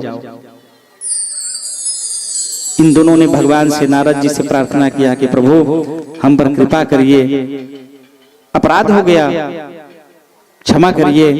नारद जी प्रसन्न होकर कहे, नमः परम कल्याणः। वृक्ष जैसे ही टूट करके गिरा, उससे जो यमलार्जुन प्रकट हुए भगवान को नमस्कार प्रणाम करके कह रहे हैं कि नमः परम कल्याणः, नमः परम मंगल, वासुदेवाय शांताय यदुनाम तपये नमः। अनुजानीहि नो भूमोस्तवानुचर किंकरो, दर्शनम नो भगवत ऋषिराशि नुदागृह। प्रणाम कर उन्होंने ऋषि को कोटि कोटि धन्यवाद दिया। करोड़ों बार जन्म लेने पर भी यह सौभाग्य प्राप्त नहीं होता। हजारों लाखों करोड़ों बार जन्म लोगे और निरंतर तपस्या करोगे तो भी यह सौभाग्य प्राप्त नहीं होता। जो सौभाग्य नारद जी के श्राप देने पर आज हमें प्राप्त हुआ कि जगतपति परमात्मा भगवान के इस दिव्य रूप का हमें दर्शन करने को मिल रहा है। यमलार्जुन को भगवान कृष्ण चतुर्भुज रूप में दिखाई पड़े, साष्टांग प्रणाम करके निवेदन किए, प्रभु कोटि कोटि धन्यवाद। जिस ऋषि के हम अपराधी थे, नारद ऋषि के अपराधी थे, उन्होंने हमारे ऊपर में अपराध के कारण जो श्राप दिया वो हमारे लिए ऐसे फलीभूत हुआ कि आपके निज रूप का हमें दर्शन करने का सौभाग्य मिला। नारद जी ने कहा कि तुम भगवान के आंगन के वृक्ष बनोगे, इधर उधर के नहीं, भगवान के आंगन के वृक्ष बनोगे। और भगवान जब खेलते खेलते अटका कर तुमको गिराएंगे तो तुम दिव्य रूप को प्राप्त कर भगवान के धाम को जाओगे। आज वह सौभाग्य हमें हमारे जीवन में प्राप्त हुआ, कोटि कोटि धन्यवाद। और जैसे ही वो वृक्ष गिरे वो तो भगवान के परम पद को प्राप्त कर गए। जैसे ही वो वृक्ष गिरा, दौड़ते हुए माँ यशोदा आई, मेरा लाला कहाँ है? और जैसे ही वहां पहुंची तो लाला उखल में बंधा हुआ उनको दिखे। जल्दी जल्दी रस्सी पास से जो बंधे थे उसको निकाल करके रोते बिलखते हुए माँ यशोदा कह रही है कि लाला तो ऐसा क्यों करता है रे, जिसके कारण इस प्रकार मुझे तुझे दंड देना पड़े। कन्हैया, माँ यशोदा रो रही है और भगवान कृष्ण भी रो रहे हैं। अविरल आंखों से अश्रु की धाराएं बह रही हैं। माँ ने, कन्हैया ने माँ के कपोल गाल को छू करके लाड करते हुए भगवान कृष्ण कह रहे हैं कि माँ ये मेरे अनन्य भक्त हैं, कई जन्मों तक इन्होंने मेरी भक्ति की है और जिसके प्रतिसाद में इनको सुख देने के लिए, तुमको सुख देने के लिए मेरा अवतरण हुआ है। उनके बुलाने पर ही मैं जाता हूँ और उनके बुलाने पर ही जाकर मैं इस प्रकार की लीला करता हूँ। उनको बड़े सुख आनंद की अनुभूति प्राप्त होती है और उन्हीं को सुख देने के लिए मेरा अवतरण हुआ है। माँ यशोदा कन्हैया के माथे को चूम कर कह रही है कि लाला तेरी लीला का ना पाया कोई पार, के लीला तेरी तू ही जाने। क्या कन्हैया, देवता, भगवान, भक्त, इसको तू ही समझ, तू ही जान। मैं तो केवल ये जानती हूँ कि तू मेरा लाला है, तू मेरा बेटा है, बस मुझे इसी से मतलब है। और इस प्रकार से हृदय से लगाकर आलिंगित कर भगवान कृष्ण को कक्ष में ले जाकर के उसकी इच्छा के अनुसार माखन मिश्री का भगवती ने भोग लगाया। प्रेम से बोलो भक्तवत्सल भगवान की जय। फिर भगवान ने अघासुर का वध किया। गौचारण के लिए भगवान निवेदन किए माता से। भगवती ने कहा कि लाला तू छोटा है, अभी गौचारण के लायक नहीं है, बड़ा हो जाएगा तब गौचारण करना। जैसे तुम्हारे पिता किए हैं, कर रहे हैं, चाचा लोग किए हैं, कर रहे हैं, गांव के लोग गौचारण करते हैं, गौ चराते हैं, उसी तरह तुम भी चराना, लेकिन अभी तू छोटा है। उस समय भगवान कृष्ण 5 वर्ष के थे। तू एक काम कर, बछड़ों को चराने लेके जा। पूर्व दिशा की ओर गाय को लेकर के जाया जाता था चराने के लिए, और पश्चिम दिशा की ओर भगवान कृष्ण बछड़ों को लेकर के जाते थे, ताकि इनका मिलना ना हो, और वापस उनके आने से पहले कम से कम 1-1.5 घंटा पहले बछड़ों को लेकर के भगवान कृष्ण आ जाया करते थे। परम लीलाधारी भगवान कृष्ण, भगवान के ही मन में भाव हुआ, भगवान के जो अनन्य भक्त, जिस प्रकार की जिन्होंने भक्ति की, उन्हीं भक्ति के प्रतिसाद भगवान उनको सुख प्रदान करा रहे हैं। ये गायें भी भगवान के पूर्व के अनन्य भक्त हैं। आज इन्होंने गाय के रूप में अवतरित होकर के, जिसको वेद लक्षणा गाय जिसको भगवान चारण कर रहे हैं, उनके मन में प्रेम, बांसुरी बजाते हुए कन्हैया को देखकर उनके मन में प्रेम जागृत हुआ। बाबा के साथ जब नंद बाबा गायों को दुहने के लिए जाते थे कक्ष में, गौशाला में, तो उनके साथ कृष्ण भी जाया करते थे। गाय दुहते समय उनको देखकर वो बड़े प्रसन्न होते थे। वो गायें कृष्ण को देख करके प्रसन्न हो जाया करती थी, और उनके मन में एक लालसा बनी है कि लाला, कब भगवान की कृपा होगी, तू हमारा स्तन पान करेगा। जैसे हमारे बछड़े हमारे दूध पी रहे हैं, वैसे ही इस जन्म में वो सौभाग्य हमें प्रदान कराओ दुग्ध पान करके। भगवान उनकी उस वाणी को, उस भाव को, उस प्रेम को, उस दशा को भगवान समझ गए, और भगवान अति मुस्कुराए और भगवान व्यवस्था में लग गए। मैंने कहा ना कि जो भाव लेकर के भगवान को जीवात्मा भजता है, भगवान उस जीव को उसी भाव से दर्शन देते हैं, उस पर कृपा करते हैं। इन गायों ने भगवान की भक्ति करके भगवान से आराधन किया कि प्रभु आपका अवतार हुआ है, जन्म हुआ है, हमारे स्तन को आप अपने होठों से लगा लीजिए, हमारा भी जीवन परम पवित्र हो जाएगा, मंगलमयी हो जाएगा। उन गायों की उस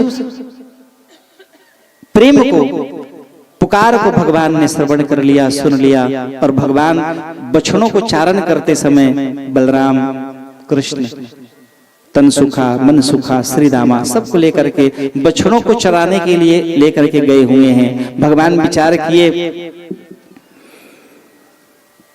इनको ले जाए बिना मैं बछड़ा बन नहीं सकता, तो उन्होंने मानसिक ब्रह्मा जी को निवेदन किया। ब्रह्मा जी ध्यान किए, कृष्ण ने ध्यान किया ब्रह्मा जी को, ब्रह्मा जी को संकेत पहुंचा। ब्रह्मा जी विचार किए कि जिस जगतपति परमात्मा भगवान का अवतरण हुआ है, मैंने प्रश्नि गर्भाय, गर्भ में मैंने उसका दर्शन किया है, अब भगवान कैसे दिखते हैं, दिखने की उत्कंठा मेरे मन में हो रही है। ये भाव क्यों हुआ? कृष्ण के चाहने पर। और ब्रह्मा जी तुरंत वहां प्रकट हुए। तो भगवान कहाँ हैं?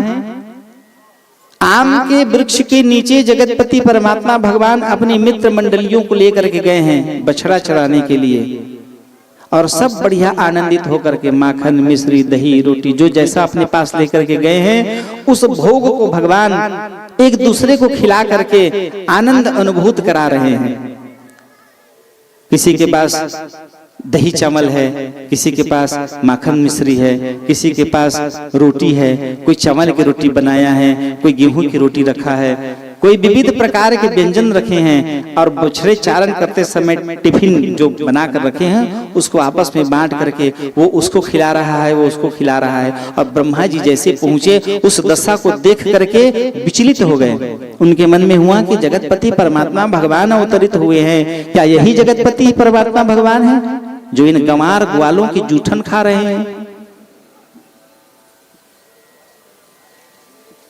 ब्रह्मा जी विचलित हो गए, और विचलित होकर के उन बछड़ों को अदृश्य कर दिया, अपने लोग अपने धाम भेज दिए, ब्रह्म लोग। यदि ये जगतपति होंगे तो बछड़ों के नहीं रहने पर क्या करेंगे?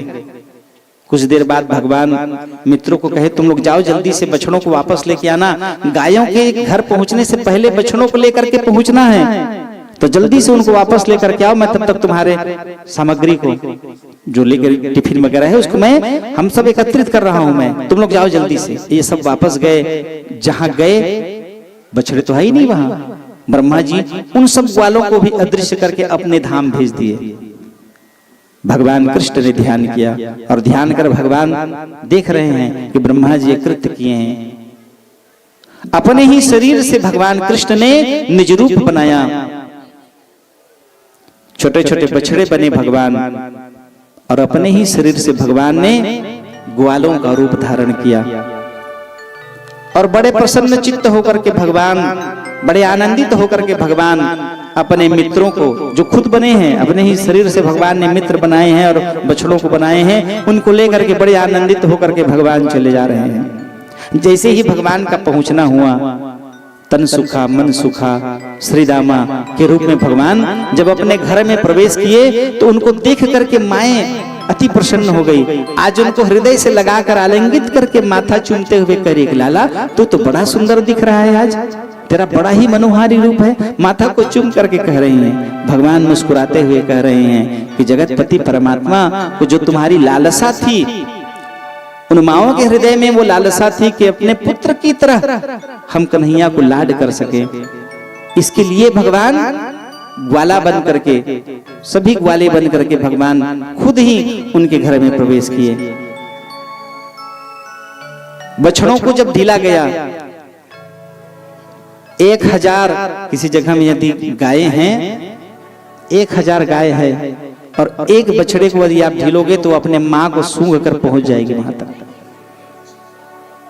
दूसरे के बच्चे को अपने पास थिरकने नहीं देती, एक आध दो को छोड़ के। अब वो बछड़ा भी अपने मां तक पहुंच जाएगा और वो मां भी अपने बछड़े तक पहुंच जाएगा।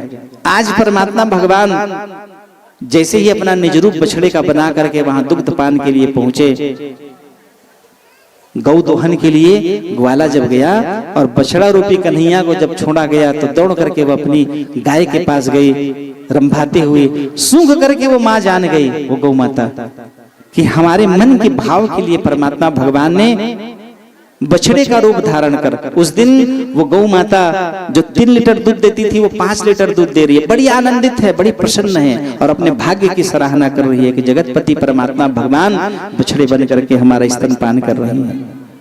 इधर समय व्यतीत हुआ, ब्रह्मा जी को विचार हुआ कि इतना समय हो गया, वहां तो गोकुल में कोलाहल मच गया होगा, क्योंकि मैं सारे ग्वालों को, बछड़ों को अपने धाम लेकर के आ गया हूं, हाहाकार मच गया होगा। तो क्या कर रहे हैं जगतपति, ये जानने के लिए ब्रह्मा जी प्रकट हुए। जिस अवस्था, जिस दशा में वो लेकर के गए थे वही दृश्य उनको दिखाई पड़ा। कन्हैया वही माखन मिश्री खिला रहे हैं, एक दूसरे को जूठा, भगवान एक दूसरे को जूठा खा रहे हैं और खिला रहे हैं। उस दृश्य को देख करके ब्रह्मा जी चकित हो गए। एक नजर अपने ब्रह्मलोक को देख रहे हैं, फिर वापस आकर के यहाँ को देख रहे हैं, वही उनको दिखाई पड़ रहा है। उस दशा को देखकर ब्रह्मा जी चकित हो गए। भगवान कृष्ण ने कहा, दंडवत प्रणाम कर निवेदन किए, समाश्रिताये पद पल्लवस्तम महत्पदम पुण्य यशो मुरारे। दंडवत भगवान को प्रणाम किए। भगवान कृष्ण प्रसन्न होकर कह रहे हैं, ब्रह्मा जी ने कहा कि प्रभु मुझसे दृष्टता हो गई, अपराध हो गया, मैं आपकी परीक्षा लेने की मैंने धृष्टता कर ली, प्रभु मुझे माफ कर, मुझे क्षमा करिएगा। भगवान कृष्ण कहे, अरे तुम्हारी दृष्टता नहीं है, ये मेरे मन का भाव था। मेरे मन में ये भाव जागृत हुआ कि मैं अपने निज रूप को ग्वाल और बछड़े बना लूं, क्योंकि उन ग्वालिनों ने, उन गायों ने निवेदन किया था कि प्रभु आपका अवतरण हुआ है, आप बछड़ा बनकर स्तनपान कर लीजिए, आप हमारे बालक बनकर के हमें वो सुख प्रदान कराइए। तो उनके चाहने पर मैं तुमको मानसिक रूप से बुलाया हूं और तुम्हारे मन में वो भाव हुआ कि जगतपति की मैं परीक्षा लूं, मेरे चाहने पर ऐसा तुम किए हो। भगवान ने कहा कि मेरी इस लीला को तुमने जो पूर्ण किया है उसके लिए धन्यवाद। ब्रह्मा जी चरणों में प्रणाम कर निवेदन किए, भगवान तेरी लीला का ना पाया कोई पार, कि लीला तेरी तू ही जाने। परम लीलाधारी जगदीश्वर परमात्मा भगवान कृष्ण ब्रह्मा जी के इस भाव से अति प्रसन्न हुए। फिर उन ग्वालों को बछड़ों को वापस किए और फिर भगवान बड़े आनंदित होकर के उनको लेके घर प्रस्थान किए। प्रेम से बोलो भक्तवत्सल भगवान की जय। फिर धेनुकासुर का भगवान ने वध किया।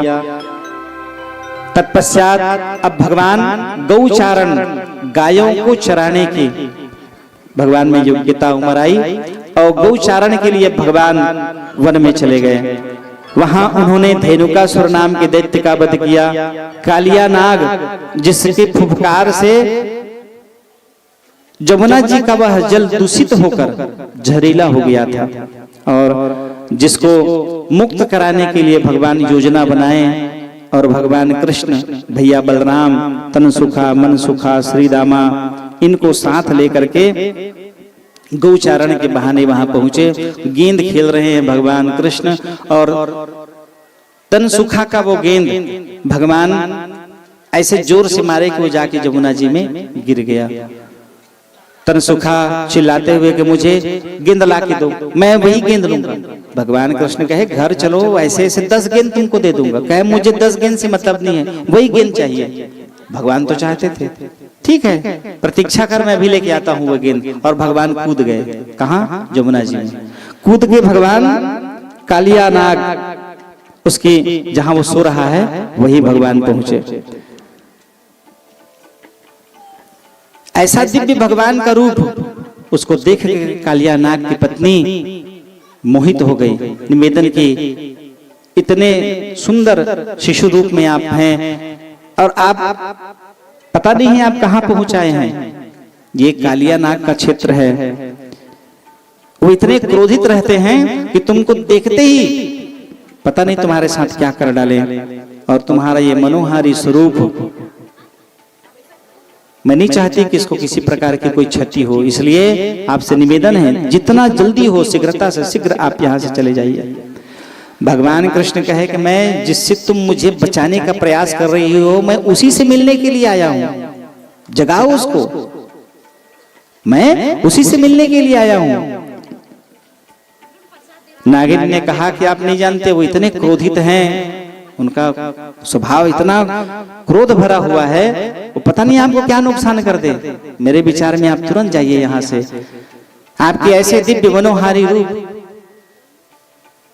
भगवान ने कहा कि मैं बहुत दूर से आया हूं, उसको जगाओ, मैं उसको यहां से बाहर भेजना चाह रहा हूं।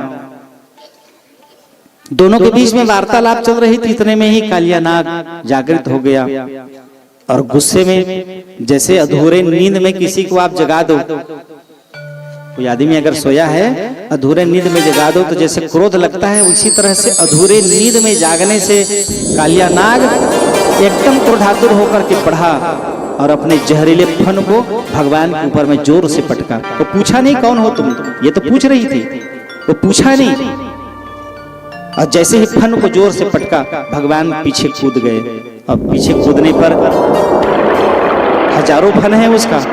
भगवान कूद करके और सीधा कालिया नाग के फन में कूदे और भगवान कूदते हुए नृत्य कर रहे हैं। तांडव गति मुंडन पर थिरकत बनवारी, पम पम पम पग पटकत फम फम फम फन पटकत।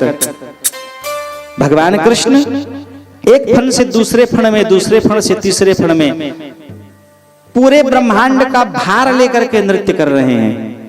जगतपति परमात्मा भगवान जिसके रोम रोम में ब्रह्मांड विराजित हैं, ऐसे परमात्मा भगवान कृष्ण पूरे ब्रह्मांड का अधिभार लेकर के नृत्य कर रहे हैं। उनके भार शरीर में धारण कर नृत्य करने के कारण कालिया नाग उल्टी करने लग गया, खून का रक्त बमन करने लग गया। उसका भी वर्णन शुकदेव जी परीक्षित को करते हुए कह रहे हैं कि जैसे तमाल का पुष्प, तमाल माने लाल कमल का जो फूल रहता है, जिसको छत्तीसगढ़ी भाषा में रतालू कहते हैं, उस फूल के समान जैसे कोई यक्ष गंधर्व भगवान का भक्त देवता उसके चरणों में, भगवान कृष्ण के चरणों में समर्पित किया हो, ऐसे भगवान के वह दिव्य कोमल पग नाचते हुए कालिया नाग के फन पर ऐसे लग रहा है जैसे कमाल का पुष्प किसी ने समर्पित किया हो। और भगवान कृष्ण बड़े आनंदित होकर के इधर भगवान कालिया नाग के फन पर नृत्य कर रहे हैं और भगवान को नाचते देख करके भूत भावन भगवान शिव जी कैलाश पर नृत्य कर रहे हैं। इन दोनों को नाचते देख करके देव अप्सरा गंधर्व कन्याएं वो भी नृत्य करके उस आनंद उत्सव में सम्मिलित हो रही हैं। तो उस दिव्य आनंद उत्सव में आप सभी अनुभूत करिए कि हम भी वहीं भगवान के पार्षद बन करके जैसे भगवान नृत्य कर रहे हैं वही नृत्य की अनुभूति आप करते हुए आनंद उत्सव मनाइए। प्रेम से बोलो भक्तवत्सल भगवान की जय। तांडव गति मुंडन पर नाचत गिरधारी, तांडव गति मुंडन पर नाचत गिरधारी, तांडव गति मुंडन पर नाचत गिरधारी, तांडव गति मुंडन पर नाचत गिरधारी। पम पम पम पग पटकत पम पम पम फननि परत पम पम पम पग पटकत पम पम पम फन फटकत बिम बिम बिम बिम करत नागवधुहारी, बिम बिम बिम बिम करत नागवधुहारी, बिम बिम बिम बिम करत नागवधुहारी, बिम बिम बिम बिम करत नागवधुहारी। तांडव गति मुंडन पर नाचत गिरधारी, तांडव गति मुंडन पर नाचत गिरधारी, तांडव गति मुंडन पर नाचत गिरधारी, तांडव गति मुंडन पर नाचत। जय हो जय हो।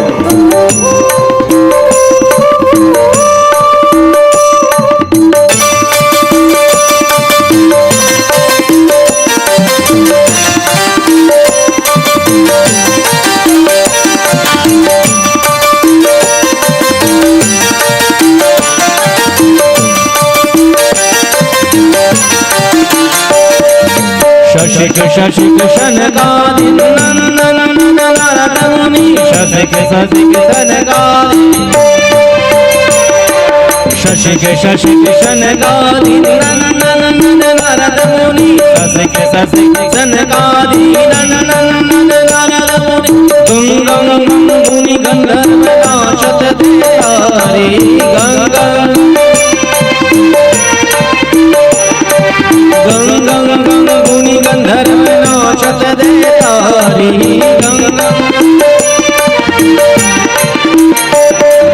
तांडव गति मुंडन पर नाचत गिरधारी,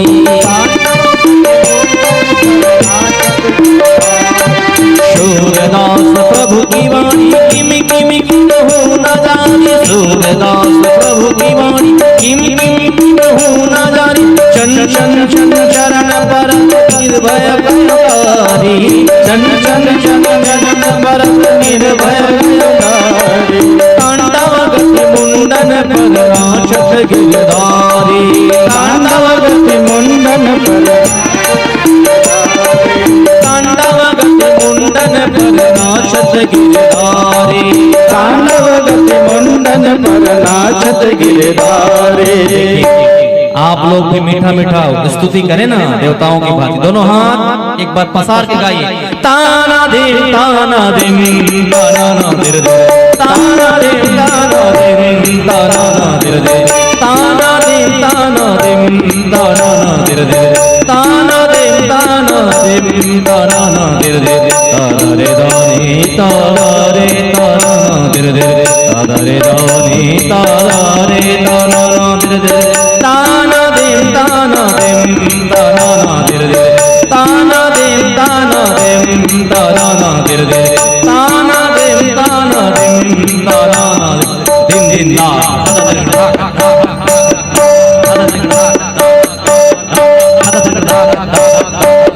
ताना दे ताना दे ताना ना दिर दे, ताना दे ताना दे ताना ना दिर दे, ताना दे ताना दे ताना ना दिर दे, ताना दे ताना दे ताना ना दिर दे।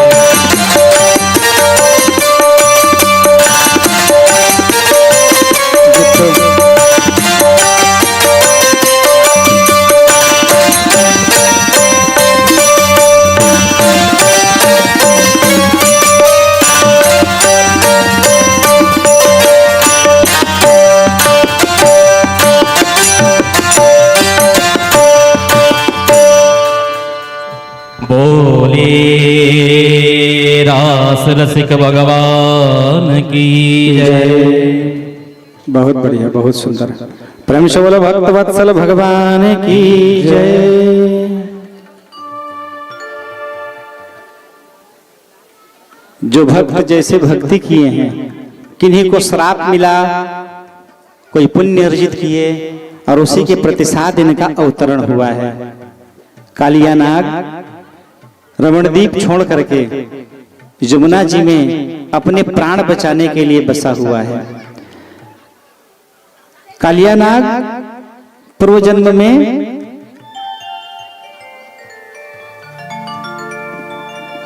भृगुवंशी वेदशिरा नाम का ऋषि था, और जो काकभूषुंड जी हैं इनका पूर्व नाम अश्वशिरा था। तो वेदशिरा अश्वशिरा, वेदशिरा ऋषि जहां तपस्या कर रहे थे वहीं अश्वशिरा ऋषि पहुंच गए उस क्षेत्र में, और ये भी अपनी भाव भगवान के श्री चरणों में जो तप तपस्या व्रत अनुष्ठान चौथे पद में बन जाए, मन में भाव लेकर के गए थे। उसको देख करके वेदशिरा चिल्लाने लगा,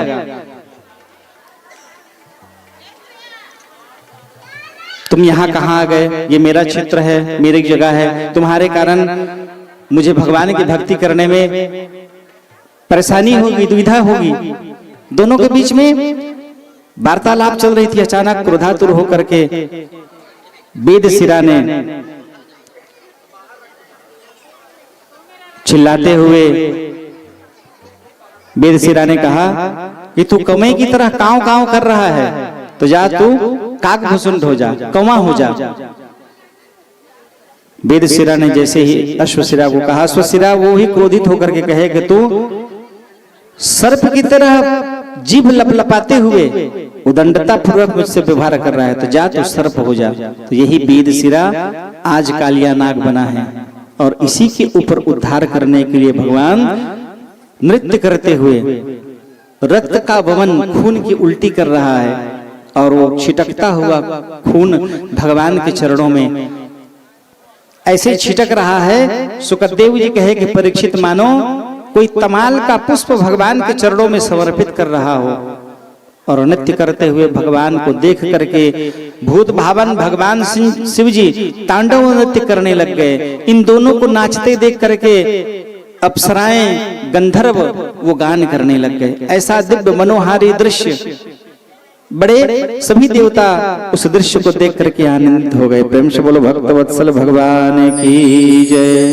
फिर भगवान ने कहा कि तुम्हारे विषाक्त जहर के कारण ये पूरा वातावरण दूषित हो रहा है, गायें मर रही हैं मेरी, तो तुम जितना जल्दी हो इस जगह का परित्याग कर रमणदीप में जाओ। निवेदन किया कि प्रभु, गरुड़ के डर के कारण हम अपने प्राण बचाकर यहाँ आए हैं और आप फिर हमें वहां भेज रहे हैं। भगवान ने कहा कि कोई किसी से तुमको डरने की आवश्यकता नहीं है। मेरे पांव नृत्य करते समय भगवान जो क्रोधातुर होकर के पूरे ब्रह्मांड का अधिभार लेकर के भगवान जो नृत्य किए हैं, तो भगवान ने कहा कि मेरे पांव का जो भार तुम्हारे शरीर में पड़ा है और जो चिन्ह पड़ा है, इसके कारण गरुड़ तुमको देख करके तुम्हारे पास नहीं आएगा और तुम आनंदित होकर के रमणदीप में रहोगे। इस प्रकार भगवान को प्रणाम करके कालिया नाग अपने परिवार सहित रमणदीप की ओर प्रस्थान किया। प्रेम से बोलो भक्तवत्सल भगवान की जय। फिर प्रलंबासुर नाम का दैत्य भगवान को मारने के लिए पहुंचा था। भगवान कृष्ण ने, बलराम ने अपने मुष्टिका का प्रहार कर उनको परम पद प्रदान कराया। तत्पश्चात वागल ध्यान करके देखे रे जितो वागल ध्यान करे रे ना। जगदीश्वर परमात्मा भगवान अपने भक्तों को लीला में शामिल कर सुख प्रदान करा रहे हैं। प्रभु वैशाख शुक्ल पक्ष की द्वादशी तिथि बड़ा ही पुण्यकर तिथि दिन दिवस है वो। उस दिन भगवान अपनी गायों को चराने के लिए चले जा रहे हैं वन में। सरकंडों के बीच में गायें, जहां झुरमुट रहता है, जहां झाड़ियां रहती हैं, उसके अंदर में जो घास है वो मीठा ज्यादा मात्रा में और अधिक रहता है। तो उनको चरने के लिए गायें जैसे प्रवेश की। बैसाख का महीना था, गर्मी का दिन, और गाय चरते चरते उसी समय हवा चल रहा था। हवा कब तेज गति में जोर पकड़ लिया पता ही नहीं चला। ग्वाल बाल खेल रहे हैं और भगवान कृष्ण बांसुरी की तान,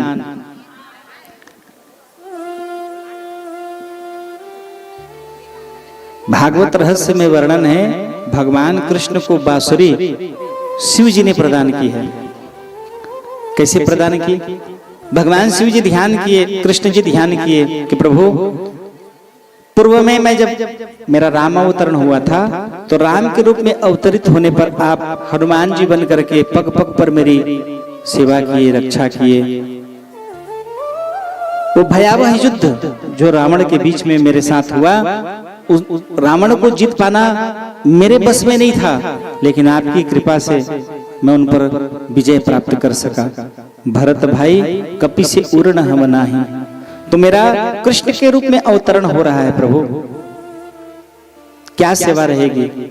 भगवान शिव जी अति प्रसन्न हुए और भगवान शिव जी ने कहा कि प्रभु मैं बांसुरी बन करके आपकी सेवा करना चाह रहा हूं, ताकि नित्य निरंतर आप मुझे अपने होठों पर, अधरों पर लगाए रहें। और इसलिए भगवान शिव जी बांसुरी बन करके शिव कृष्ण जी की सेवा के लिए आए। अब जब ध्यान किए कृष्ण जी बांसुरी बनने के लिए शिव जी को, तो शिव जी स्वयं बांसुरी वाला बन करके उनके नगर में प्रवेश किए। बांसुरी ले लो, बांसुरी ले लो, आवाज लगा रहे हैं। उनकी आवाज सुन करके कन्हैया दौड़े चले आए, बाबा मुझे बांसुरी दे दो। भगवान ने कहा कि लाला बांसुरी बजानी आती है? कहे नहीं। तो जब तक कि बांसुरी बजाना सीखोगे नहीं, जानोगे नहीं, तो इसको रखने का कोई मतलब नहीं होगा। तो कहे आप ही सिखा दो कैसे बजाना है। सामने कन्हैया है और कन्हैया के सामने भूत भावन भगवान शिव जी बांसुरी वाला बन करके बैठे हैं। शिव जी ने कहा कि लाला मां शारदा को ध्यान करो। किसको कह रहे हैं? जिसके इशारे पर सैकड़ों शारदा सेवा में लगे रहते हैं, उस शारदा को ध्यान करने के लिए भगवान शिव जी ने कहा कि लाला मां शारदा को ध्यान करो और निवेदन कर कहो कि हे शारदे मेरे कंठ पर विराजित हो करके इस बांसुरी को बजाने की कला मुझ में आ जाए, ऐसे गुण मुझे प्रदान करिए। और जैसे ही भगवान निवेदन कर रहे हैं, लेकिन वो निवेदन मां शारदा के लिए आदेशात्मक है, आदेश पूर्वक है। तुरंत भगवती शारदा कंठ में विराजित होकर के लाला को ऐसी कला सिखा दी कि जिससे क्या गुण था उसमें। भगवान कृष्ण जब बांसुरी की तान छेड़ते थे, शुकदेव जी परीक्षित को कह रहे हैं कि परीक्षित सूखे वृक्षों में नवजीवन आ जाता था।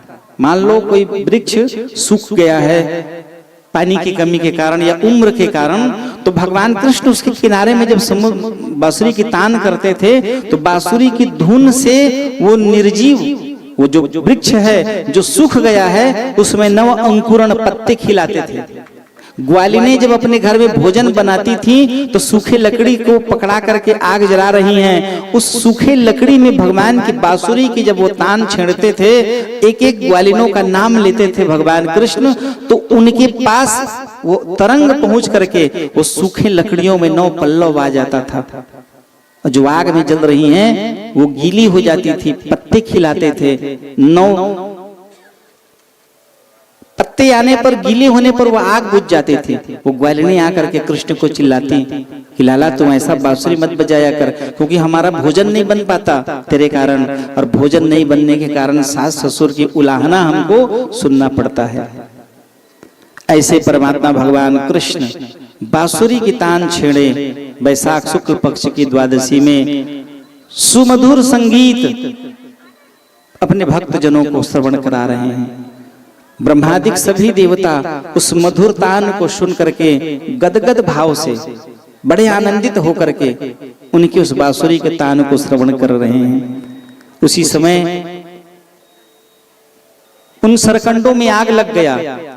गर्मी का दिन था, सूखे सरकंडे थे, एक दूसरे में घर्षण हुआ और आग की चिंगारी निकली और चारों तरफ वो भयंकर आग फैल गया। भगवान कृष्ण अपने बांसुरी के धुन में इतने मग्न थे, भगवान इतने आनंदित थे कि जिन जिन भक्तों को भगवान मानसिक ध्यान कर रहे हैं, सरकंडों में भयावह आग की लपटों में फंसी हुई उन गायों ने कृष्ण को याद किया। कृष्ण कृष्ण महावीर हे रामामित विक्रमा दावाग्निना दह्यनामस्तु प्रपन्नां तव मुहुर्मुधा। उन्होंने निवेदन किया कि हे प्रभु, हे जगतपते परमात्मा ने भगवान, ये दावाग्नि इतनी विशाल होकर के हमारी ओर बढ़ रही हैं, निकलने का हम जितना प्रयास करती हैं उतना ही ज्यादा ये लपटें हमें चारों तरफ से घेर रही हैं। ऐसे लग रहा है कि अब हमारा प्राणांत हो जाएगा। ये भगवान उनके जीवन की परीक्षा की घड़ी थी। ऐसे परीक्षा के समय में, ऐसे दुख के समय में, ऐसे भगवान को भूलो मत। ये कथा भगवान के श्री चरणों की ओर जीवात्मा को आकृष्ट करा रही है। जीवन में जब दावाग्नि, भयावह दावाग्नि लग जाए, ऐसा लगे कि मैं अब इससे बच नहीं पाऊंगा, मेरा प्राणांत हो जाएगा, तो उन गायों की तरह, उन ग्वालों की तरह एक बार मधुसूदन भगवान को पुकार के देखना। जिंदगी संवार देता है पर सांवला इम्तिहान लेता है, पर सांवला इम्तिहान लेता है। ये इनके जीवन का वो परीक्षा की घड़ी थी। उस दावाग्नि में फंसे हुए ग्वालों ने, गायों ने जैसे ही भगवान को करुण पुकार किया कि हे प्रभु, हे जगदाधार परमात्मा ने भगवान कृष्ण कृष्ण महावीर हे रामा मित विक्रमा, हे प्रभु आप हमारे प्राण की रक्षा करिए। और जैसे ही वो तरंग भगवान के कानों में सुनाई पड़ा, दौड़ते भागते हुए भगवान वहां पहुंचे और भगवान ने सबसे कहा अपनी आंखें बंद करो। और तुरंत जैसे ही उन्होंने अपनी आंखें बंद की, भगवान ने एक ही पल में पूरे अग्नि को उठा करके कृष्णाय तुभ्यं नमः ग्रहण कर लिया। सारी अग्नि को अपने अंदर में भगवान समाहित कर लिए और सुरक्षित उनके प्राणों की रक्षा की है भगवान ने। पुष्प की वर्षा हुई। सुखदेव जी से पूछ रहे हैं परीक्षित, प्रभु उस दावाग्नि को भगवान ने अपने मुख में कैसे ग्रहण किया? उस अग्नि के कारण भगवान को पीड़ा? तो कहे भगवान वासुदेव के मुख से ही अग्नि प्रकट हुई है, भगवान के मुख से ही अग्नि निकली है, भगवान के शरीर का एक हिस्सा है वो अग्नि। उसी अग्नि को भगवान ने अपने में समाहित किया। उन ग्वालों को, उन बछड़ों को, उन गायों को पता भी नहीं चला और एक ही पल में प्रभु उन गाय अग्नि को अपने में समाहित कर लिए। ऐसे परम कृपालु लीलाधारी भगवान उन सब जीवों को आनंद उत्सव प्रदान करा रहे हैं। अब धीरे धीरे समय व्यतीत हुआ, वर्षा ऋतु का समय आया। वर्षा ऋतु में वेणु गीत, वर्षा का गीत भगवान उनको श्रवण कराए। बिरहा पीड़म नटरवपो कर्णयो कर्णिकारम। और जगत पिता परमात्मा भगवान ने उन सबको सुख अनुभूत कराया। बारिश का समय आया, बारिश की बूंदे संसार की सबसे दिव्य सुगंध किसको कहा जाता है? न गुलाब को, न चमेली को। भगवान आकाश से गिरने वाले जल जब पृथ्वी पर पड़ता है तो उस जल के पड़ने से धूल के साथ संपर्क में जो निकलता है सुगंध, उसको भगवान अति प्रिय करते हैं। अति प्रिय है भगवान को। ऐसे परमात्मा भगवान वर्षा ऋतु के वेणु गीत श्रवण कराए।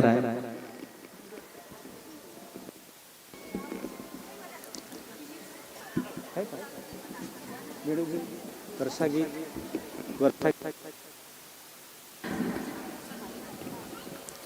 और बांसुरी की तान में भगवान उन सबको आनंद सुख की अनुभूति करा रहे हैं। जगतपति सभी जीव, क्योंकि जल गिरने पर नव अंकुरण, वृक्षों के पत्ते खिलते हैं, पुष्प आता है, घास उगते हैं और चारों तरफ का जो वातावरण है बड़ा ही सुरम्य आनंदमयी हो जाता है। जगतपति परमात्मा भगवान प्रेरित किए। उन दिनों भगवान ने भगवान कृष्ण की ही प्रेरणा से अब उस धाम को छोड़ करके वृंदावन की ओर भगवान आना चाह रहे हैं। भगवान ने प्रेरित किया। उस समय नंद उपनंद सभा बुलाई गई और बुला करके कहे कि गायों की संख्या हमारी बढ़ रही है, अब गोकुल में इनको चारण कर पाना संभव नहीं है, तो हमको और आगे की ओर जाना पड़ेगा। तो यहाँ को छोड़कर, गोकुल को छोड़ करके आगे हमको बढ़ना चाहिए। तो किस ओर जाना है? सभी ग्वालों में उपनंद ने खड़ा होकर निवेदन किया कि मेरी जानकारी में जहां गोवर्धन की तलहटी में बहुत दिव्य औषध रूपी घास है, जिसको चर के हमारी गायें दुग्ध प्रदान करेंगे, तो मेरे विचार में उन्हीं के तलहटी में हमको निवास बनाना चाहिए। उनके बात से सभी प्रसन्न होकर के ग्वाल बाल सभी छकड़े सजा करके गोवर्धन की ओर वो प्रस्थान किए और उन्होंने अपना निवास बनाया और उन्हीं के ऊंट में ये बड़े प्रसन्न चित्त होकर के आनंद पूर्वक निर्वहन कर रहे हैं। प्रेम से बोलो भक्तवत्सल भगवान की जय। एक दिन भगवान को उठने में विलंब हो गया।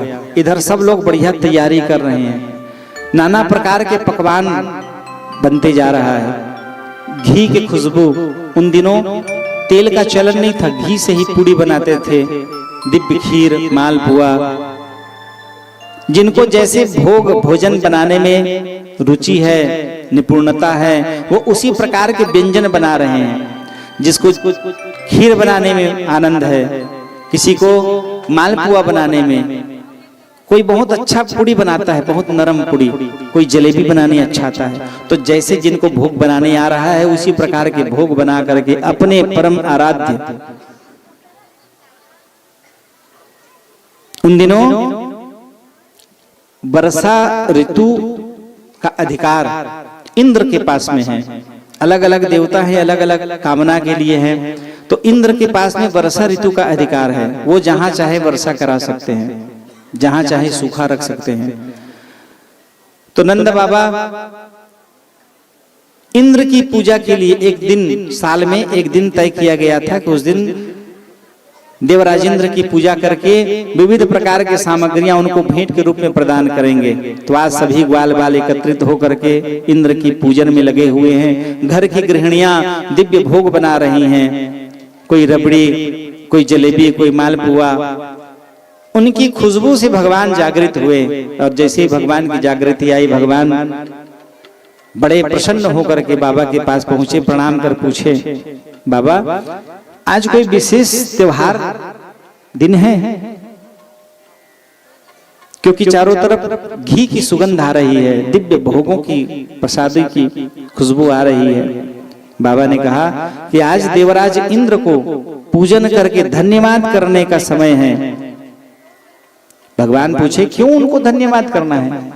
तो कहे वर्षा उनके हाथ में है, वर्षा ऋतु, और ये वर्षा कराते हैं जिससे पृथ्वी में घास उगता है, सबको शांति की प्राप्ति होती है। और उस घास को चर करके हमारी गायें दूध देती हैं, उसके दूध से हमारा परिवार चलता है।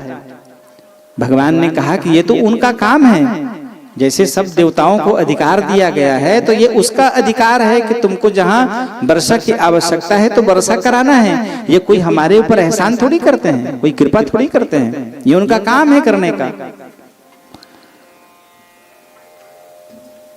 बाबा समझा रहे हैं, भगवान नहीं समझ रहे। भगवान ने कहा कि मेरे विचार में जिस गोवर्धन की छाती पे चढ़ के हमारे गायें चढ़ती हैं और गौचारण करके दिव्य दूध औषधि के रूप में हमें प्रदान कराती हैं, तो मेरे विचार में उस गोवर्धन की पूजा हमारे लिए श्रेयस्कर है देवराज इंद्र के बजाय, क्योंकि वो अपना काम कर रहे हैं। धन्यवाद अगर देना है, मान लो जल गिर रहा है और धरती माता यदि नहीं उगना चाहे, घास नहीं उगाना चाहे तो क्या करेंगे? उसके लिए अलग से पूजा करवाएंगे। इसलिए मेरे विचार में गोवर्धन की पूजा सबसे श्रेष्ठ है, गोवर्धन की पूजा करिए। नंद बाबा के साथ में उपनंद और जो नगर के लोग थे सभी सहमत हुए और सभी लोगों ने सहमति प्रदान की कि आज गोवर्धन की पूजा की जाएगी।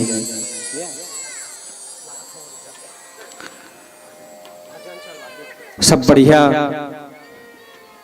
सुसज्जित होकर के नए वस्त्र धारण कर, साज श्रृंगार करके, अपने छगड़ों को सजा करके भगवान कहे कि वहां उत्सव मनाएंगे। हो सकता है उत्सव 2-4-10 दिन का हो, मेला जैसा वहां माहौल बनाना है। तो चलिए सबके सब बड़े आनंदित होकर के छगड़े में, अपने गाड़ी बैला में सजा करके गायों को भी ले जाओ, बच्चों को भी ले जाओ, अपने कोई सामान यहाँ मत छोड़ो, जो अमूल्य वस्तुएं हैं सबको लेकर के चलो। सब लोगों ने बड़ी प्रसन्नता पूर्वक सहमति प्रदान की कि हमारे अमूल्य वस्तु तो कन्हैया आप हो, आप जहां रहोगे वहां हमें और किसी वस्तु की कोई आवश्यकता नहीं रहेगी, क्योंकि हमारे पालनहार कृष्ण माने रक्षक, कृष्ण माने दयालु, कृष्ण माने दया करने वाले, कृष्ण माने भंडार भरने वाले, कृष्ण माने आनंद प्रदान कराने वाले आप ही हैं हमारे सब कुछ। उनके साथ ही साथ सभी ग्वाल बाल बड़े आनंद पूर्वक चले गए और वहां विधिवत गोवर्धन के पास जैसे पहुंचे, चौक पुर करके कलश रखा गया, भगवान की पूजन की गई। नंद बाबा मुख्य यजमान बन करके मां यशोदा सहित उनका पूजन किए। विधिवत पूजन के पश्चात परम लीलाधारी जगदीश्वर परमात्मा भगवान एक रूप भगवान ने उसी गोवर्धन में स्थापित किया और वो गोवर्धन प्रकट रूप में सब भक्तों को दर्शन देकर के कहने लग गए, मैं तुम्हारी भक्ति से दिव्य भोग भगवान को समर्पित किया जा रहा है।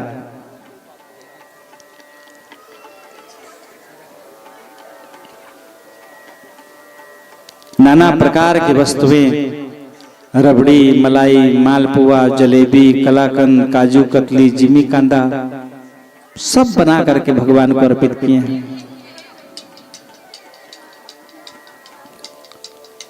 दिव्य भोग, दिव्य वस्तुएं, त्वदीयमस्तु गोविंद तुभ्यमेव समर्पयेत् प्रसीद पुरुषो भुक्त्वा गृहाणार्थ परो हरि।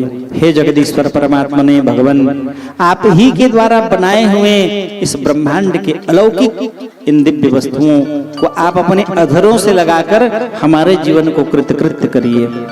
त्वदीयमस्तु गोविंद, ये आप ही का बनाया हुआ है। तुभ्यमेव समर्पयेत्, और आप ही को समर्पित कर रहे हैं। प्रसीद पुरुषो भुक्त्वा गृहाणार्थ परो हरि, आप अपने अधरों से लगा करके हमारे जीवन को कृतकृत्य करिए। एक ग्वाले के रूप में भगवान कृष्ण वहां हैं और दूसरा ग्वाले के रूप भगवान ने गोवर्धन के रूप में अपने आप को गोवर्धन में भगवान ने स्थापित किया। और वो गोवर्धन रूपी भगवान भोग को ग्रहण करके, जो स्वयं कृष्ण है, भोग को ग्रहण करके अपने भक्तों को कह रहे हैं कि मैं तुम्हारी भक्ति से, आराधन से और इस दिव्य भोग से मैं अति प्रसन्न हूं। तुम्हारी सारी मनोकामनाएं पूर्ण हो, तुम्हारा जीवन मंगलमय आनंदित हो।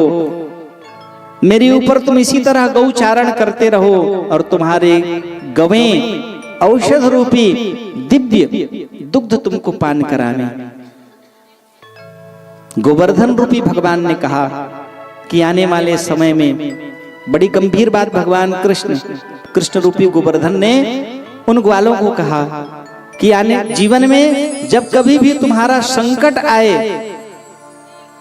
जब कभी तुमको ऐसा लगे कि मैं विविध संकटों में घिरा हूं, इन संकटों से निकलने का कोई मार्ग न दिखे, मन व्याकुल हो, व्याग्र हो, मन में कई प्रकार की झंझावाट से जब तुम घिर जाओ, कहीं कोई मार्ग न दिखे, तो गोवर्धन रूपी भगवान कह रहे हैं कि इस कन्हैया की शरण में चले जाना। ये नंद का लाला तुम्हारे जीवन की सारी समस्याओं का समाधान कर देगा। कृष्ण एक ऐसा प्यारा दिव्य नाम है इसका, इसके नाम ले देने मात्र से ही संकट अपने आप भाग जाएंगे। कृष्णाय वासुदेवाय हरे परमात्मने प्रणतः क्लेशनाशाय गोविंदाय नमो नमः। ये ऐसा दिव्य मंत्र है, बारंबार यदि आप इस मंत्र का जाप करोगे तो जीवन के सारे कष्टों को, प्रणत क्लेश नाशाय, प्राण संकट भी यदि रहे उससे भी भगवान आपको मुक्त कर देंगे। प्रणतः क्लेश नाशाय, वो क्लेश, वो पीड़ा प्राण हरण तक में भी होगी तो भगवान शमन करेंगे। किसी के पास जाने की जरूरत नहीं है, किसी के पास जाने की आवश्यकता नहीं है। गोवर्धन रूपी नारायण ग्वालों को कह रहे हैं कि इसकी शरण में चले जाना। तुम्हारी जीवन की सारी व्यथा, तुम्हारे जीवन के सारे कष्टों को, तुम्हारे जीवन के सारे दुखों को ये नष्ट कर देगा। कथा सुनने से क्या मिलता है?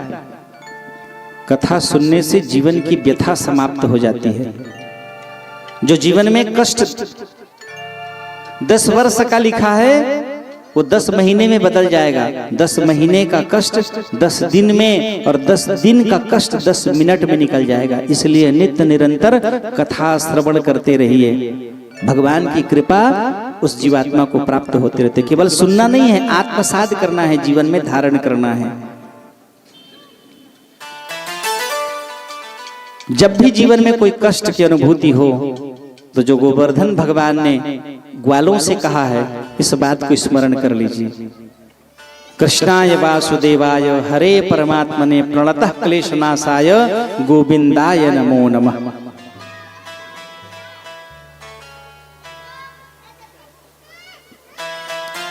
ऐसे ऐसे दिव्य मंत्र हैं, मेणु गीत, वर्षा गीत, इनका यदि मानसिक जाप या आजकल यूट्यूब में आ गया है, इसको लगा लो तो गायों का दूध बढ़ जाता है, घर की विपदाएं कम हो जाती हैं, कोई रोग शोक से व्याकुल है उसमें शमन मिलने लग जाता है।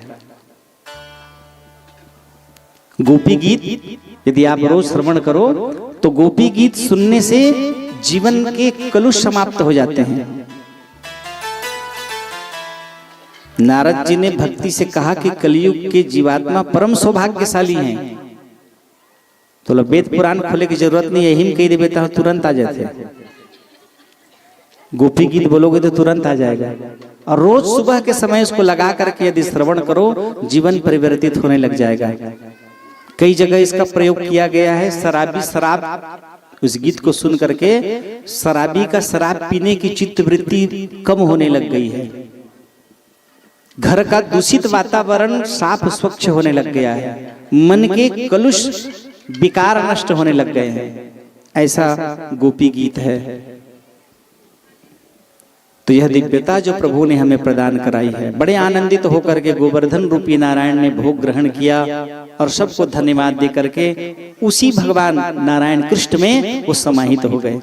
प्रेम से बोलो भक्तवत्सल भगवान की जय। तत्पश्चात इंद्र को सूचना मिली, नारद जी जाके बताए स्वर्गलोक में जो दिव्य सुगंध आनी चाहिए वो सुगंध नहीं आ रही है। देवराज ने कहा क्यों आनी चाहिए? कहे आज पूजा का दिन है और आपकी पूजा होती है तो जो दिव्य भोग प्रदान की जाती है वो तो नहीं दिख रहा है। भगवान नारद जी ने बताया कि वो नंद का लाला गोवर्धन की पूजा करा रहा है। तुरंत बुलाए और सेवक से कहे जाओ चारों प्रकार के प्रलयकालिक मेघ, आंबर्तक, सांबर्तक, वरुण और द्रोण, ये चार प्रलय के समय में वर्षा कराते हैं। चारों को बुलाया कहे जाओ पूरब पश्चिम उत्तर दक्षिण चारों तरफ से ब्रजमंडल को घेर लो और इतना बारिश कराना, इतना वर्षा कराना कि किसी को पता मत चले यहाँ पर ब्रज नाम का कोई जगह था, ब्रजमंडल था, किसी को पता मत चले। माने इतनी वर्षा कराना कि वर्षा में वो बह जाए और लोगों की चित्त वृत्ति से भी वो नष्ट हो जाए। अरे मान लो वर्षा कराओगे, नवा गांव बह जाएगा तो जो आदमी तखतपुर में है उसको तो मालूम है नवा गांव कहाँ है, लेकिन इतनी वर्षा कराना कि तखतपुर में बसा हुआ आदमी भी इस नवा गांव को भूल जाए कि यहाँ नवा गांव नाम का कोई जगह था, वृंदावन। इतनी वर्षा कराना तो वे चारों आदेश पाकर के निकले। चारों दिशा में पूर्व पश्चिम उत्तर दक्षिण भयंकर घोर वर्षा प्रारंभ हुई। अब भगवान तो जान रहे हैं, यही सारी बात गोवर्धन रूपी भगवान कृष्ण ने ग्वालों को बताया कि जीवन में संकट आए तो इसकी शरण में चल देना। गरजने लगा ग्वाल बाल, नंद बाबा कन्हैया को पुकारे, लाला देख भयंकर बवंडर के रूप में बारिश आ रही है। भगवान कृष्ण कहे बाबा चिंता मत करो, ये गोवर्धन है ना, गोवर्धन हमारी रक्षा करेंगे। एक ही पल में भगवान ने प्रणाम कर निवेदन किया और गोवर्धन अपने आप स्थान से उड़ गए और भगवान ने छीनी उंगली में गोवर्धन को धारण किया। प्रेम से बोलो गोवर्धन धरण भगवान की जय। बोलिए श्री कृष्णचंद्र भगवान की जय। छटा तेरी तीन लोक से न्यारी है गोवर्धन महाराज। छटा तेरी तीन लोक से न्यारी है गोवर्धन महाराज। छटा तेरी न्यारी है गोवर्धन महाराज। गोवर्धन महाराज हमारे प्रभु गोवर्धन महाराज। गोवर्धन महाराज हमारे प्रभु गोवर्धन महाराज। छटा तेरी तीन लोक से न्यारी है गोवर्धन महाराज। छटा तेरी तीन लोक से न्यारी है गोवर्धन जितो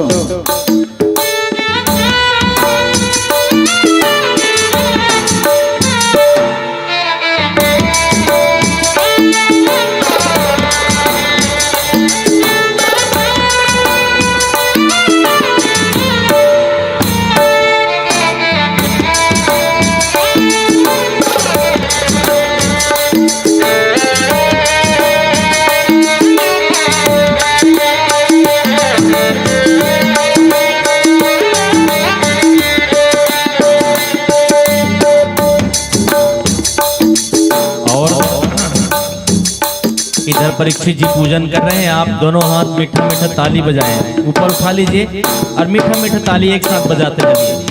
सबके हाथ ऊपर पूरा उठा लीजिए और मीठी मीठी ताली बजाते गाइए। छटा तेरी तीन लोक से न्यारी है गोवर्धन महाराज। छटा तेरी तीन लोक से न्यारी है गोवर्धन महाराज।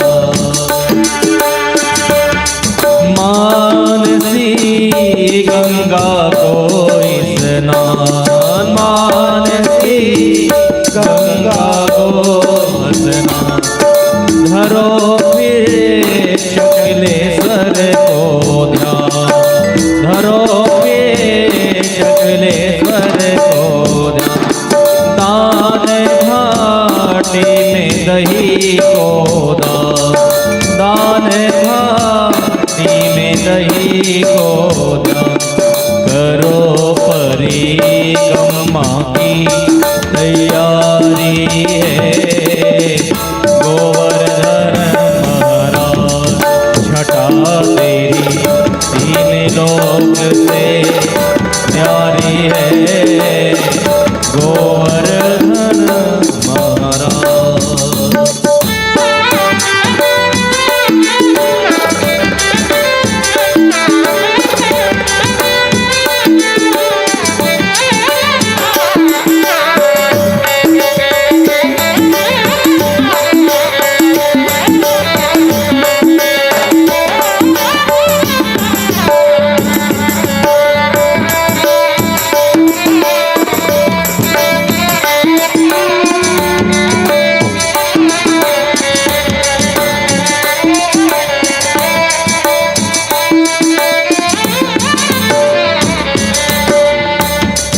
धन्य जो वास करे गिरिरा, धन्य जो वास करे गिरिरा।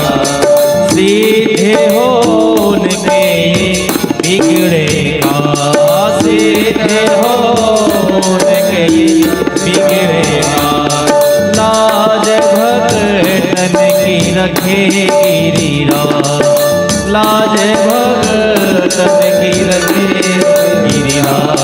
श्याम तेरे चरणों की बलिहारी है, गोवर्धन महाराज जटा तेरी तीन लोक से नारी है, गोवर्धन महाराज जटा तेरी तीन लोक से न्यारी है, गोवर्धन महाराज, गोवर्धन महाराज, गोवर्धन।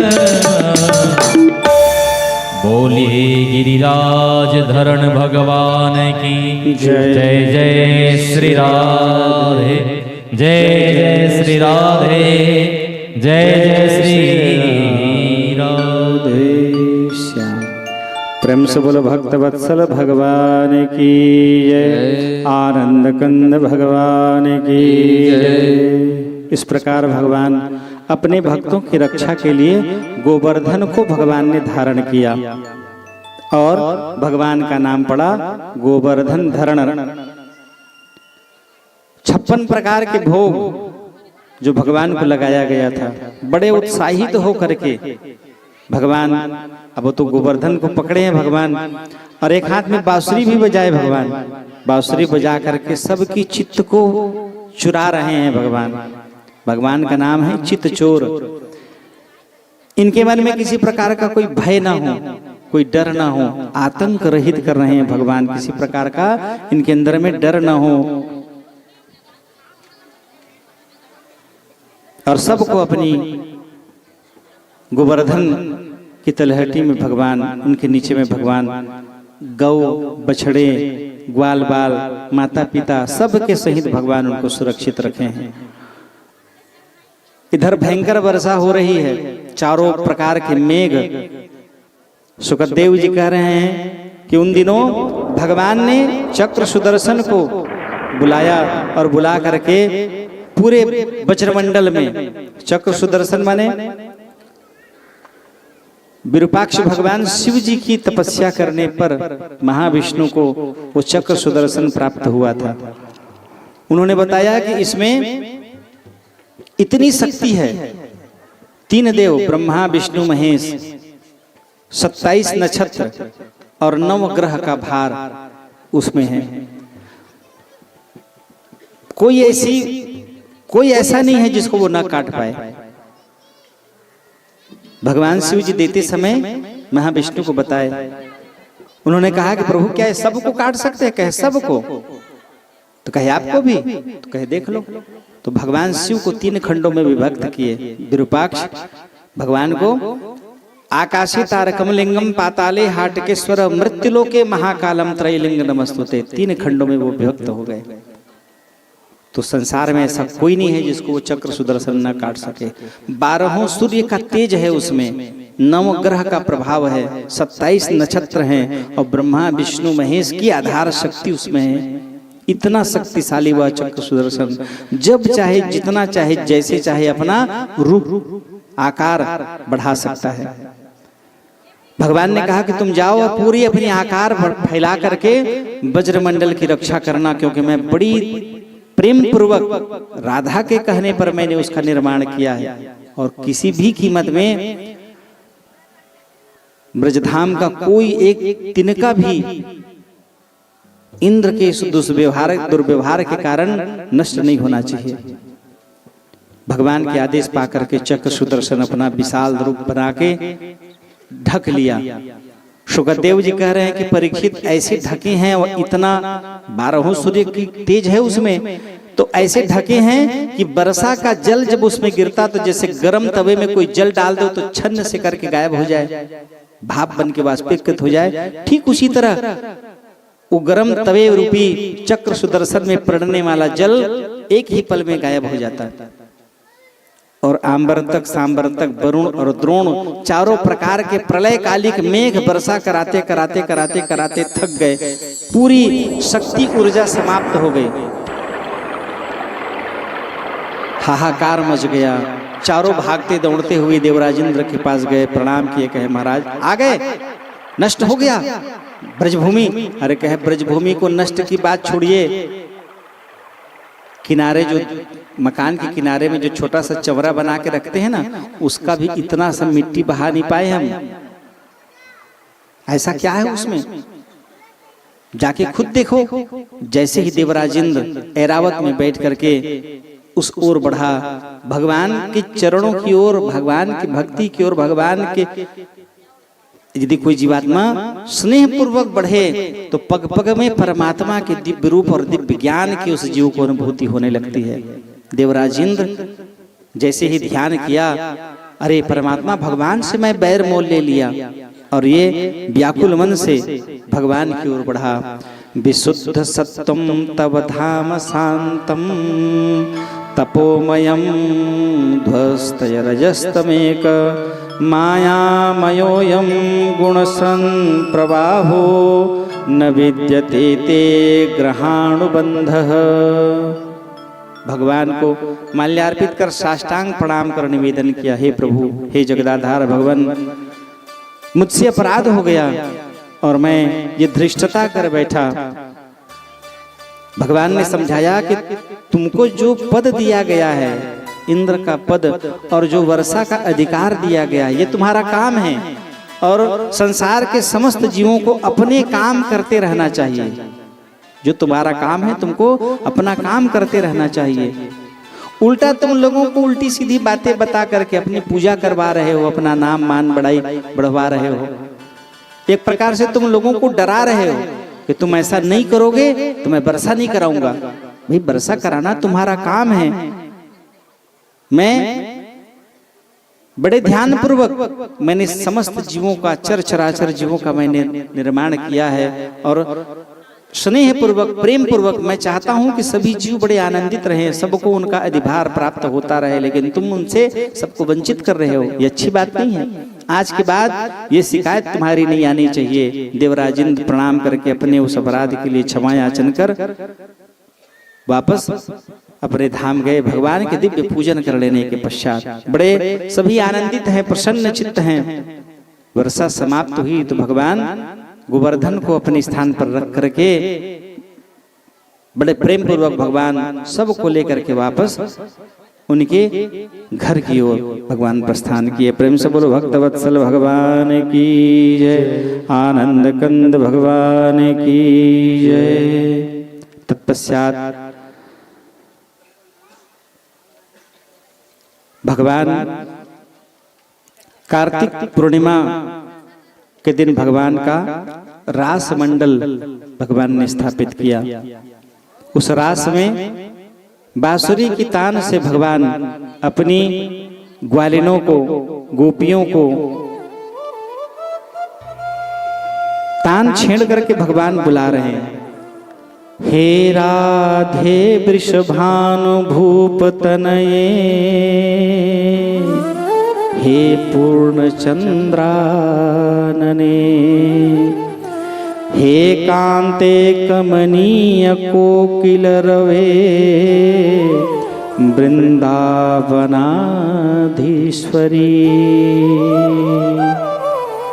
हे मत प्राण परायणे च सुभगे,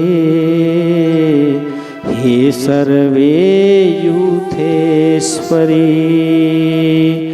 आगत्यं चरितं त्वमन्त्र विपने, मान दीनमानंदये। एक एक ग्वालिनों का भगवान की जो अनन्य भक्ति हैं उनका नाम लेकर के बांसुरी की तान में भगवान बुला रहे हैं। हे राधे वृषभानु भूप तनये, गांधर्व के मोहिनी, हे कृष्णानन पंकज भ्रमरी के प्राण प्रिय माधवी। हे वृंदावन नागरी गुण निधे दामोदर प्रिय, हे श्री ललितादिक प्रियतमे प्राणाधिके पाहि माम्। बांसुरी की तान छेड़ करके भगवान कार्तिक कृष्ण पक्ष की पूर्णिमा को, शरद ऋतु की रात्रि, बांसुरी के तान में एक एक ग्वालिनों का नाम ले लेकर के भगवान बुला रहे हैं। सायंकालिक समय में भगवान तान छेड़े ये भोजन बना रहे हैं। सुखदेव जी परीक्षित को कहे कि भगवान नवजीवन रूपी बांसुरी, भगवान का जब अधरों से लगाकर भगवान बांसुरी की तान करते थे तो उस बांसुरी में ऐसे रसमयी संगीत निकलता था, मरणासन्न व्यक्ति भी जीवित हो जाए। सूखे वृक्षों में नव पल्लव खिल जाते थे। आग में ग्वालिने सूखी लकड़ियों को डाल करके भोजन बना रही हैं। तो बांसुरी की तान जब भगवान छेड़ते थे तो बांसुरी की आवाज बढ़ते बढ़ते, जिसका नाम लेकर के भगवान बुला रहे हैं, उनके कक्ष में, उनके घर में जब उनका प्रवेश होता तो चूल्हे में जल रही वो लकड़ी गीली हो जाती थी और गीला होकर के उसमें नौ पल्लव खिल जाते थे, नए पत्ते आ जाते थे, जैसे उसमें मृत लकड़ियों में नवजीवन आ गया हो। और गीले होने पत्ते निकल आने पर वो आग बुझ जाता था और आग बुझने पर भोजन में जो विलंब, जो धुआं चारों तरफ फैलता था तो सास ससुर उलाहना दे करके उन ग्वालिनों को उलाहना देती थी। ये ग्वालिने मधुर तान सुन करके विचलित हो जाती थी, व्याकुल हो जाती थी। हे श्यामा सुभगे स्वभाव चपले चित्रे विशाखे प्रिय, हे चंद्रावली श्यामले चललिते, हे तुंग भद्र प्रवे, हे भद्रे सुखदे च चंचल चलते, हे स्वर्ण रेखारभे, अन्याया मम वल्लभा ब्रज परे, तास्तूर्णमागच्छत। तुम शीघ्रता से यहाँ पर आगच्छत, शीघ्रता से यहाँ पर आओ। ये ग्वालिने भगवान के उस स्थान को सुन करके व्याकुल होकर जल्दी जल्दी वहां से भागते हुए भगवान के पास पहुंचते। भगवान उनको देख करके स्वागत कर रहे हैं। स्वागतम वो महाभागा प्रियम किम करवाणि वह, वज्रस्थानामयं कच्चिदं व्रतागमनाकरणम। स्वागतम, आपका स्वागत है। और भगवान पुष्प की वर्षा करके उन ग्वालिनों का स्वागत करते और इस प्रकार रास रासेश्वर भगवान उन ग्वालिनों के साथ दिव्य रास में उनको आनंद की अनुभूति कराते। प्रेम से बोलो भक्तवत्सल भगवान की जय, आनंद कंद भगवान की जय। और भगवान सबको सुख प्रदान करा करके भगवान ने सुदर्शन और शंखचूड़ का प्रभु उद्धार कराए। तत्पश्चात अरिष्टकासुर जिसको कंस ने भेजा था, भगवान उसको अपने धाम भेज करके मुक्त किया। तत्पश्चात राक्षस राज कंस देवकी वसुदेव को पुनः बंदी गृह में बंद करके और भगवान कृष्ण को लिवाने के लिए अक्रूर जी को भेजे। अक्रूर भगवान कृष्ण के चाचा हैं। उनका गमन हुआ। जाते जाते मन में विचार कर रहे हैं कि जगदीश्वर परमात्मा भगवान मेरे भतीजे के रूप में उनका अवतरण हुआ है। परम कृपालु भगवान ने मुझ पर ऐसी कृपा की है कि मैं आज उनको लिवाने के लिए चले जा रहा हूं। भले मेरे भैया देवकी वसुदेव दोनों बंदी गृह में, पुनः उनको बंद कर दिया गया है और सूचना दी गई है कि तुम जाके उसको बता देना, यदि वो विलंब करेगा तो इनके प्राण खतरे में हैं और जल्दी से जल्दी उसको लिवा के लाओ।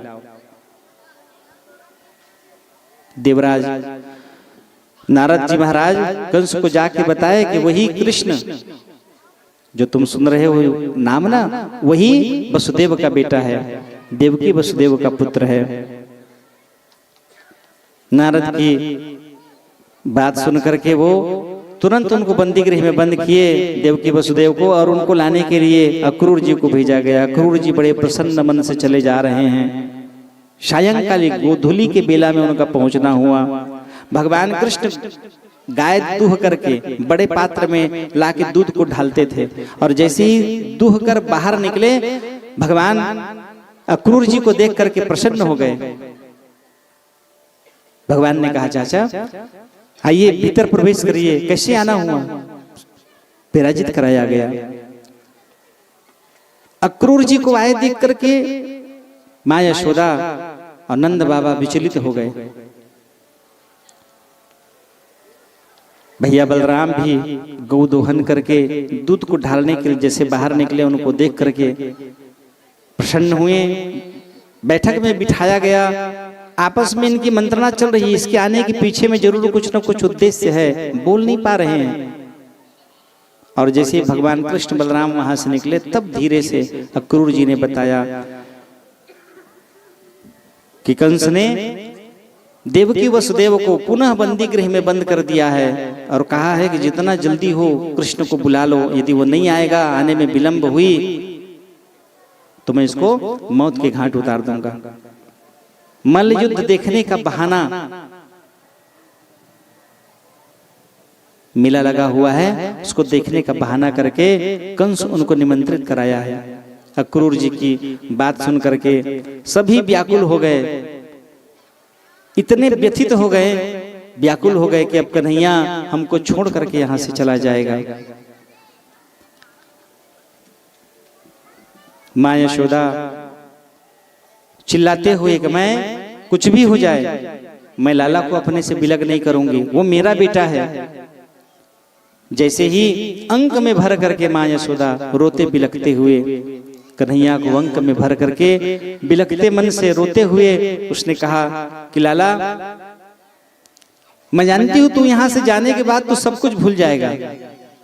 भगवान ने कहा कि माँ, मैं तेरा बेटा हूं, कल भी था, आज भी हूं और कल भी रहूंगा। तो ऐसा क्यों विचार करती है कि यहाँ से जाने के बाद मैं तुझे भूल जाऊंगा, तुम्हें छोड़ दूंगा? अरे मैं जा रहा हूं तो आने के लिए जा रहा हूं, जाऊंगा अपना काम समाप्त करके जल्दी वापस आ जाऊंगा। माँ यशोदा हृदय से लगा करके व्याकुल मन से बिलखते रोते हुए अविरल आंखों से अश्रु की धाराएं माँ यशोदा की बह रही हैं। माँ ने कहा कि लाला, मैं जानती हूँ यहाँ से जाने के बाद उस चकाचौंध में मथुरा गोकुल से तुम ब्रजधाम आए, अब यहाँ से तुम्हारा जो जाना हो रहा है ना, मैं जान रहा हूं तुम वापस नहीं आओगे। भगवान ने कहा कि माँ विश्वास रखो, मैं जल्दी अपना काम पूरा करके वापस आ जाऊंगा। एकदम व्याकुल अविरल अश्रु की धाराएं बह रही हैं। माँ यशोदा को उसकी बातें, पूर्व की घटनाएं याद आ रही हैं। भगवान ने कहा था कि माँ मैं नहीं माखन खायो। उस समय भगवान गाय चराना बंद कर दिए थे। मैं नहीं जाऊंगा गाय चराने के लिए, मैं तेरा बेटा नहीं हूं ना, इसलिए तुम मेरे साथ ऐसा व्यवहार कर रही हो। इन ग्वालिनों के कहने पर तुम इस तरह मेरे साथ व्यवहार करती हो। इन ग्वालिनों के कहने पर तुम बार बार मुझे डांटती चिल्लाती हो। मैं तेरा बेटा नहीं हूं ना। जैसे ही भगवान ने कहा मैं तेरा बेटा नहीं हूं, हृदय से लगा करके व्याकुल होकर के माँ यशोदा रोने लग गई। आज इसी बात को स्मरण करके माँ यशोदा कन्हैया को समझा रही है कि लाला, जो कुछ भी तुम्हारे साथ मेरा व्यवहार हुआ उसको मन में मत रखना, उसको भूल जाना और मुझे याद करते रहना। भगवान ने कहा कि माँ तू को याद करने की मैं कैसे भूलूंगा तुमको। वो बातें, वो जो मैं समय तुम्हारे साथ व्यतीत किया हूं मैं कैसे भूल पाऊंगा। और रोते बिलखते धीरे धीरे धीरे धीरे करके सुबह का समय हो गया। जैसे ग्वाल बालों को पता चला, सभी व्यथित व्याकुल हो गए। अपने प्राणधन कृष्ण से कोई विलग नहीं होना चाहते, न ग्वाल न बाल न गाय न बछड़े, सभी रंभा रंभा करके जोर जोर से भगवान को पाने का, जैसे वो रंभा करके बताना चाह रही हो कि कन्हैया मत जाओ, कन्हैया मत जाओ, यहीं रहो। वो रंभा करके आवाज दे करके गायें तक कह रही हूं। ग्वालों ने एक घेरा बना लिया कि हम अपने कन्हैया को नहीं जाने देंगे। भगवान सबको आश्वस्त किए। गायें रो रही हैं, ग्वालिनें रो रही हैं, भगवान के मित्र रो रहे हैं। सबको भगवान ने आश्वस्त किया और आश्वस्त करके समझाया कि मैं जल्दी से जल्दी वापस आऊंगा। कुछ दिन का मेरा वियोग है। जिस काम के लिए मेरा अवतरण हुआ है उन कामों को मुझे करते रहने दो। यहाँ तक का यही मेरा समय था, ये समय पूर्ण हुआ।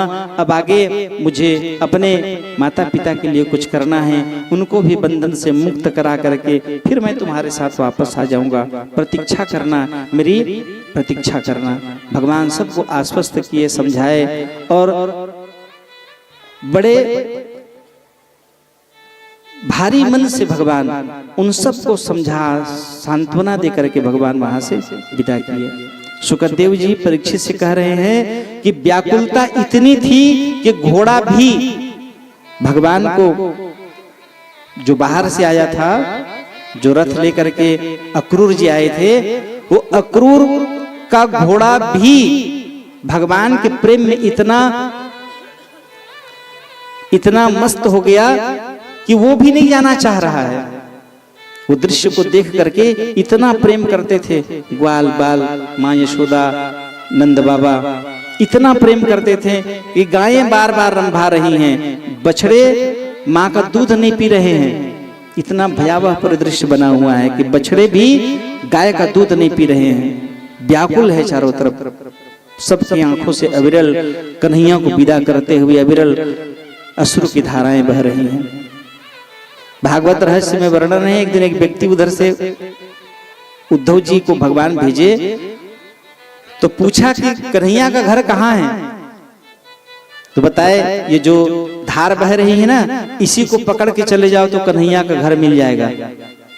उद्धव ने पूछा कि ये क्या है, तो कहे भगवान कृष्ण जब छोड़ के गए हैं ना, तो उनकी गाय और माँ यशोदा नंद बाबा की आंखों से जो अश्रु की धाराएं बह रही हैं ना, ये उसी की धार है, ये उसी की धार है। कन्हैया की प्रतीक्षा में उस ओर बह रही है। इतना प्रेम करते थे भगवान कृष्ण को, गायें तक बछड़े तक। और व्याकुल मन से भगवान कृष्ण सबको सांत्वना देकर मैं जल्दी आऊंगा कह के विदा किए। बीच मार्ग में राधा मिली। राधा ने भगवान कृष्ण को रोककर कहा, मैं तुमको रोकूंगी नहीं, मैं जान रही हूं मेरे रोकने से तुम रुकोगे नहीं। माँ को छोड़ के आ गए, पिता को छोड़ के आ गए, और तुम्हारा जाना वहां फर्ज भी है, तुम्हारी जिम्मेवारी भी है, क्योंकि वो माता पिता बहुत कष्ट में हैं। क्या मुझे बता सकते हो कि मैं किस आधार से तुम्हारी प्रतीक्षा करूं? भगवान कृष्ण ने कहा कि राधे, मेरी प्रतीक्षा करना अपने नैनों में मुझे बसा करके, अपनी आंखों में मुझे बसा करके, नैनों में बसा करके मुझे रखना।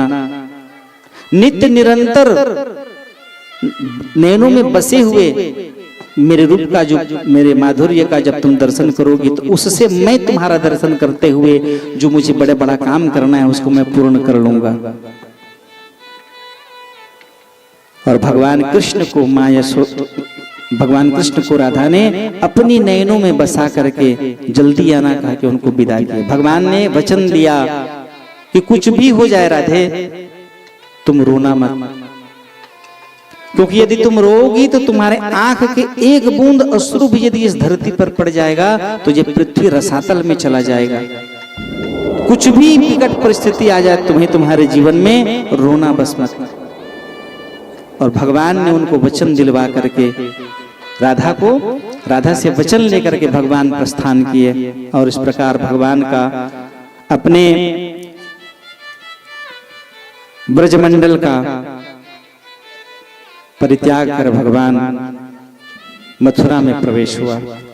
भगवान का प्रवेश के पूर्व में अक्रूर जी के मन में एक भाव जागृत हुआ कि सही में कन्हैया है, जगतपति परमात्मा भगवान है। जैसे ही भाव जागृत हुआ, अक्रूर जी ने कहा कि लाला थोड़ी देर रुको, मैं स्नान कर लेता हूं। और जैसे ही वो जमुना जी में स्नान करने के लिए डूबे तो वही कन्हैया कृष्ण भगवान बांसुरी बजाते हुए उनको जमुना की तलहटी में दिखाई पड़े। फट से उठे और देखे तो एक बांसुरी बजाता हुआ, फिर डुबकी लगा रहे हैं तो जमुना जी के अंदर में उनको दिख रहे हैं। निवेदन किए, तब भगवान उनके दोनों बाह पकड़ करके कह रहे हैं कि चाचा, जिस कन्हैया को तुम रथ में देख रहे हो, जिसको तुम यहाँ अनंत रूप में देख रहे हो, मैं वही कृष्ण हूं। भूतल का भार उतारने के लिए, अपने भक्तों के ऊपर कृपा करने के लिए, उनकी भक्ति के प्रतिसाद मेरा अवतरण हुआ है, उनको वही सुख प्रदान कराने के लिए। अति प्रसन्न होकर के अक्रूर जी भगवान के चरणों में प्रणाम किए। और इस प्रकार भगवान बांसुरी की नाद करते हुए उनका मथुरा में प्रवेश हुआ। जैसे ही उनका प्रवेश हुआ कि आप जाइए घर, हम कुछ दूर भ्रमण करके आते हैं। जमुना की तलहटी में एक धोबी राजा के वस्त्र कांच के सुखाया हुआ है। वहां पहुंचते ही भगवान कहे, ग्वाल बालों को लेकर के गए हैं तो कहे अपनी अपनी इच्छा के अनुसार नाप लो और जैसे जिनका वस्त्र है पहन लो। एक पहनने को तैयार हुआ ही है श्री दामा, इतने में ही वो धोबी आया और फट से छीन लिया। बाप का माल समझ रहे हो, राजा के घर का सामान है, वस्त्र है, तुम्हारे चक्कर में मेरा प्राण चला जाएगा। और उसके हाथ से लूट लिए। भगवान उसको लूटते देख करके इतने क्रोधातुर हुए और दोनों हाथ को एक ही साथ ऐसे लगा के ऐसे प्रहार किए कि वहीं उसका राम नाम सत्य हो गया। शुकदेव जी बताए कि ये पूर्व जन्म में वही धोबी है जिसके कारण जानकी जी को त्यागना पड़ा भगवान राम को। आज वही धोबी कृष्ण के राजा कंस के घर में धोबी बन करके सेवा वस्त्र सेवा करने के लिए अवतरित हुआ है। और भगवान एक मुष्टिका के प्रहार में उसको प्राणांत करा दिए। अपनी इच्छा के अनुसार सभी वस्त्र धारण करके अब नगर में प्रवेश किए। नगर के लोग उनको देख करके बड़े उत्साहित आनंदित हो गए, पुष्प की वर्षा किए, माल्यार्पण कराए, दिव्य भोग उनको प्रदान कराए। और भगवान कृष्ण भी अपने उन भक्तों को पा करके बड़े प्रसन्न हैं। भगवान का पहुंचना हुआ जहां पर धनुष रखा हुआ है, धनुष यज्ञ, वहां पहुंचे। ब्राह्मणों ने उनको रोकना चाहा, रुकिए मत आइए यहाँ। और भगवान गति से गए और जाकर के भगवान ने धनुष को उठा करके प्रणाम किया और उठा के प्रत्यंचा चढ़ाए। फटाक से टूट गया, उसकी गर्जना कंस तक सुनाई पड़ी। कंस भयभीत हो गया, वो जान गया कि अब मुझे मारने वाला प्रवेश कर गया है, क्योंकि वो ऐसा धनुष है जिसको 10 हाथी भी अपनी जगह से नहीं हिला पाते, जिसको खेलते खेलते भगवान ने प्रत्यंचा चढ़ा करके तोड़ दिया। पुष्प की वर्षा हुई, सभी लोग भगवान की जय जयकार किए। अब भगवान मल्ल युद्ध की ओर गए। कुबड़िया हाथी उसको मदिरा पिला करके, एक तो बहुत विशाल था, ऊपर से उसको मदिरा पिला करके भगवान के मार्ग रोकने के लिए ले जाया गया।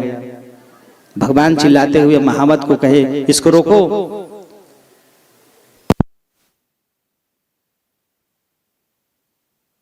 सुंदरी बन गई। भगवान के धनुष भंग करते ही आवाज कंस तक पहुंची। वो आतंकित हो गया, भयभीत हो गया। कुबलिया पीड़ हाथी भगवान को रोकना चाहे, भगवान क्रोधित होकर के वज्र मुष्टिका का प्रहार किए और वहीं उसका प्राणांत हो गया।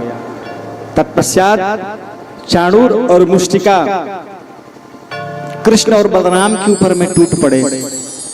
उस मल्ल युद्ध को देख रहे सभी जन, ये तो बड़ा घोर अन्याय है, अत्याचार है। इतने सुकोमल ये दोनों बालक और वज्र की तरह ये चाणूर और मुष्टिका, ये उचित युद्ध नहीं हो रहा है, ये उचित मल्ल युद्ध नहीं हो रहा है। अपने बराबरी के साथ यदि लड़े कोई तो समझ में आता है, ये इतने सुकोमल है और इनके साथ युद्ध कर रहा है। वहां ऊपर अट्टारिका में बैठा कंस बड़े जोर से गर्जन करता हुआ, डर के मारे सभी लोग देख रहे हैं उस दृश्य को, कोई विरोध नहीं कर पा रहा है। इतने में भगवान कृष्ण पलक झपकते ही चाणूर और मुष्टिका के ऊपर में कृष्ण और बलराम दोनों टूट पड़े और धरती पर पटक दिया। और विद्युत गति से भगवान उसके ऊपर में चढ़ के वज्र के समान मुष्टिका का प्रहार किया। एक ही पल में कृष्ण और बलराम के प्रहार, मुष्टिका का प्रहार करने से चाणूर और मुष्टिक दोनों का प्राणांत हो गया और भगवान के धाम को प्राप्त हुए। इतने में भगवान कृष्ण उछल करके सिंहासन में विराजित कंस के ऊपर छाती में कूद गया और कूद के वहीं से उठा करके उनको उस मल्ल क्षेत्र में जहाँ युद्ध होना है वहीं पर पटक दिया। उस भूमि में गिरे हुए कंस के छाती में चढ़ करके भगवान कृष्ण ने वज्र की तरह मुष्टिका का जब प्रहार किया, एक ही पल में कंस का राम नाम सत्य हो गया और कंस भगवान के परम पद को प्राप्त हुआ। प्रेम से बोलो भक्तवत्सल भगवान की जय, आनंद कंद भगवान की जय। बोलिए श्री कृष्णचंद्र भगवान की जय। तत्पश्चात भगवान कंस के कारागृह में बंधे हुए देवकी और वसुदेव दोनों को मुक्त कराने के लिए भगवान वहां से दौड़ते हुए कारागृह की ओर भगवान चले जा रहे हैं। बंदी गृह में ताला को तोड़कर जल्दी से उनको मुक्त कराया गया। आज 14 वर्ष के बाद देवकी अपने उस पुत्र को, जिसको बंदी गृह में जहां से उसका अवतरण हुआ था वहीं पर उसका मिलन हो रहा है। जिस बंदी गृह से प्रथम दुग्ध पान करा करके माँ देवकी ने जिस लाल को विदा किया था, आज वही पुत्र उनको मुक्त कराने के लिए वो बंदी गृह में आए हुए हैं। भगवान को अपने हृदय से लगा करके, कृष्ण को अपने हृदय से लगा करके फफक के देवकी, वसुदेव और भगवान कृष्ण व्याकुल होकर के रोने लग गए। इतनी व्याकुलता उनके जीवन के वो कष्ट की अनुभूति हृदय से लगा करके भगवान कृष्ण करने लग गए कि मुझसे विलग होकर के मेरी माँ देवकी और पिता वसुदेव जी कैसे अपना जीवन निर्वहन किए हैं। हृदय से लगाते ही पूरा दृश्य, पूरा मंजर उनके सामने में प्रकट हो गया। अत्यंत व्याकुल होकर के दोनों रो रहे हैं। देवकी बिलक करके रोने लग गई और लाला को हृदय से लगाने के बाद दोनों कपोल गाल में हाथ रख करके कन्हैया के माथे को चूम करके देवकी ने कहा कि लाला, मैं सुनी हूं तो जगतपति परमात्मा भगवान का अंशावतार है, महाविष्णु के अंश के रूप में तेरा अवतरण हुआ है। क्या एक परमात्मा को, क्या एक भगवान को, क्या एक जगतपति को अपनी माँ की याद नहीं आती कभी? क्या एक भगवान को अपने माँ के पास पहुंचने के लिए 14 वर्ष का समय लग जाता है? इतना कठिन मेरे जीवन में क्यों इतनी कठिनाई समय आया? रोते बिलखते माँ के आंसू को पोंछते हुए खुद रो रहे हैं कन्हैया, माँ भी रो रही है और कृष्ण भी रो रहे हैं। माँ के आंसू को पोंछते हुए कन्हैया ने कहा कि माँ, ये संसार जिस बंधन में बंधा हुआ है और इस संसार के बंधन को, बंधे हुए बंधन को, उन्हीं बंधनों में मैं स्वयं बंधा रहता हूं। तुम्हारे मन में लग रहा है कि जगतपति होकर के भगवान को अपने मां से मिलने के लिए इतना समय लग जाता है। पूरा पागल है तुम, पूरा पागल है।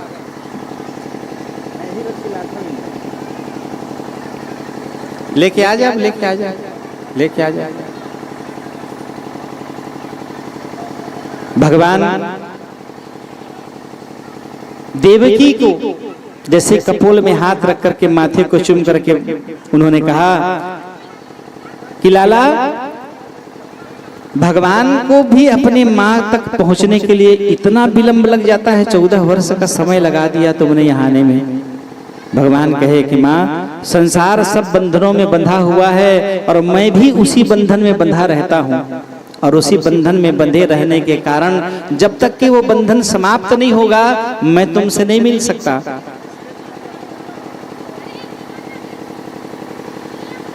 पूर्व जन्म में मेरी तपस्या करके तुमने मांगा था और उस मांग पर ही मैं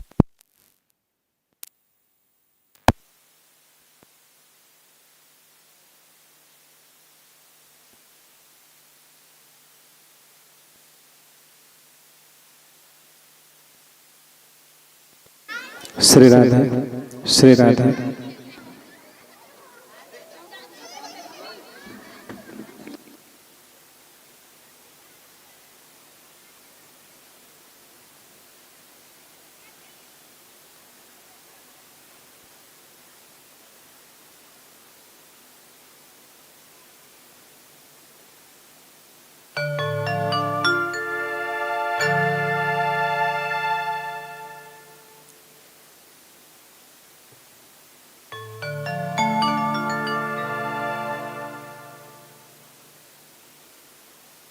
ठीक ठीक ठीक।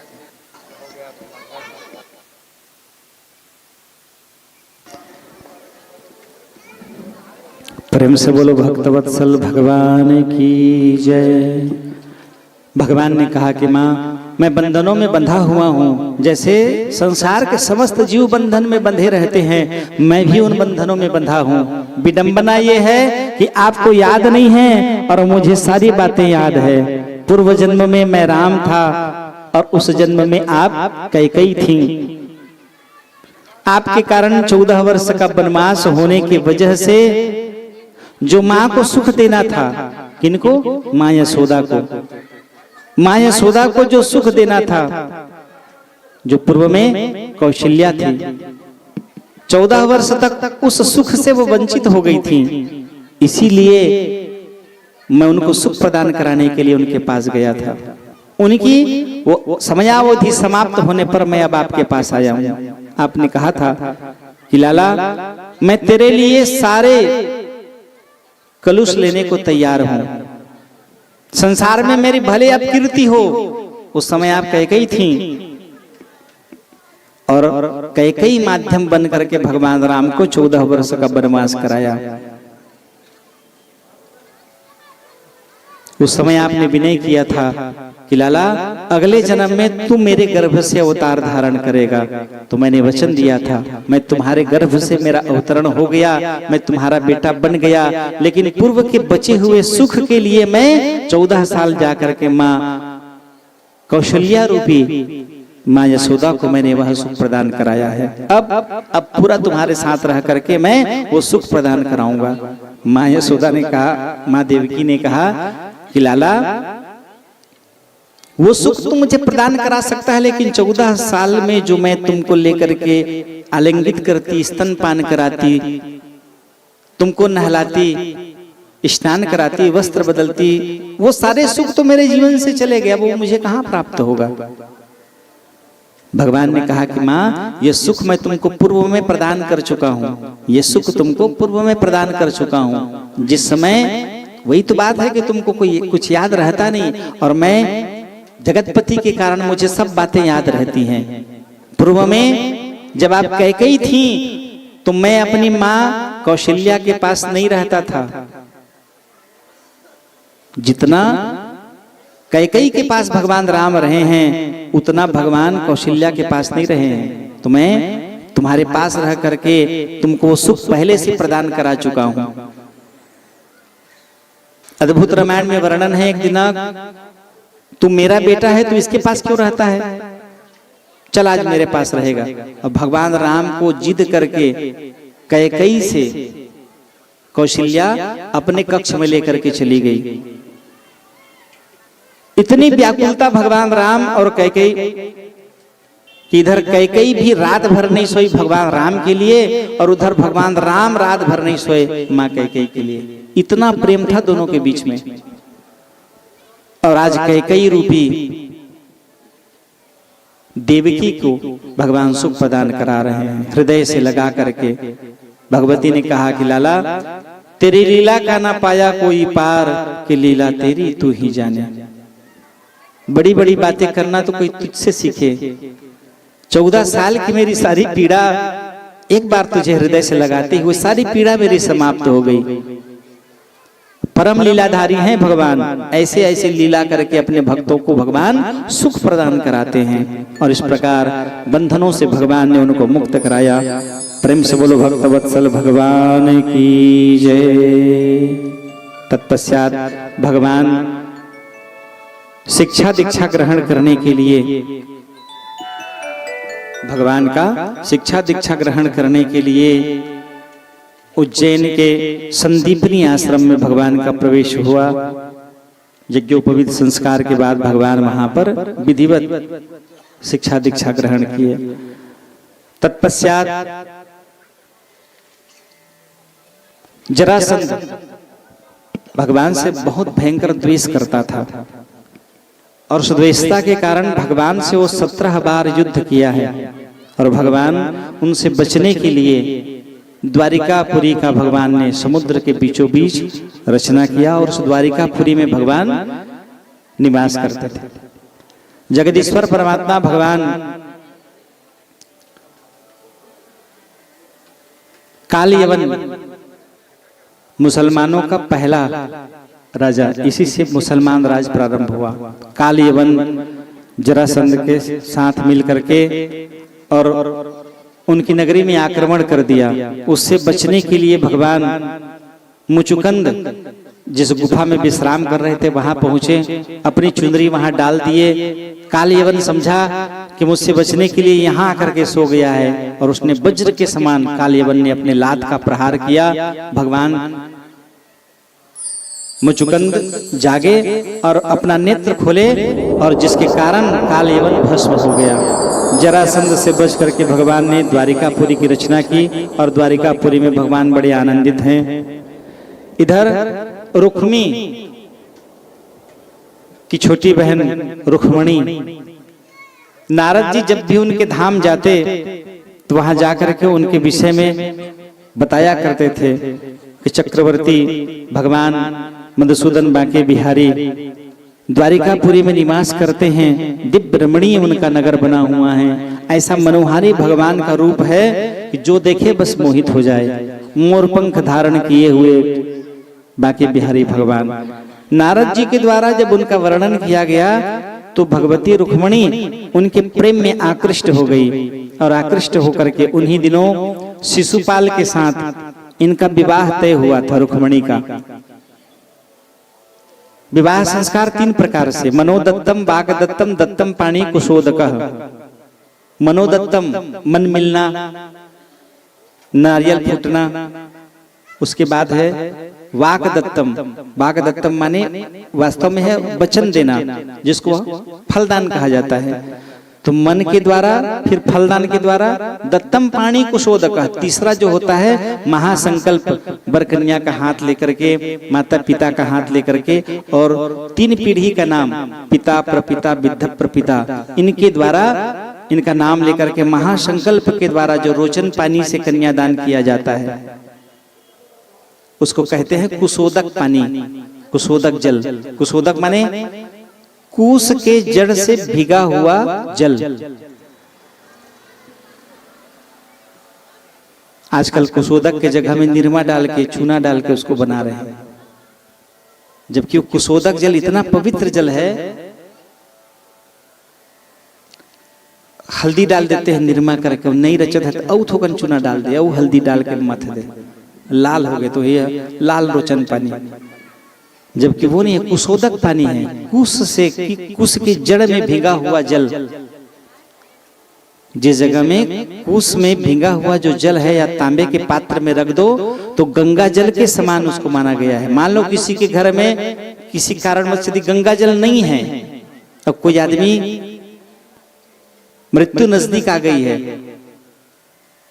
छत्तीसगढ़ी भाषा में टकटकी लगा है, प्राणांत होना है, भुइयां उतार दिए हैं, और गंगा जल नहीं मिल रहा है, तो कुश के जड़ को या दुर्वे के जड़ को तांबे के पात्र में जल डाल करके उसको डाल दो और उसको पिला दो, तो गंगा जल के समान उसको माना गया है। वही मुक्ति, वही परम पद जो गंगा जल पीने से प्राप्त होगी, उस जल को पीने से प्राप्त हो जाएगा। तो कुशोदक जल से तीसरा महासंकल्प होता है। तो 2 संकल्प हो गया है, किसके साथ? शिशुपाल के साथ। मनोदत्तम मन के द्वारा, वाक दत्तम फलदान भी हो गया है। दत्तम पाणी कुशोदक, तीसरा बारात आनी है और बारात की तैयारी चल रही है। पराम्बा भगवती रुक्मणी, और घर में किसी का मन नहीं है ना, केवल रुक्मी उसके बड़े भैया का मन है। मंदिर गई, भगवती गौरी का पूजन कर प्रार्थना की, निवेदन की कि भगवती मन ही मन, नारद जी के कहे अनुसार मन ही मन मैं द्वारिकाधीश भगवान को अपना हृदय दे बैठी हूँ।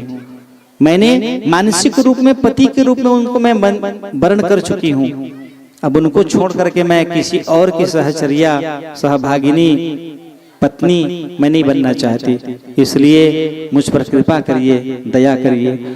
उस मंदिर के पुजारी को उन्होंने पत्र लिखा और पत्र को देते हुए कहे कि अब मेरी जिंदगी, मेरा जीवन आपके हाथ में है, ये पत्र आप द्वारिकाधीश को दे दीजिए और उनसे विनय करिएगा कि कल इसी समय मैं इसी मंदिर में उनकी प्रतीक्षा करूंगी।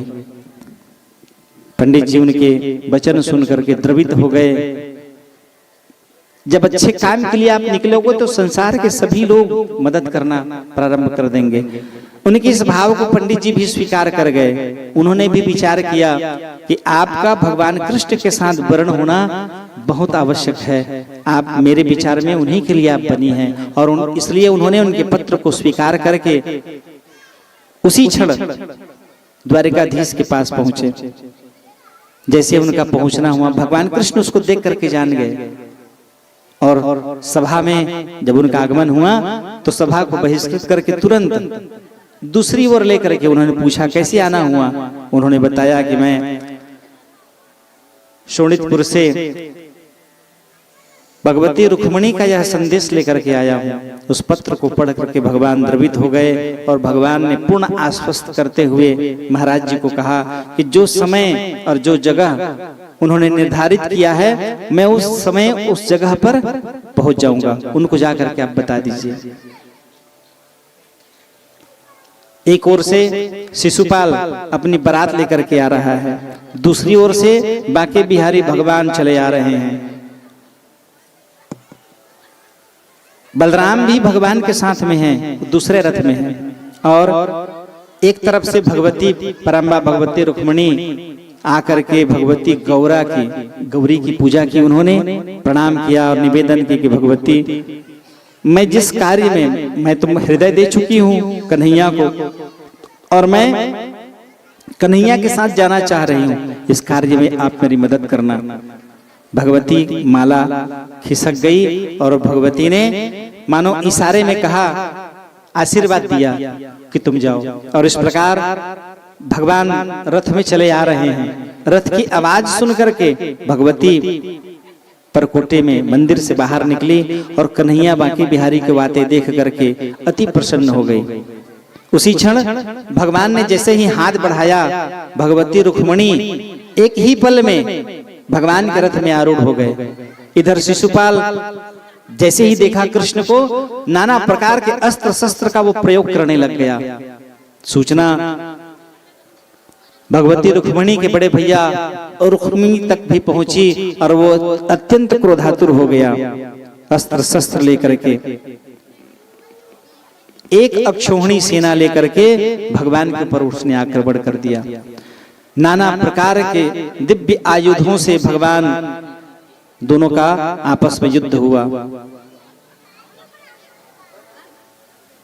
बांके बिहारी भगवान रुक्मणी का हरण करके द्वारिका धाम की ओर लिए चले जा रहे हैं। इतना भयंकर दोनों के बीच में युद्ध हुआ कि भगवान क्रोधित होकर के नाना प्रकार के अस्त्र शस्त्र का भगवान ने प्रयोग किया और अंत में भगवती के बड़े भैया उस युद्ध में पराजित हो गए और पराजित रुक्मिणी के शरीर को ये बलकल वस्त्र से भगवान ने बांध दिया। भगवान तो इतने क्रोधित थे कि उसको मार ही डालते।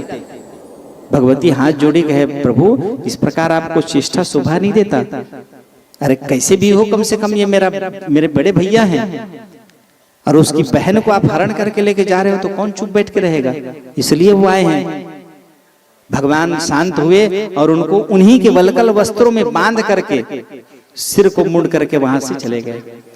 इधर इन्होंने वचन लिया कि मैं जब रुक्मिणी को लेकर नहीं आऊंगा तो मैं अपने नगर में प्रवेश नहीं करूंगा। और फिर उन्होंने शोणितपुर का त्याग करके कुंडीपुर में फिर वो अपना नगर बसाए और इधर भगवान का द्वारिकापुरी में प्रवेश हुआ।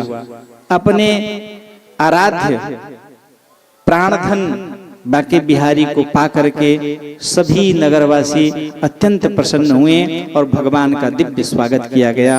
और वैदिक रीति से प्रथम विवाह भगवान कृष्ण का अपनी प्राण प्रिय रुक्मिणी के साथ संपन्न हुआ। प्रेम से बोलो भक्तवत्सल भगवान की जय। बोलिए श्री वृंदावन बिहारी लाल की जय। आइए आज की कथा यही विश्राम हो रहा है और भी विवाह उत्सव का लाभ लेंगे। और आइए विवाह उत्सव में हम आप सभी सम्मिलित होंगे और वर वधू खड़े हो जाएं और खूब आनंद उत्साह के साथ एक दूसरे को, आप बैठे रहिए, आप सब बैठे रहिए, अभी बैठे रहिए सभी। हाँ, केवल वर वधू भगवान और रुक्मिणी जी और बस खड़े होंगे। हाँ, और जयमाला के पश्चात संकल्प होगा। संकल्प के साथ ही यजमान उनका कन्यादान करेंगे और साथ ही साथ आप अपने अपने स्थान में बैठे रहें और खूब आनंद उत्साह के साथ आइए एक दूसरे को भगवान जयमाला पहना रहे हैं। झुक जइयो ललन एक बार, किशोरी मोरी छोटी सी,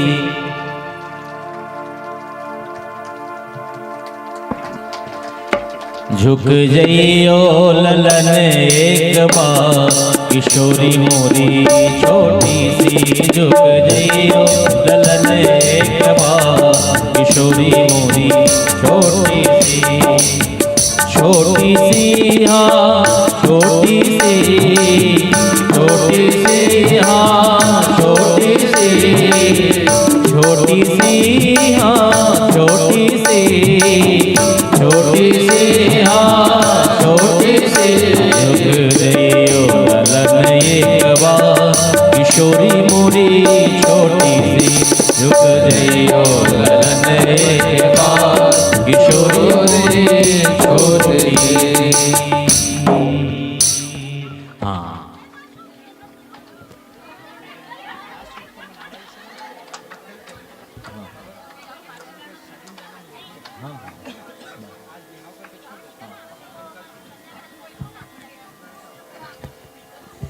चलिए हाँ, यजमान को जितने घर वाले हैं वहीं पास में बैठ जाए नीचे में, और यजमान को पीला अक्षत, द्रव्य दक्षिणा, मौली, संकल्प का सामान हाथ में पकड़ा दे।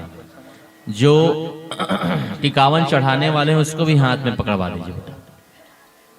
जो गहने इत्यादि भेंट कर रहे हैं भागवत जी में वो हाथ में रख लें। पीला अक्षत, पुष्प और मौली।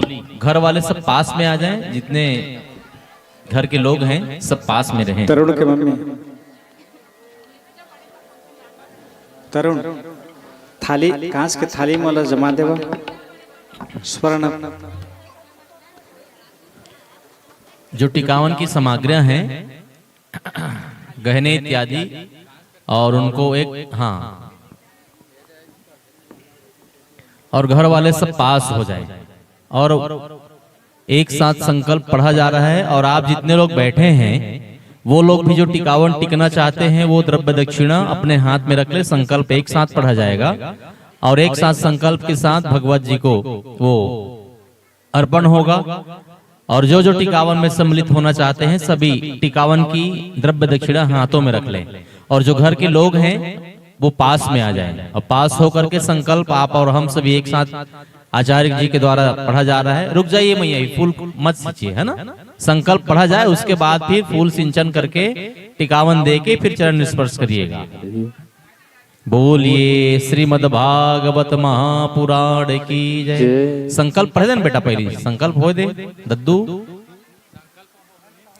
संकल्प हो देना बेटा, ओकर बाद आई ना ऊपर।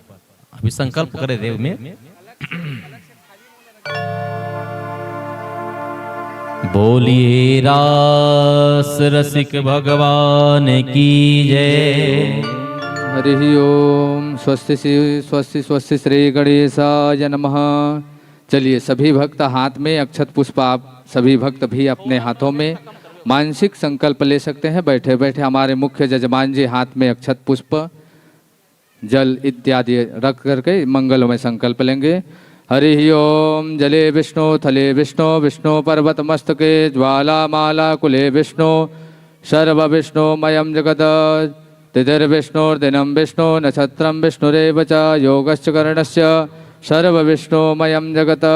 चलिए हमारे सभी जजमानगण बोलेंगे ओम विष्णवे नमः, विष्णवे नमः, विष्णवे नमः। ओम अद्य पूर्व, अपना नाम लेंगे, अपना गोत्र का नाम लेंगे। बोलना ओम अद्य पूर्वोच्चारित एवं ग्रह गुणगण विशेषण विशिष्टायाम नामोच्चारणम गोत्रोत्पन्नस्य। अपना नाम लीजिए, सभी अपना गोत्र का नाम लीजिए। बोलना है अहम श्रुति स्मृति पुराणोक्त वेदोक्त शास्त्रोक्त फल प्राप्त्यर्थम मम सकुटुंबस्य सपरिवारस्य क्षेमस्थैर्य दीर्घ आयु आरोग्य ऐश्वर्य भ्रीवृद्ध्यर्थम आदिदैविक आदिभौतिक आध्यात्मिक त्रिविध तापोपशमनार्थम सकल मन इप्सित कामना संसिद्ध्यर्थम धर्मार्थ काम मोक्ष चतुर्विध पुरुषार्थ सिद्धि द्वारा श्रीमद्भागवत समीपस्थ श्री कृष्ण रुक्मणी मंगलमय पाणिग्रहणम पूजनम संकल्पम विवाह अहम करिष्ये। ओम जज्जाग्रतो दूरमुदयति दैवन् तदुसुप्तजत दैवैति दुरंगमं ज्योतिखान् ज्योतिरे कंतन्मे मनः शिव संकल्पमस्तु। मंगलम भगवान विष्णु मंगलम गरुड़ध्वज मंगलम पुंडरीकाक्ष मंगलाय तनोहरे मंगलम कौसरेन्द्राय वहिनी गुणाब्धये चक्रवर्ती तनूजाय सर्वभौमाय मंगलम। बोलिए रुक्मणी हरण भगवान के जय। बोलिए कृष्णचंद्र भगवान की जय। अब परीक्षित जी ऊपर आ जाएं और ऊपर आकर के व्यास जी को जो भेंट भागवत जी में चढ़ा रहे हैं टिकावन में, वो भेंट स्वर्ण इत्यादि ऊपर आकर भागवत जी में स्पर्श करा दें। और घर के जितने लोग हैं वो भी एक एक करके बस 10 मिनट में हम आप सभी आरती की ओर चलेंगे और जितनी सामग्रियां हैं दहेज के उसमें पीला अक्षर खिंचवा दे बेटा। सोनू पीला अक्षर डलवा दे जो भी सामग्री हुई। और आप दोनों हाथ एक बार जोरदार ऊपर उठाकर ताली बजाकर खूब जयकारे लगाइए। बोली रुक्मणी हरण भगवान की जय। इतना ताली नहीं, जोर से कहो, जतका ताकत बजावे ऐसे। बोली रुक्मणी हरण भगवान की जय। और एक छोटा भजन चलते तक जो भी टिकावन टिकना चाहते हैं वो आकर के भगवान से आशीर्वाद लें और टिकावन के टिक करके आनंद उत्साह के साथ वहीं अपने जगह में वापस चले जाएंगे। बोले वृंदावन बिहारी लाल की जय।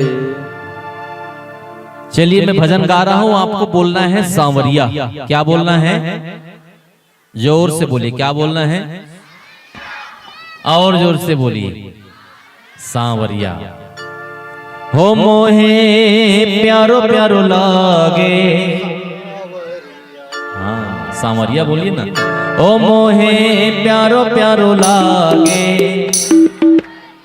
ओ मोहे खारो खारो लागे सांवरिया। ओ मोहे मीठो मीठो लागे सांवरिया। ओ मोहे सारो लागे सांवरिया। मोहे प्यारो प्यारो लागे। ओ मोहे प्यारो प्यारो लागे। ओ ये तो नंद कलाला।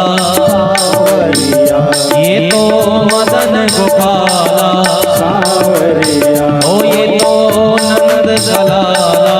सांवरिया। ओ मोहे प्यारो प्यारो लागे। सांवरिया। ओ मोहे प्यारो लागे सांवरिया। मोहे प्यारो लागे सांवरिया। मोहे प्यारो प्यारो लागे सांवरिया। मोहे प्यारो प्यारो लागे सांवरिया।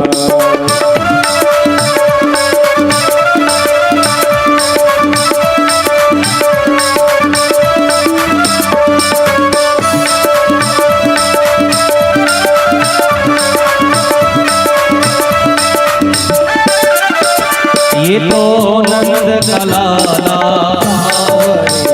ये तो मदन गोपाला। सांवरिया।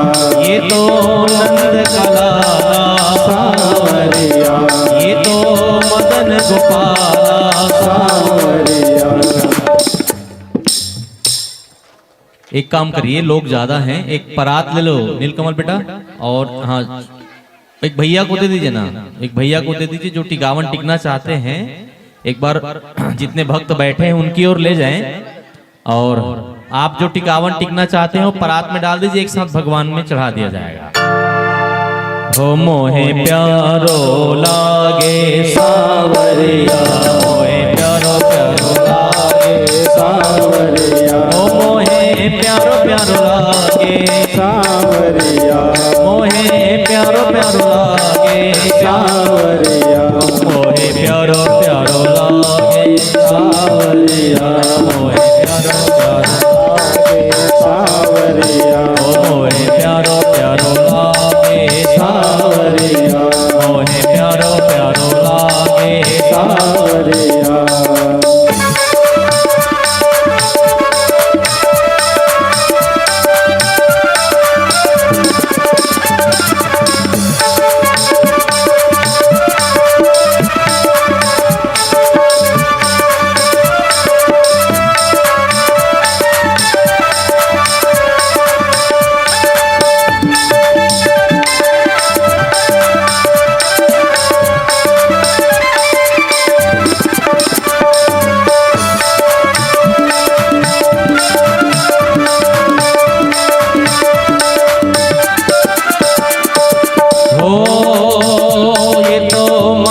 गोपाला सांवरिया। ये तो मदन गोपाला सांवरिया। ये तो नंद कलाला सांवरिया।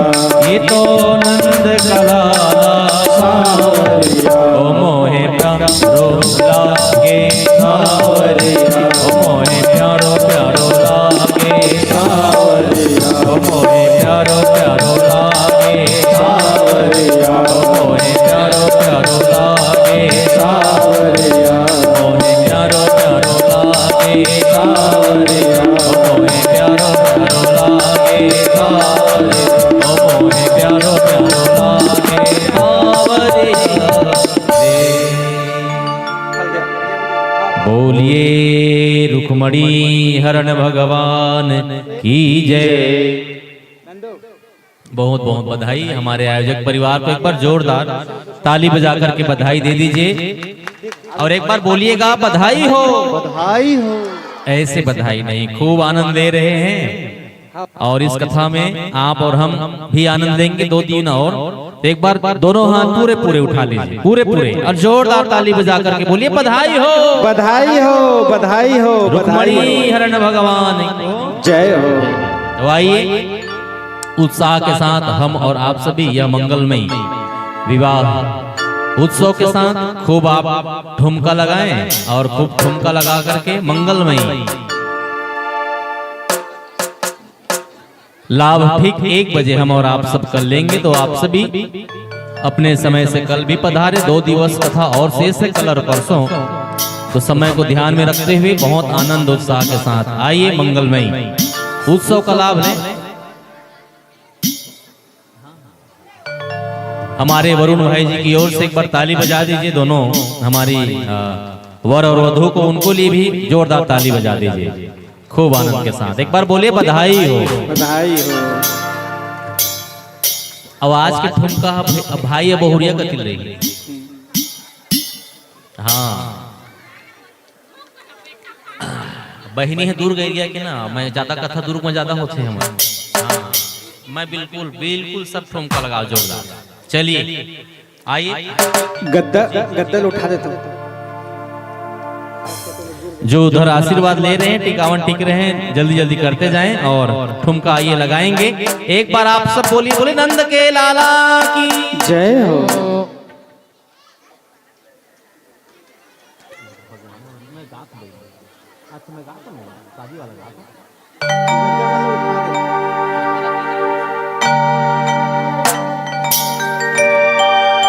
गद्दा को उठा के किनारे कर दीजिए ताकि नृत्य करते बन जाए।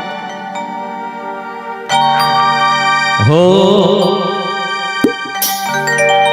सहना। चलिए और जो जो ठुमका लगा रहे हैं खूब आनंद के साथ अपने अपने जगह में खड़े हो जाएं। जिनको भी नृत्य करना है अपने स्थान पर खड़े हो जाइए और किसी को कहने की जरूरत नहीं है। मोला नहीं कही इसकी कीमत सोचे। हाँ है नहीं? सबको आवाहित किया जा रहा है। जैसे भगवान कृष्ण बांसुरी बजा करके अपने गोपियों को बुलाते थे एक एक नाम ले करके, तो समझिए सबको भगवान नाम ले दिए हैं, बुला लिए हैं जिनको नाचना है, नृत्य करना है। क्योंकि यहाँ जो नाचेगा उसको वैकुंठ में नाचने का पुण्य प्राप्त होगा। इसलिए जिनको वैकुंठ में भगवान के साथ नृत्य करना हो वो यहाँ खड़ा होकर के नृत्य करिए। प्रेम से बोलो रास रासेश्वर भगवान की जय। सहनाइयों की सदा कह रही है, खुशी की मुबारक घड़ी आ गई है। सजी सुर्ख जोड़े में चांद सी दुल्हन जमीन पे फलक से परी आ गई है। काली कमली वाला मेरा यार है, काली कमली वाला मेरा यार है। किनके किनके यार हैं ऊपर उठा के बताइए अपने हाथ। जिनके जिनके यार हैं भगवान ऊपर उठा के बताइए ना हाथ। अच्छा, जिनके हाथ नीचे हैं उनके यार घर में हैं। चलिए, भगवान को जो यार मानते हैं दोनों हाथ बिल्कुल सीधे और कहेंगे क्या? 1 2 3 4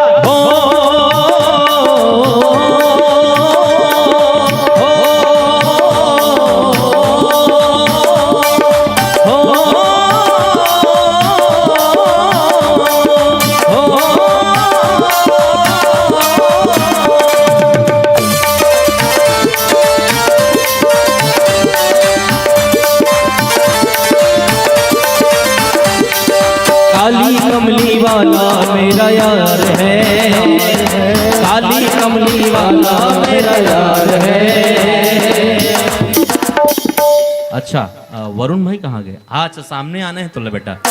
हाँ तरुण तरुण हाँ, तरुण एक बार कैमरा ले तरफ ला बेटा, फोकस ऑइल करना है। तरुण कुमेश्वरी तरुण भाई बारा बहुरिया तकोल, ये बात शादी के दिन ऑर्केस्ट्रा के दिन में नहीं आ रहे हैं तो कर, हाँ बिल्कुल फायदा उठाना। हाँ, और खूब आनंद के साथ खूब ठुमका लगाएं। चलिए, काली कमली वाला मेरा यार है, काली कमली वाला मेरा यार है, मेरे मन का मोहन तो दिलदार है, ओ मेरे मन का मोहन तो दिलदार है, ओ मेरे मन का मोहन तो दिलदार है, ओ मेरे मन का मोहन तो दिलदार है। तू मेरा यार है, मेरा दिलदार है, तू मेरा यार है, मेरा दिलदार है, तू मेरा यार है, मेरा दिलदार है, तू मेरा यार है, मेरा दिलदार है। ओ काली कमली वाला मेरा यार है, काली कमली वाला मेरा यार है, अरे मेरे मन का मोहन तो दिलदार है, ओ मेरे मन का मोहन तो दिलदार है, ओ मेरे मन का मोहन तो दिलदार है, ओ मेरे मन का मोहन तो हवाले, ये जीवन अब तेरे हवाले, तू मेरा मैं तेरा प्यारे, ये जीवन अब तेरे हवाले, ये जीवन अब तेरे हवाले, ये जीवन अब तेरे हवाले। शाम सलोने तू मेरा रिझवार है, शाम सलोने तू मेरा रिझवार है। बोले आनंद कंद भगवान की जय हो। मेरे मन का मोहन तो दिलदार है, हो मेरे मन का मोहन तो दिलदार है, हो मेरे मन का मोहन तो दिलदार है, हो मेरे मन का मोहन तो दिलदार है।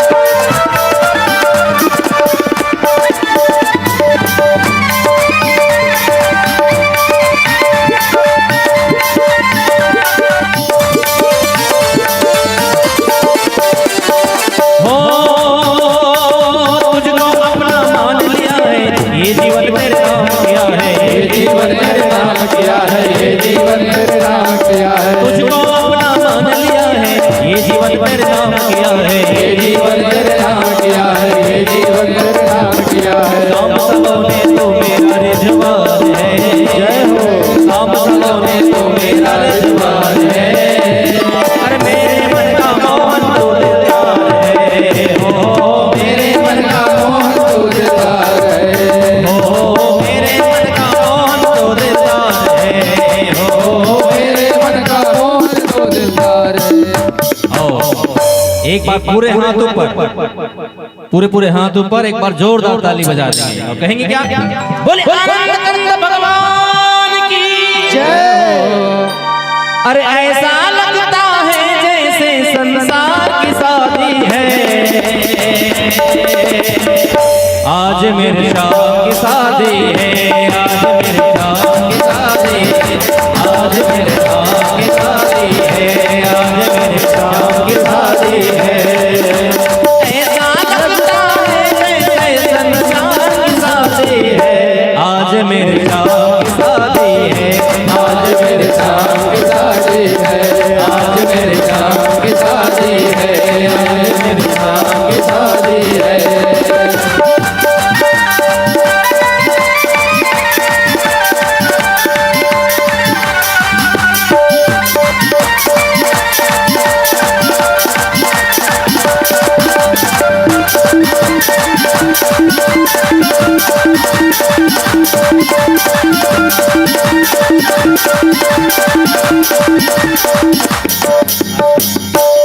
भगवान को भी खड़े करा दीजिए, चलो। हाँ, उनको भी खूब ठुमका लगवा लीजिए। हाँ, ये उखर भी ना दूरा है ना। चलिए, बढ़िया बीच में रखिए, थोड़े से पीछे खिसक जाइए। गोला बना लीजिए। वो डंडा कहाँ है? चलिए, गोला बना लीजिए। भगवान को भी अपने साथ ठुमका लगवाएं। हाँ, फोटो सेशन बाद में बेटा। बोलिए श्री रास रसिक भगवान की जय, वृंदावन बिहारी लाल की जय। चलिए, एक साथ आप सब ठुमका लगाइए, थोड़े थोड़े पीछे हो जाएं और खूब आनंद के साथ गाइए और खूब ठुमका लगाते गाइए।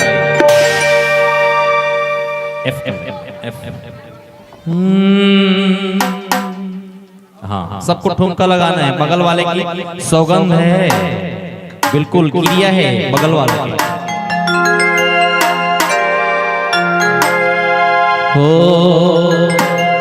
हो हम आए हैं बरसाने में,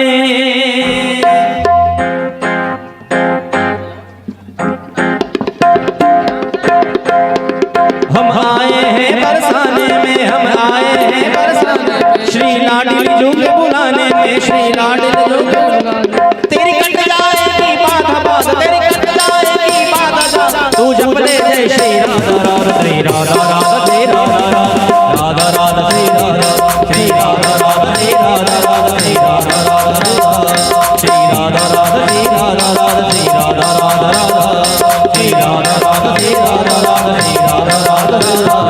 हम आए हैं बरसाने में, हम आए हैं बरसाने, श्री लाडली जुग बुलाने में, श्री लाडली जुग बुलाने में। तेरी कट जाएगी बाधा बाधा, तेरी कट जाएगी बाधा बाधा, तू जप ले जय श्री राधा राधा।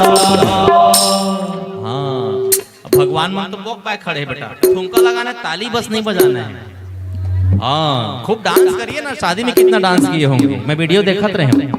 हाँ, चलिए डांस करते गाएंगे। राधा राधा श्री राधा राधा श्री राधा राधा राधा श्री राधा राधा श्री राधा राधा श्री राधा राधा श्री राधा राधा श्री राधा राधा श्री राधा राधा राधा श्री राधा राधा श्री राधा राधा श्री जय हो।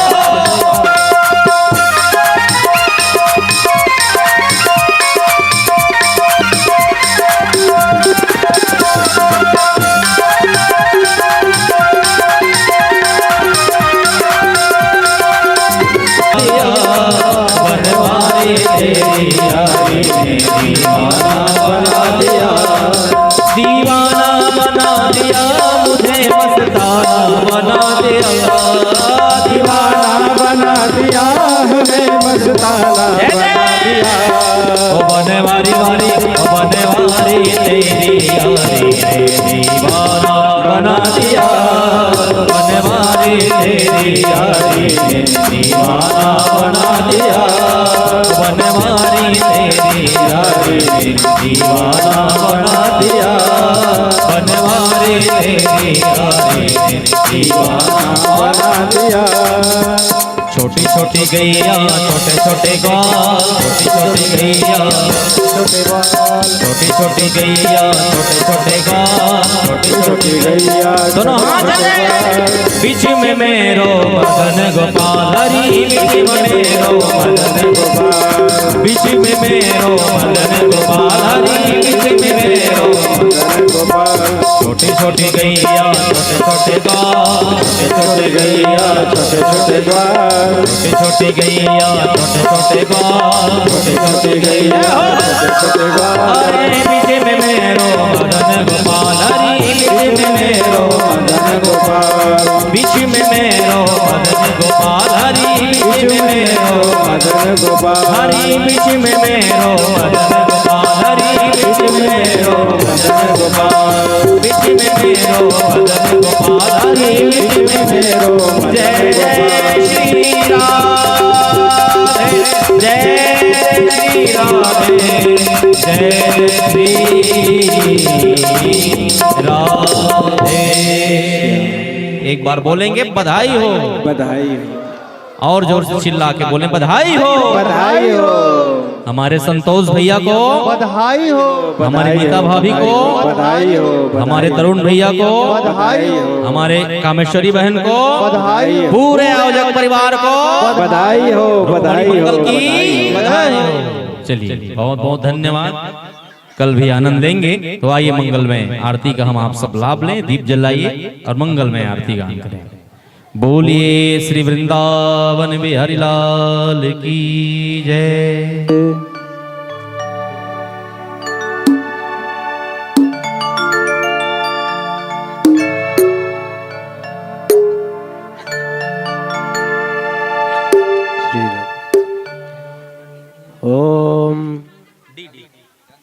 ओम चंद्रमा मनसो जात सक्षो सूरजो अजायत श्रोत्राद्वाश्य प्राणश मुखादग्निरजायत। ओम इदगुं हविः प्रजननं मे अस्तु दशवीरगुं सर्वगणगुं स्वस्ताये आत्मशनि प्रजाशनि पशुशनि लोकशन्यभयशनि अग्निः प्रजं बहुलं मे करोत्वर्णं पयोरेतो अस्मासु दत्त। बोलिए श्रीमद्भागवत महापुराण की जय।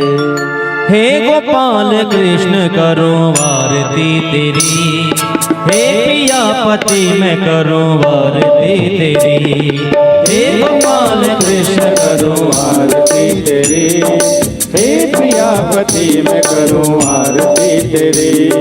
हे गोपाल कृष्ण करूं आरती तेरी, हे प्रियापति मैं करूं आरती तेरी।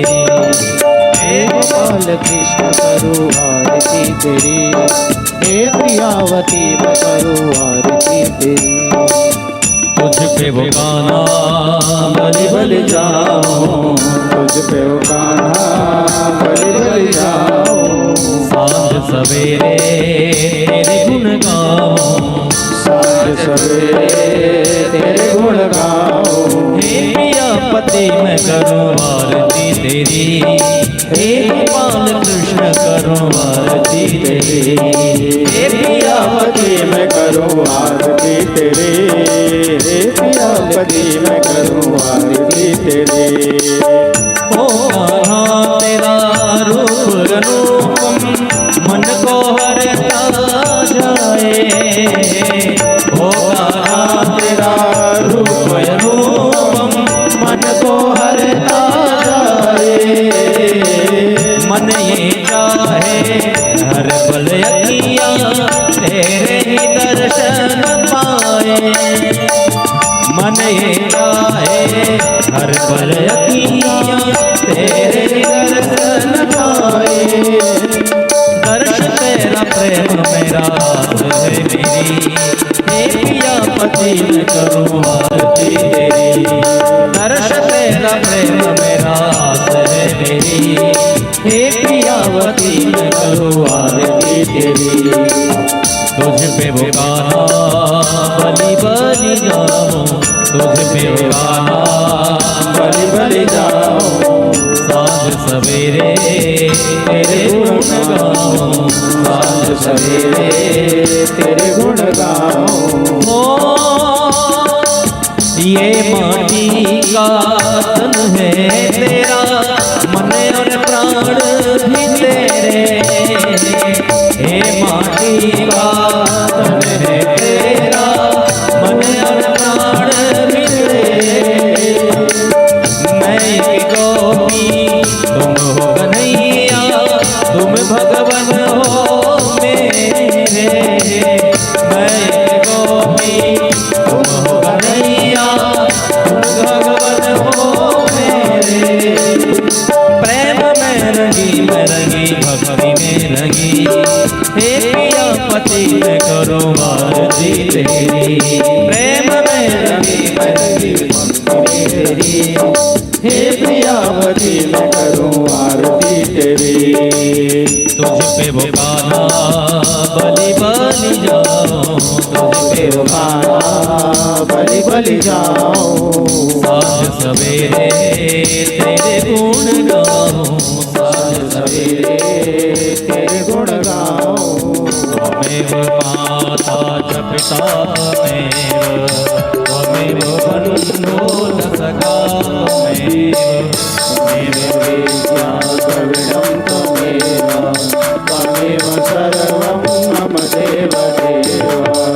कर्पूर्विगौरं करुणावतारं संसारसारं भुजगेन्द्रहारं सदा वसन्तं हृदयारविन्दे भवभवानी सहितं नमामि। मन्दारमाला फुलदारकाय कपालमाला कृतशेखराय दिगम्बराय च दिगम्बराय नमः शिवाय च नमः शिवाय। हरे राम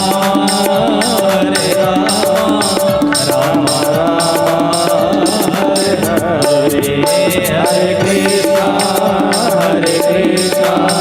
कृष्णा कृष्णा हरे हरे। ओम भरुषः आरर्तिक्यं पश्चिमे कुर्मे वरदो भः जलेन शीतले कर्णं पुष्पै देवादिवन्दनम्। अपने अपने स्थान में प्रदक्षिणा लगा लेंगे। ओम जय तीर्थानि प्रचरन्ति शिखा हस्तानि खंगिणः ते खागुं शस्त्रयो जनेव धन्वानि तन्मसि यानि कानि जपावानि जनवन्तर कृतानि च तानि सर्वाणि नश्यन्तु प्रदक्षिणायां पदे पदे। सद्गुरु चरण कमलेभ्यो नमः, कुलदेवताभ्यो नमः, इष्ट देवताभ्यो नमः, मातृपितृ चरण कमलेभ्यो नमः, आवाहित प्राण प्रदर्शित सर्वदेवी देवताभ्यो नमः।